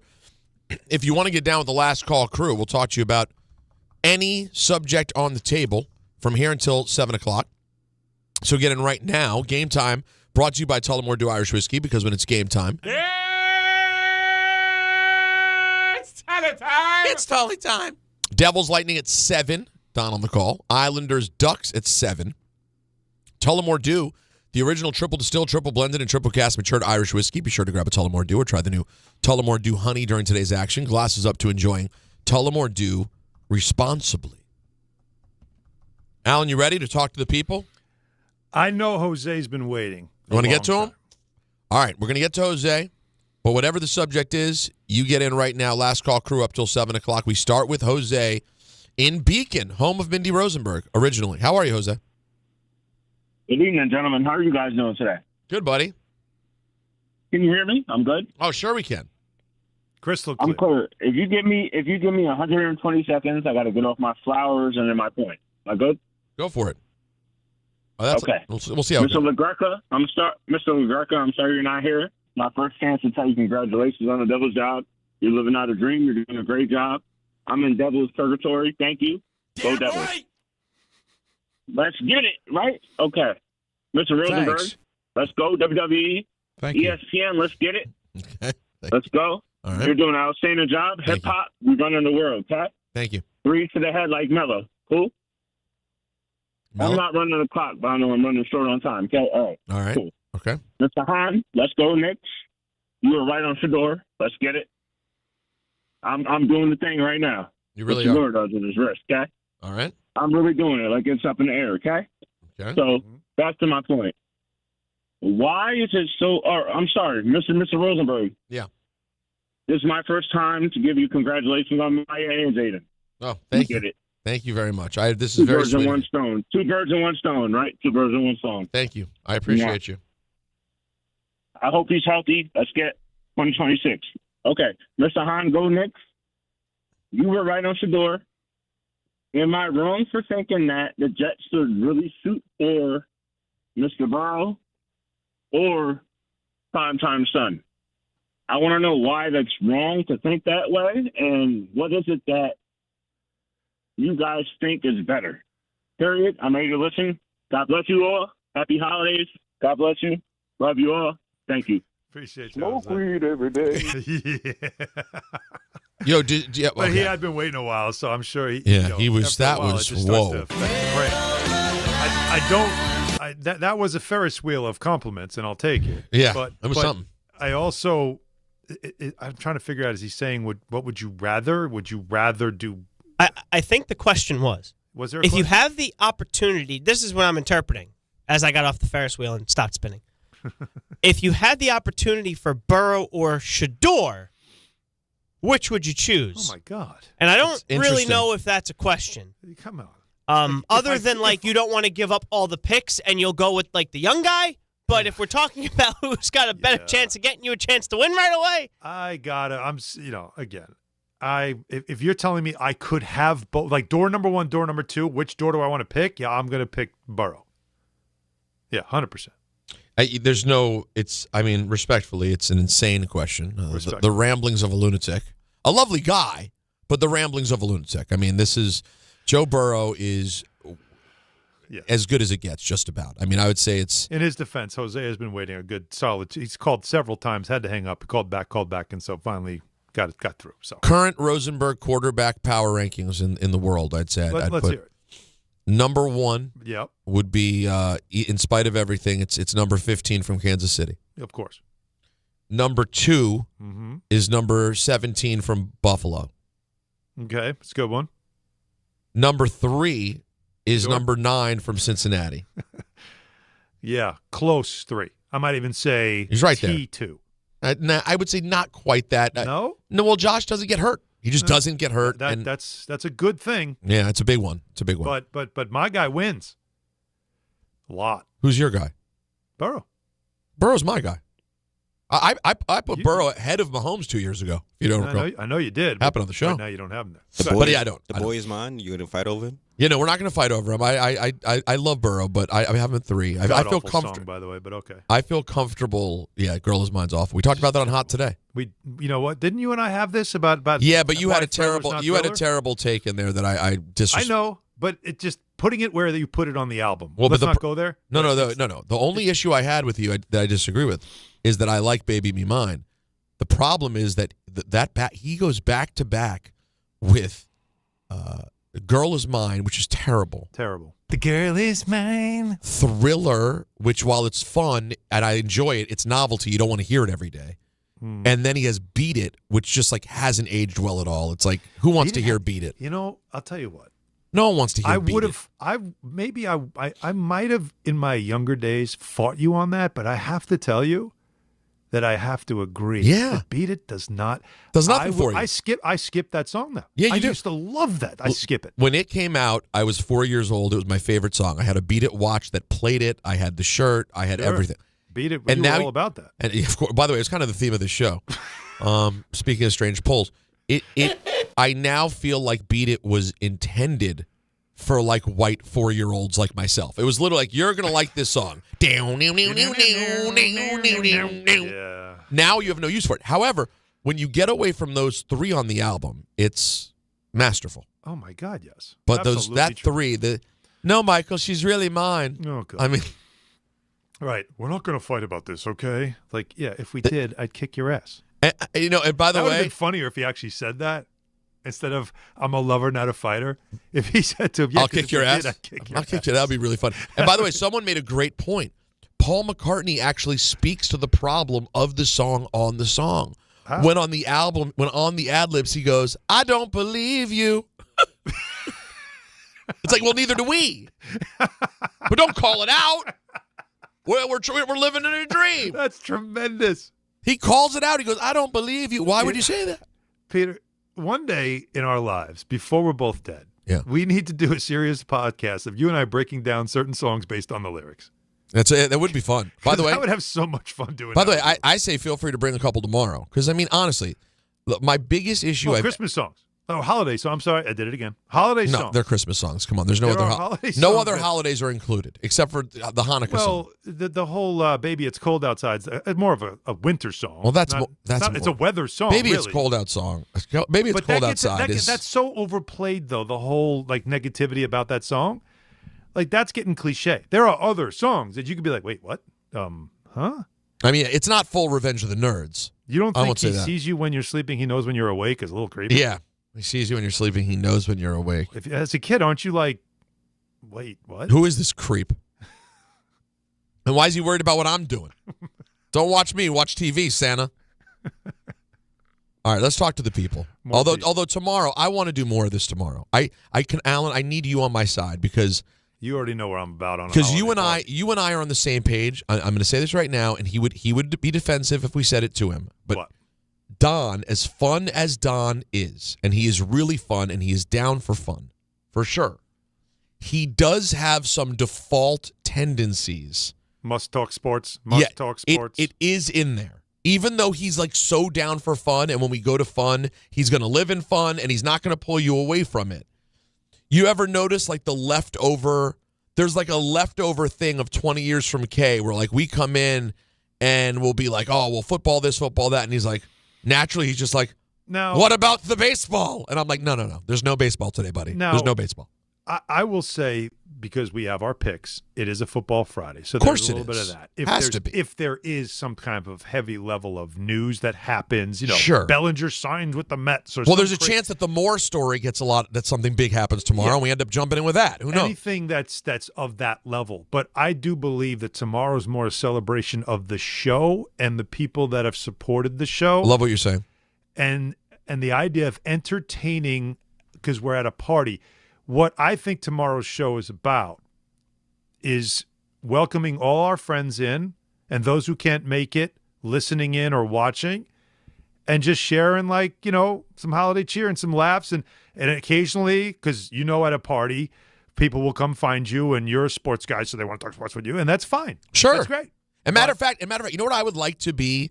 If we're going to get to the sports topics, I wouldn't mind it coming from people who are there, have a question, and they get on the mic and ask the question, and that sends us into the sports. So that's something I always believe in. When Rick and I used to do, we did a lot of remotes, Rick and I, back in the day. And one of the things we really liked to do, because it's always the face with a name, is we had an extra mic and come up and ask questions rather than take a phone call. Because you cared enough to show up for us. That's right. Why would I take a call from someone that maybe some can't make it? Sure. But you did, and you want to ask me questions during the break. No, get your voice on the air, look at me, ask the question on the air, and have your question answered on the air. That's the respect we can give back to you, along with everything else that will come with tomorrow. I love that. I think we've set the scene perfectly. I like it. Yep. Let's say hello to Griffin in Connecticut. Hey, Griffster. Hey guys, remember Don? I don't know how Don can talk sports tomorrow. All what he is a hockey guy, so they just keep him around at ESPN because they feel like it. I had 2 football points. My first point is we're in week 15, and the crazy part is there's a possibility that at the end of this weekend, the Chiefs can be eliminated from playoff contention. Oh, yeah. And that's crazy to think. We thought they wouldn't, there was a part where there was a time where we thought they might miss the playoffs, but we didn't think they would be eliminated this early on. That's how crazy of a year it's been for them. It just has not been their year, and it's really crazy. Yeah, no, I mean, I agree, Griffin. And the thing is, it's a couple of plays, it's a couple of drops, just a couple of moments that would have changed this Chiefs season. But instead, now we're sitting here wondering, and they host the Chargers 1 o'clock on Sunday. Is that it? And can they survive? And even if they win it, another week. I'll be honest, Griff. Even if they win it to get to 7-7, this thing ain't looking good. I think it's over. Yeah, it's not. I think it is too.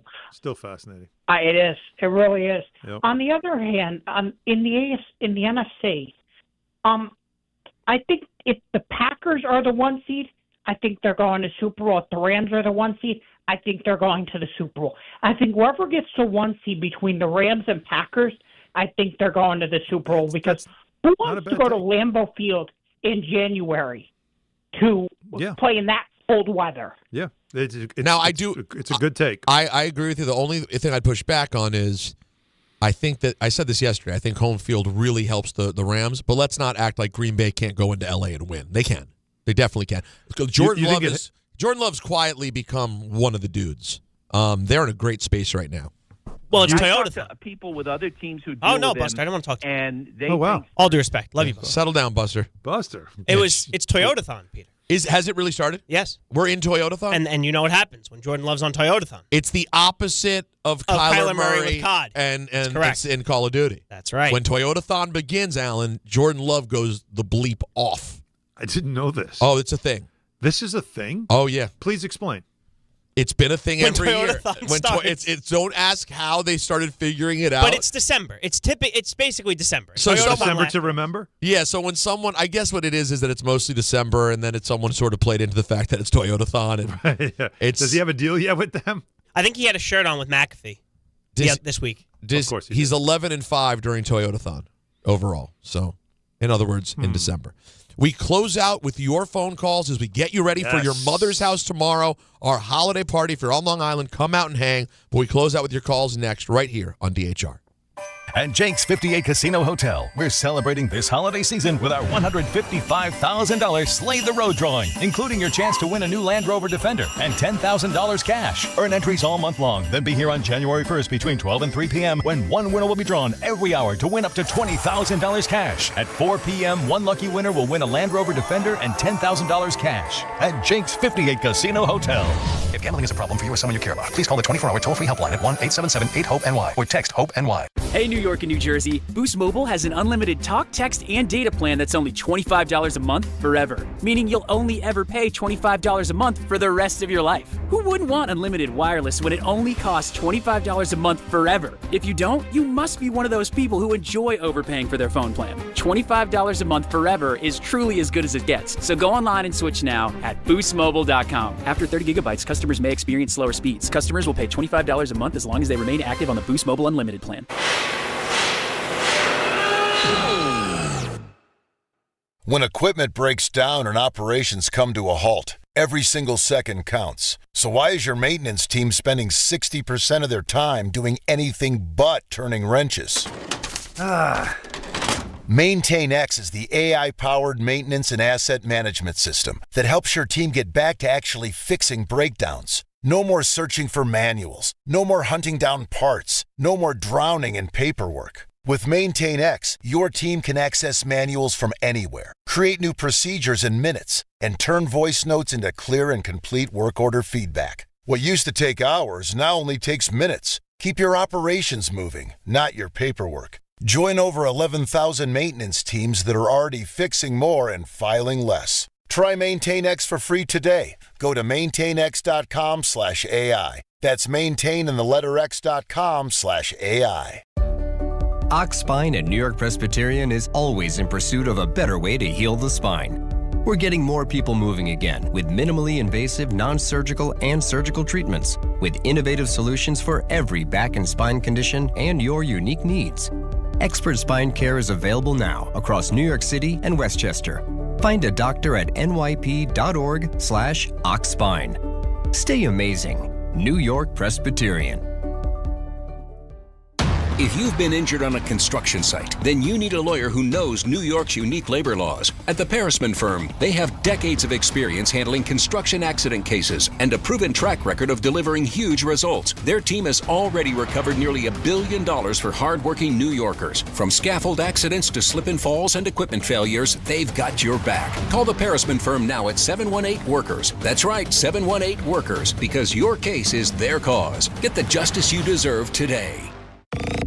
Dave Rothenberg here to tell you about my friends at Bath Fitter. Now, they converted my kids' bathtub to a shower and did an incredible, really an unbelievable job. They offer all types of custom bath renovations, including their unique PermaFit solution for a watertight fit done in just one day. Durable and easy to clean with no demo or mess and lower cost than a standard replacement. And a lifetime guarantee. Right now, no money down, no payments, no interest until 2027. So start designing your bath today like we did at bathfitter.com. There's only one Bath Fitter. Fellas, it's the season to shine, and not just from the holiday lights. Manscaped is here to keep you looking sharp for every holiday party, family photo, and mistletoe moment. The Lawnmower 5, groin and body trimmer, and the Chairman Plus face shaver deliver precision, comfort, and control worthy of Santa's nice list. I've been good and nice. Whether you're tidying up before a big night out or preparing for New Year's Eve, Manscaped has your back. And your face too, to be exact. So gift yourself with some grooming greatness this season, because looking good is the best gift of all. And now you can find Manscaped products at your local Walmart. Switching to Progressive is a game-winning call. And that reminds us of other game-winning calls in the history of sports. So it was the fourth quarter and we're down by 5. Sweat pouring down my face. Suddenly it hit me.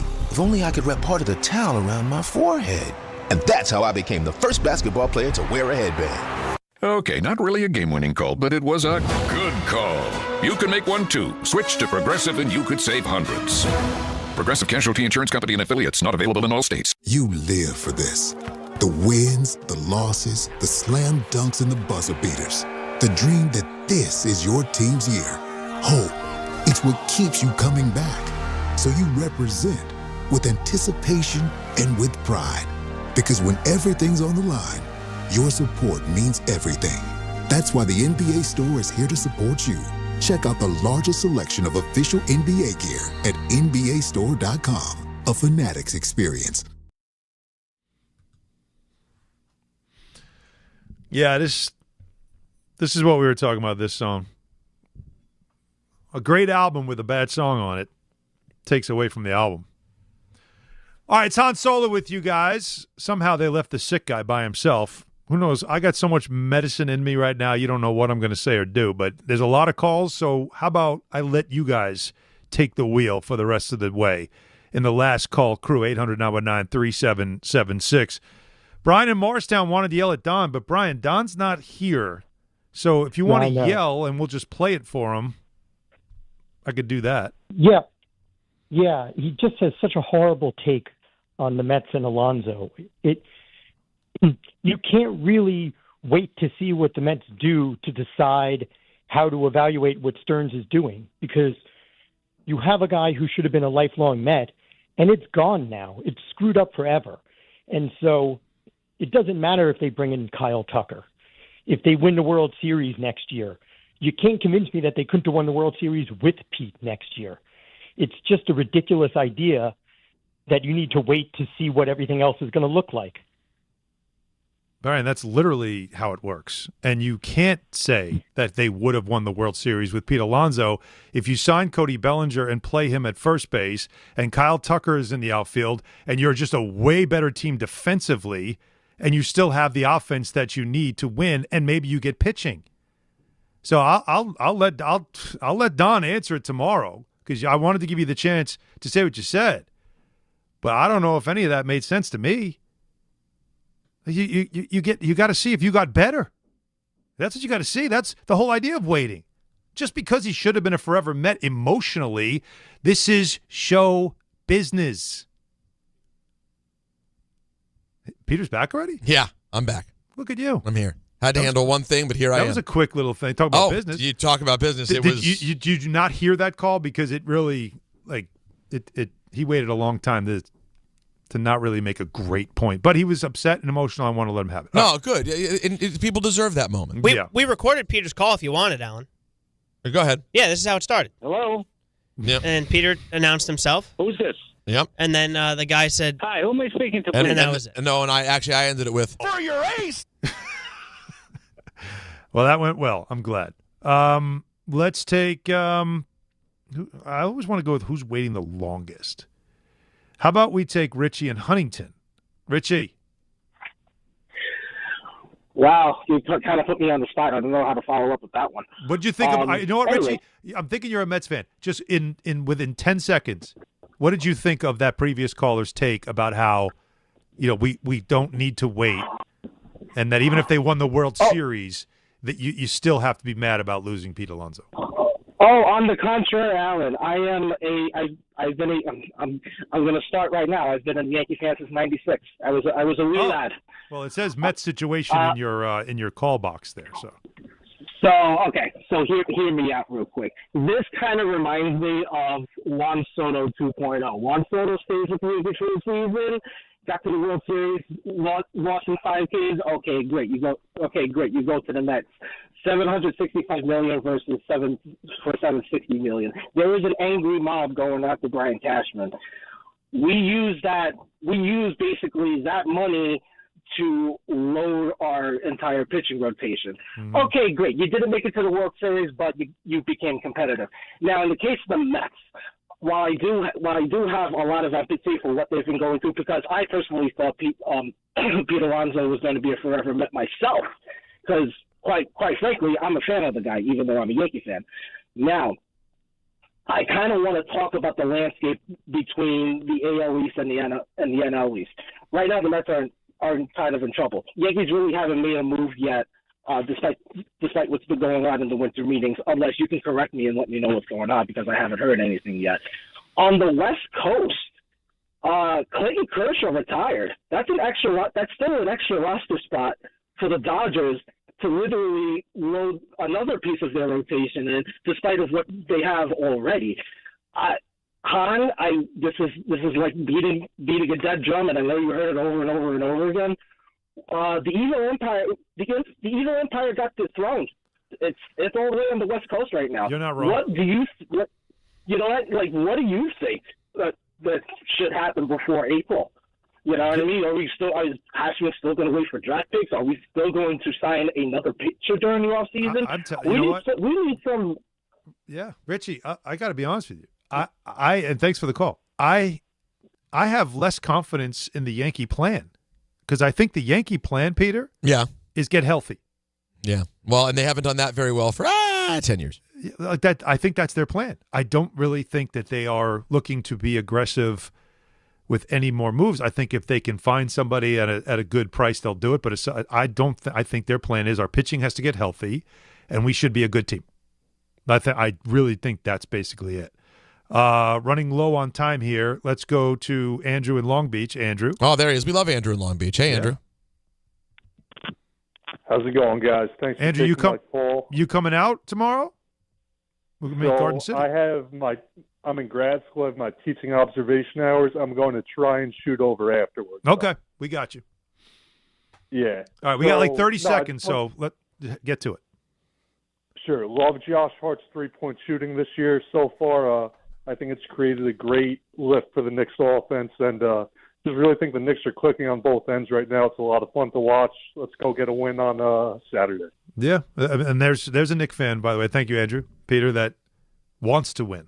I respect, and by the way, and I understand both sides. I tend to, especially if you're playing the best team in basketball, you want to win. Alan, I want you to feel better, and we're going to run this back tomorrow at 3 o'clock from your mother's house. You down? I'm down. I'll be there. All right. We will see you guys tomorrow for the big holiday show at 3 p.m. at your mother's house. Have a great night, everyone. Discover a driving experience crafted to inspire. At Garden City Mazda, exceptional design and sophisticated performance come together. During the